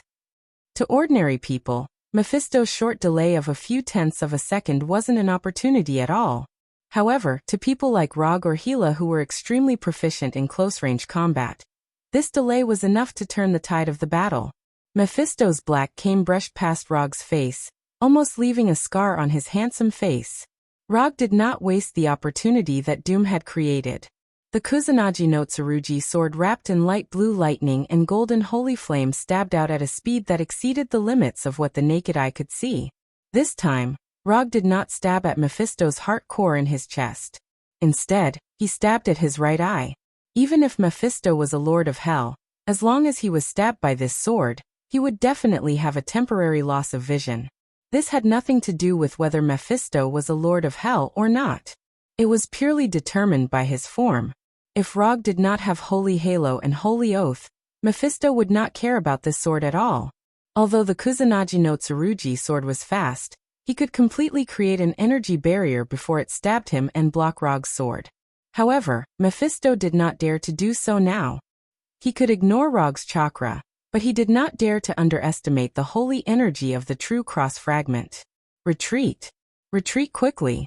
Mephisto, who had just mocked Rog for overestimating himself and daring to use swordsmanship in front of him, was now forced back by Rog's sword. Although Log didn't say anything harsh to Mephisto, he proved it to Mephisto with his actions. Don't act tough just because you're older. There were many examples of people who looked down on the Earth civilization and were defeated by the Earthlings in the end. Mephisto chose to retreat, but Rog wouldn't let him off so easily. A few seconds ago, Mephisto was still chasing after Rog, but now the situation was reversed. Dang dang dang dang dang dang. Previously, Mephisto had used Rog as a practice target. Now it was Rog's turn to return the favor. Just like Mephisto's, who only pursued speed, accuracy, and ruthlessness with his sword, Rog's attack also followed these 3 points. Swords were lethal weapons, and swordsmanship was the art of killing. Note 1. The art of killing did not need to be fancy. Just as Rog was about to leave the mark of an earthling on Mephisto's body in one go, the holy energy in his body disappeared. The duration of the holy halo and the holy oath had ended. The sudden disappearance of the buff inevitably made his movements a little incoherent. The experienced Mephisto naturally wouldn't miss such an opportunity. However, just as he was about to counterattack, Rog opened his mouth silently. "Old man, you've been tricked." With Mephisto's ability, reading lips wasn't a problem at all. But before he could react, a holy light that seemed to have descended from heaven completely enveloped the two of them. Holy purification. It was true that Rog and Doom had never worked together before, but they were both existences with rich combat experience. Even if they hadn't rehearsed or worked together before, as long as they had seen the same battle plan, they would be able to cooperate tacitly. Holy halo, holy oath, holy purification. These holy spells were all in the plan that Doom had shown Rog. In order to regain the freedom of Cynthia's soul, Doom generously revealed the spells he had mastered to Rog, although the spells recorded in the plan couldn't be all of Doom's spells. However, as long as he knew the effects of these spells, Rog would be able to determine which spell Doom would cast at which time. This had nothing to do with whether the two of them were familiar with each other or not. It was purely because they had the same level of combat thinking. Simply put, this was like two kings being matched against the same passerby. They had indeed never worked together before, but under the premise of knowing what abilities the other party had, they could easily cooperate exquisitely. In a one-on-one situation, they were indeed no match for Mephisto. Although the humans on Earth were far inferior to the demons in Hell, humans had an advantage that demons could never have. Humans were creatures that would help and support each other. A single person's strength might be very insignificant, but when one human after another was added together, it was enough to change the world. Man could conquer nature. Because humans were weak, they learned to work together. Because humans were weak, they learned to use the laws of nature and borrow the power of the world itself. Because humans were weak, they learned to be humble and learn, and explore the truth of the world bit by bit. So never, ever underestimate humans. The holy light that was like the descent of heaven dispelled the power of hell within a few hundred meters. This hellish place filled with destruction and chaos showed a warmth and light that had never appeared before. When the holy light dissipated, Rog and Mephisto, who were at the center of the holy purification, disappeared. The power of holy purification was very strong, enough to deal a fatal blow to the undead and demons. But it also depended on who the opponent was. As a lord of hell, the holy purification that Doom used the true cross fragment to cast could indeed make him suffer a small loss, but it was far from enough to seriously injure him. However, Rog and Doom didn't expect the holy purification to completely deal with the Lord of Hell. Being able to make Mephisto suffer a small loss was already a very good result. The defense towers had to be pushed down one by one, and the troops had to be pushed down in waves. In order to destroy the enemy's crystal, they had to build up their own advantage bit by bit. What Rog and Doom were doing now was to increase their advantage bit by bit. This advantage might not be obvious now, but as long as they continued to accumulate, They would be able to destroy this crystal named Mephisto sooner or later. After the holy purification, Rog's figure appeared 2 to 3 meters in front of Doom, while Mephisto's figure appeared more than 100 meters away. After being hit by the holy purification on the spot, even Mephisto was left with many marks. His classic black suit had obvious holes in it, and his meticulous silver hair had also become messy. Good. Very good. Both of you are very good. Although Mephisto's voice wasn't loud, Rog and Doom could clearly hear the anger in his voice. Before they could say anything, Mephisto tore off his suit, revealing his strong muscles that didn't match his image of an old man. Under Rog and Doom's gaze, Mephisto's skin turned dark red, and the human appearance that he maintained also changed.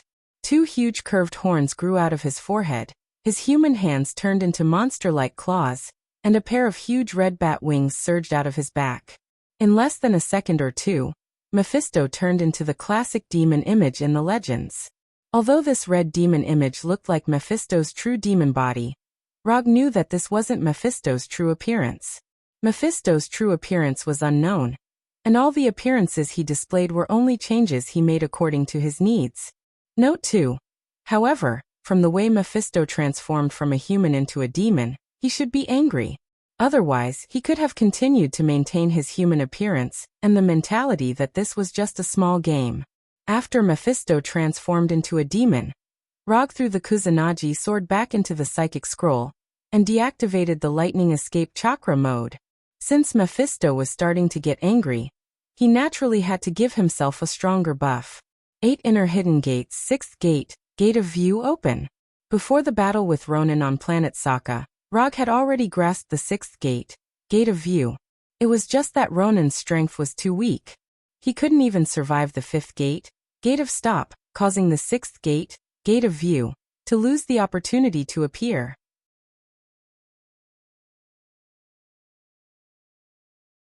Although Mephisto didn't know what kind of existence the 8 inner hidden gates were, he could clearly sense Rog's greatly increased chakra and physical strength. Is he planning to continue fighting me in close combat?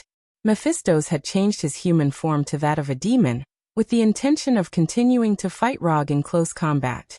But what he didn't expect was that after seeing his demon appearance, Rog actually used a move that greatly increased his physical strength. Haha. Interesting. Interesting. Looking at Rog, who was emitting a green glow, Mephisto suddenly laughed. Under normal circumstances, people would choose to attack their opponent's weakness with their strengths. This was also the most suitable tactic in a battle. But at this moment, Rog was doing the opposite. Mephisto transformed into a demon that was better at close combat, and he activated the 8 inner hidden gates that could greatly increase his close combat ability. Don't you want to fight in close combat? I'll give you the chance. Rog's tit-for-tat and unyielding approach perfectly matched Mephisto's preferences. Looking at Rog, Mephisto thought of his disappointing descendants. Why don't my descendants have such a personality? They only know how to scheme against each other all day and play small tricks that can't be shown in public. They're simply embarrassing me, Mephisto. If he had a descendant with Rog's personality, why would he stay in hell and work so hard at his age? Be my son. Just as Rog and Doom were waiting for Mephisto's revenge attack, Mephisto suddenly said something that confused them.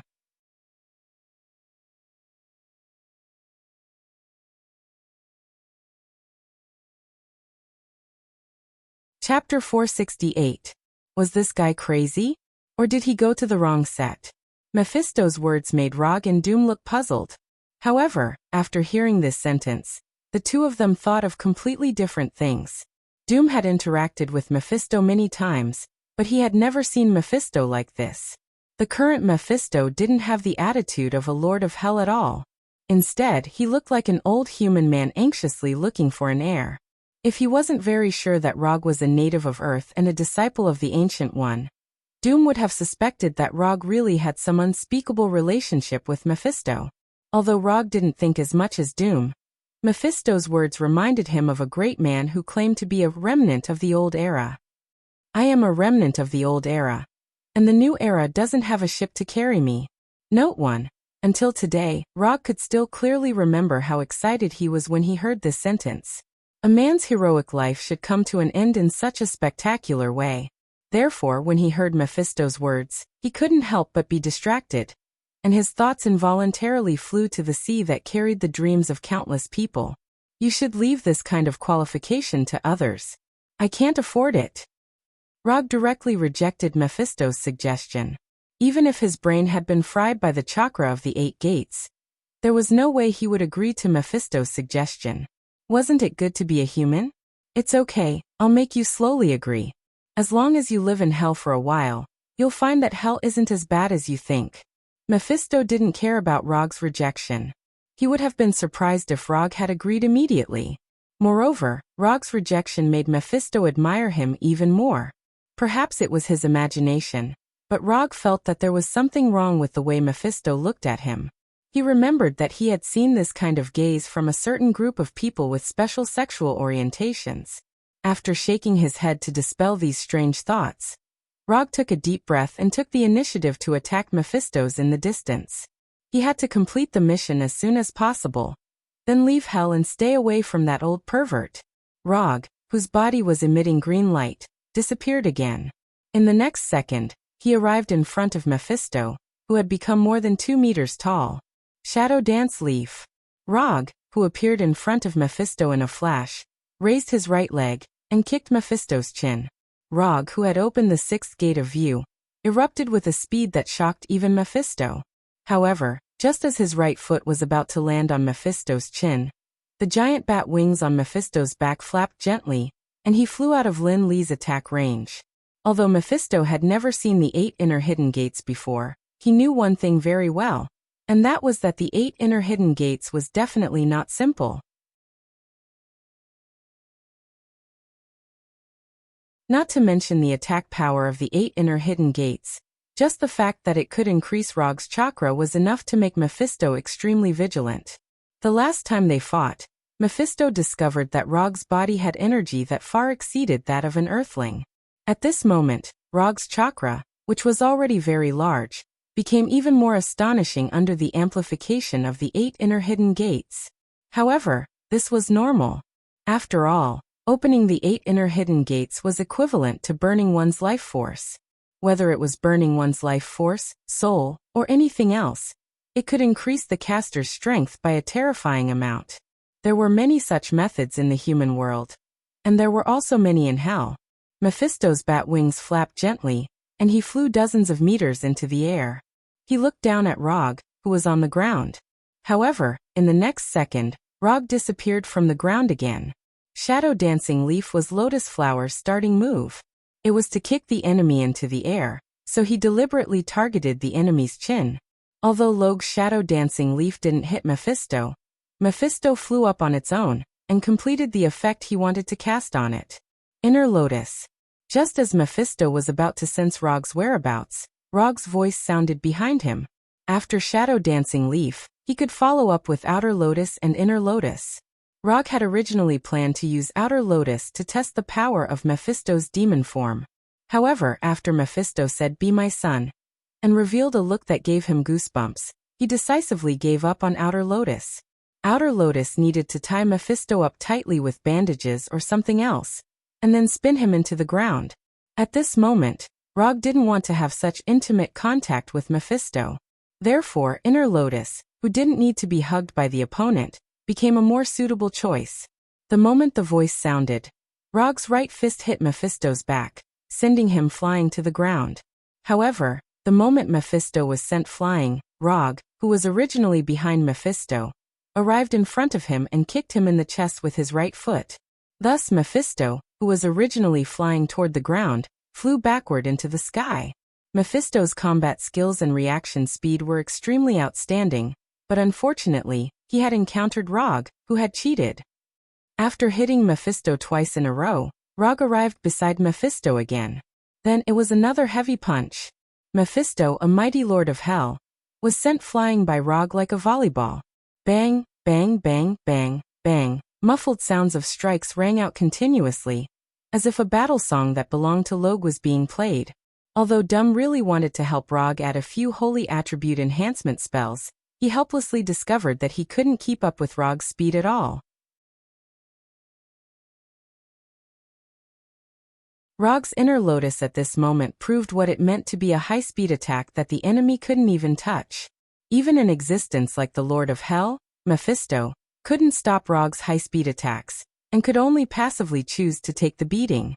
Although Mephisto looked a little beaten up now, in fact, the damage that Inner Lotus had done to him was more in terms of image than physical body.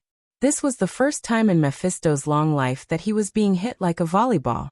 After punching and kicking Mephisto dozens of times in the air at a speed that was beyond what the naked eye could capture, Rog finally made the final blow to end Inner Lotus. Boom! Mephisto, who had been hit in the chest by Rog's right fist, crashed into the ground like a meteor, creating a huge crater that was more than 10 meters wide. The thick ground outside the crater also cracked like a spider web from Mephisto's impact, spreading dozens of meters around the crater. After using Inner Lotus' ultimate skill, Rog also stopped flying in the air and slowly landed on the ground.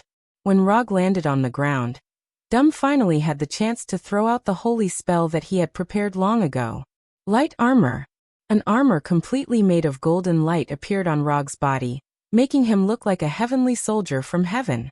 At the same time, the physical strength that he had just used to cast Inner Lotus quickly recovered, and all the fatigue and discomfort in his body were instantly dispelled. More importantly, the light armor added the holy attribute to his attacks that was most effective against hell demons. As the light armor appeared, Mephisto, who had been beaten up by Inner Lotus, also flew out of the crater. Inner Lotus, that's a pretty good move. But it's a pity that your attack just now didn't have any holy attribute. As soon as he finished speaking, the demonic Mephisto moved his body in front of Rog and Dum. With a series of crackling sounds, Mephisto's demonic form returned to its original state, and the wounds from Inner Lotus' attack completely disappeared. It's okay, as long as I can beat you up. Rog didn't expect Inner Lotus to seriously injure Mephisto. Li Lianhua was just a cover. His real goal had been achieved long before Li Lianhua ended. Is that so? Then I'll show you the battle stance of a demon. Mephisto, who was flying in the air, disappeared instantly, and appeared in front of Rog in a flash. Seeing Mephisto suddenly appear, Rog's expression didn't change, and he didn't even move. Just as Mephisto's sharp and huge right claw was about to grab him, Rog finally moved. Flying Thor. Mephisto's right claw slashed across where Rog had been standing, and Rog appeared behind Mephisto at the same time. Holy Super Jade Rasengan. Before Mephisto could react, a Super Jade Rasengan wrapped in holy power, like the sun, struck him hard on the back. Boom. The Super Jade Rasengan that contained holy attributes exploded, and Mephisto, who was caught off guard, was sent flying. Flying Thor. This was Rog's real goal in using Inner Lotus to attack Mephisto. His goal had never been to use Inner Lotus to seriously injure Mephisto, but to use Inner Lotus attack to conceal the existence of the Flying Thor. It turned out that Mephisto had indeed been deceived by Inner Lotus attack. He didn't notice the existence of the Flying Thor at all. With Mephisto's ability, as long as he discovered the existence of the Flying Thor, it wouldn't be difficult for him to disperse the Thor. But he didn't do that at all. He only recovered from the injuries caused by Inner Lotus attack, and completely ignored the seemingly inconspicuous, but even more fatal Flying Thor. Mephisto was considered experienced and knowledgeable, but the Flying Thor that Rog used just now was completely beyond his imagination. He didn't even notice how Rog had appeared behind him.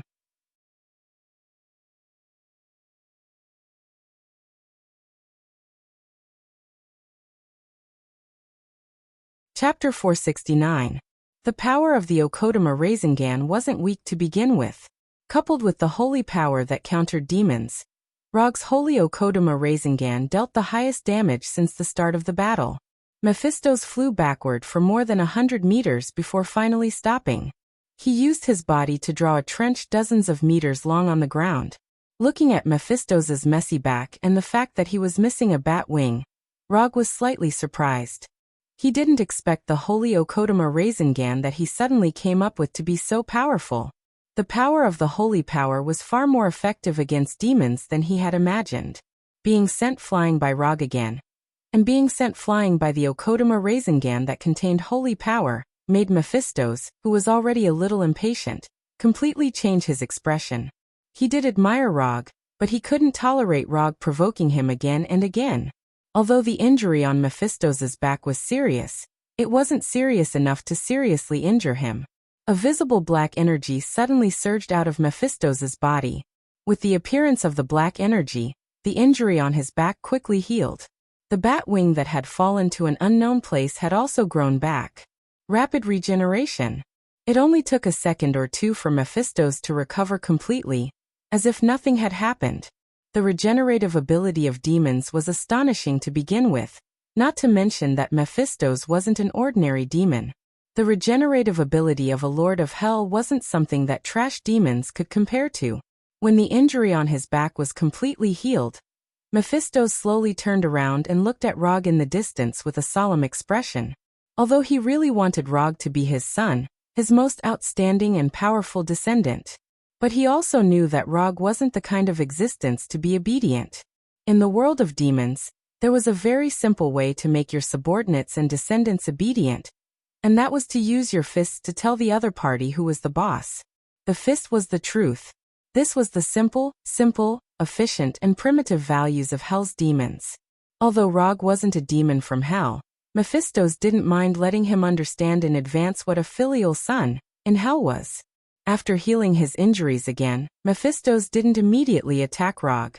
Instead, he silently checked his body. Although it was his first time seeing the flying Thor, he immediately realized something. When Rog suddenly appeared behind him, he sensed a spatial fluctuation that was so weak that it was almost negligible. To others, this weak spatial fluctuation was as if it didn't exist. But to Mephisto's, although it was weak, it wasn't enough to completely hide from his senses. Just as Mephisto's tried to check his body, Mephisto's, the holy armor, attacked Mephisto's attack. It hadn't been easy for Log to secretly leave a few flying lightning god spells on Mephisto's body. There was no way he was going to let Mephisto dispel them. The flying Thor. With a thought, Rog appeared in front of Mephisto again, and punched at Mephisto with both fists at the same time. Morning Peacock. This was a powerful move that could only be used after opening the sixth gate, the Gate of View. In an instant, hundreds and thousands of fist shadows appeared in front of Mephisto's. Rog wasn't the thousand-hand Guanyin. Of course, he didn't have 1,000 fists. These countless fist shadows that filled the sky were purely visual afterimages caused by the speed of his punches being too fast. He infused the super speed and super attack power of the sixth gate, the Gate of View, into his fists and used countless fists to hit the enemy with a super powerful physical technique. This was Morning Peacock. And it was different from the Morning Peacock used under normal circumstances. Rog's Morning Peacock not only produced flames because of its speed, but it also had the holy power of the holy armor, turning these orange-red flames into golden holy flames. Mephisto's was indeed very strong, but in front of Rog's Morning Peacock, he could only passively defend. It wasn't that he didn't want to retreat, but that Rog didn't give him any chance to retreat at all. Morning Peacock was a rapid, continuous attack that didn't give the enemy any time to breathe. If it was so easy to dodge Morning Peacock's attack, it wouldn't be qualified to be a move that could only be used after opening the sixth gate, the Gate of View. The greater the price paid, the more power one would gain. Any move or method that could increase the strength of the caster followed this simple and unadorned principle. Mephisto's, who had already tasted the power of the lotus flower and the sacred super Kodama Rasengan with his body, didn't hesitate. He immediately mobilized the seemingly endless magic power in his body and instantly constructed several layers of energy barriers in front of him. Layer after layer of blood-red or dark energy barriers appeared in front of Mephisto's, forming a line of defense between him and Rog. As soon as Mephisto's energy barriers appeared, the golden flames scattered from Rog's fists occupied his entire vision, turning the sky in front of him golden. It was as bright as the sunrise, as dazzling as the tail feathers of a peacock. Morning Peacock. It lived up to its name. The golden holy flames, along with Rog's fists, kept hitting Mephisto's energy barriers. Bang, bang, bang. Under Morning Peacock's attack, the energy barriers with astonishing defensive power only lasted for a short 1 or 2 seconds before they were completely shattered. Rog's fists and the remaining holy flames poured down on Mephisto's body like bullets from a Gatling gun. This violent attack, with its visual effects, lasted for a full 5 seconds before it ended. Rog's last punch landed heavily on Mephisto's demon head, directly shattering part of it. After Rog ended Morning Peacock, Doom finally had time to size up Mephisto's appearance from afar. Mephisto's body, which had just recovered, was once again riddled with injuries. Being hit by the sacred Super Kodama Rasengan only left Mephisto's back in a mess and destroyed one of his bat wings.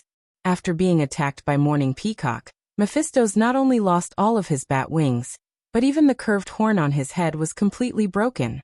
What was even more shocking was that there were visible holes of different sizes on Mephisto's body. This time, Mephisto's wasn't sent flying, but stopped less than 5 meters away from Rog. "Now do you still think you can subdue me?" Rog said as he walked toward the wounded Mephisto's, his right hand once again condensing the Rasengan containing holy power.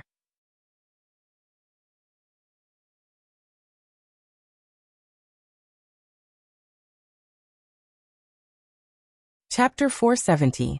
Just as Rog condensed the sacred Rasengan and walked towards Mephisto, Dr. Doom, who had been watching the battle from behind for a long time, made his move again. Doom raised his empty right hand, as if holding an invisible whip, and threw it directly in Rog's direction. The moment Doom's right hand fell, a chain completely condensed from golden light instantly appeared and struck Rog like lightning. Chains of God. The chains of God condensed from golden light instantly crossed a distance of hundreds of meters, and appeared behind Rog in a flash. Then it tied him up firmly. Doom directly attacked Rog. Although the chains of God, which contained the divine power of heaven, were only 2 or 3 centimeters thick, the divine power on the chain displayed an extremely terrifying binding ability. The appearance of the chains of God stopped Rog from moving forward and bound him in place. Before Rog could turn around, Doom made his move again. Holy Sealing Sword. Doom's empty left hand was raised high, and as if he was swinging a sword he swung it down from top to bottom. With the swing of Doom's left hand, 6 two-handed giant swords condensed from divine power fell from the sky like meteors and landed in front of Rog, piercing through his body. These 6 holy sealing swords stabbed into Rog's body from 6 different angles. Not only did they nail him in place, but they also sealed the flow of his chakra in an overbearing manner. In the blink of an eye, the green light shining on Rog's body disappeared, and the Hashiman Tanku was forcibly closed. Even the sacred Rasengan condensed in his right hand burst silently like a bubble. Was this an internal strife? Mephisto, who was riddled with scars, did not understand what was going on for a while. After being beaten up by Rog's Morning Peacock, which contained divine power, he planned to completely give up on close combat with Rog. However, before he could change his form again, he saw the scene of internal strife. "Mephisto, let's make a deal." Holding the chain of gods in his right hand, Dermu flew to a dozen meters behind Rog, and spoke to Mephisto condescendingly. "Dumb, what do you mean by this?" Before Mephisto could say anything, Rog questioned Doom angrily. "That's what I mean now." Doom did not mind Rog's dissatisfaction, and gently tugged at the chains of God in his hand. The second Doom pulled on the chains of God. The chains on Rog's body tightened around him like a python trying to strangle its prey. "Dumb, you better pray that I never return to Earth. Otherwise I'll definitely wipe out your Ladovinia." Although Rog's voice was not loud, Doom and Mephisto could clearly feel the murderous intent that he was emitting. "I never pray." As soon as he said that, the chains of God wrapped around Rog's body extended to his head and completely tied him up like a bandage wrapped around a mummy. Although Mephisto did not know what Doom was planning, he could tell that Doom and Rog, who were originally in the same team, had completely fallen out. Or rather, Doom had unilaterally chosen to betray his teammates. Mephisto first healed the holes and wounds on his body, then looked up at Doom, who was floating in the air. The mysterious energy in Rog's body had really been sealed. Dumu was being serious. As a demon from hell who had integrated cunningness into his instincts, Mephisto did not let the internal strife in front of him go to his head. He used his own method to sense Rog's current state in detail. The chains of God bound Rog's body, and the holy light sealing sword sealed the energy in his body. What do you want? Mephisto looked up at Dum and asked calmly. My mother's soul. Just as Mephisto had expected, Dum gave the answer he already knew. Using Log to exchange for your mother's soul, that's a pretty good deal. As he spoke, Mephisto raised his right hand and summoned an irregular hexagonal prism. In this crystal-like prism, there was a typical image of a woman from Earth. Cynthia's soul. The image in the prism that was like a holographic projection was the soul of Dum's mother, Cynthia. It's a good deal, but why should I believe you? Mephisto said with a smile. At the same time, orange-red hellfire burned in the prism. Ah! The moment the hellfire burned, Cynthia in the prism let out a painful howl. Hearing Cynthia's miserable howl, veins appeared on Dum's right hand that was holding the chains of God. His body exuded a strong killing intent that was not on the same level as Rog's just now. Mephisto! Don't go overboard. Dum suppressed the anger in his heart and said word by word. Overboard? I don't think so. Although he said that, Mephisto still ended the hellfire and let Cynthia escape her torture for the time being. Do you know that souls burned to death by hellfire are not only hated by hell and heaven, but they will also never have the chance to reincarnate. They will only become nutrients for hellfire and experience eternal pain in hellfire. Mephisto played with the prism that imprisoned Cynthia's soul and explained patiently. I know. But I also know that existences killed by divine power will neither appear in hell nor ascend to heaven. Since you like gambling so much, do you dare to bet with me? Let's see if I feel more despair when my mother is killed, or if you feel more pain when you lose Rog's soul forever. As he spoke, the chains of God on Rog's body became brighter and brighter, gradually turning from golden to blazing white. Watch carefully. Rog's soul that you want is about to disappear. As soon as he finished speaking, Dum's right hand that was holding the other end of the chains of God began to exert force. Wait! Just as the chains of God were about to completely turn blazing white, Mephisto spoke. Give me Rog and I'll return your mother to you. Mephisto finally made the decision to make the deal. Cynthia's soul was just one of his many playthings. If not for the fact that Cynthia had a good son like Dum, he would not be so concerned about Cynthia's soul. Okay. Count down from 3, and we'll make the deal.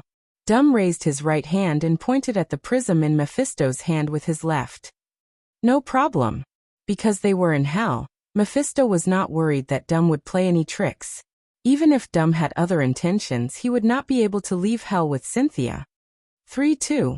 Since Mephisto agreed to the deal, Dum did not hesitate and began to count down. Just as he was about to count down to 1 and throw the chains of God in his hand to Mephisto, Cynthia suddenly spoke in the prism. Don't do this. Cynthia's words directly interrupted the deal between Dum and Mephisto. Shut up. Mephisto snorted unhappily and made the hellfire appear in the prism again, intending to teach Cynthia a small lesson. Let her speak. However, before Mephisto could do anything, Dum clenched the chains of God in his hand tightly and made them shine with a blazing white light. Dum, I'm already very happy to see you grow up. Back then I did something wrong, so I fell into the hands of the devil. I don't want you to walk the same path. If I can obtain my freedom in this way, I'd rather continue to be tortured by this devil for 1,000 years or 10,000 years. Dum, you've been a little angel who brings happiness and joy to others since you were young. I hope you can continue like this and bring happiness and joy to the people of Latvinia. You must become the guardian angel of Latvinia. Cynthia's voice wasn't loud, but Dum heard every word she said clearly. Looking at Dum, who was floating in the air and trying his best to control his trembling body, Cynthia stretched out her arms towards him, as if she wanted to hug her little angel. Dum, Mom, I love you. I'll always love you. Cynthia smiled at Dum, a warm smile that did not fit in with hell appearing on her face. Then, Cynthia took the initiative to walk into the hellfire, and was completely devoured by it. The hellfire that could bring extreme pain to the soul completely enveloped Cynthia's soul, but it did not bring any pain to Cynthia, unlike usual. At this moment, a faint golden light appeared on Cynthia's body. Cynthia gave up the freedom that Dum had obtained by betraying Rog. She gave up her life to teach Dum the last lesson a mother could teach her son. Cynthia's soul had been redeemed. Looking at the white light that suddenly appeared on Cynthia's body, Mephisto realized that something was wrong. This familiar white light reminded him of a certain existence that he hated the most. Before Mephisto could think of a result, a door formed by white light appeared in the sky above them. This is the door to heaven. Mephisto immediately reacted. However, it was already too late.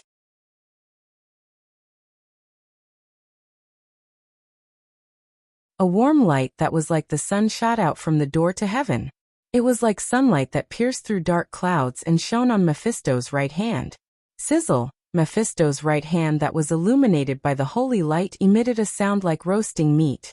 Then under his gaze, his right hand completely collapsed and dissipated. Along with his right hand, the prism that imprisoned Cynthia's soul, and the hellfire that devoured Cynthia also dissipated. Under the white light, Cynthia's soul returned to its original size and slowly floated in front of Dum. She reached out her right hand and silently touched the metal mask on Dum's face. Just as Dum tried to hug Cynthia with both hands, Cynthia's soul completely disappeared. Cynthia had ascended to heaven. You're tuning in to the Echoes of the Heart YouTube channel. Don't forget to subscribe and join us on this journey to catch the most captivating stories.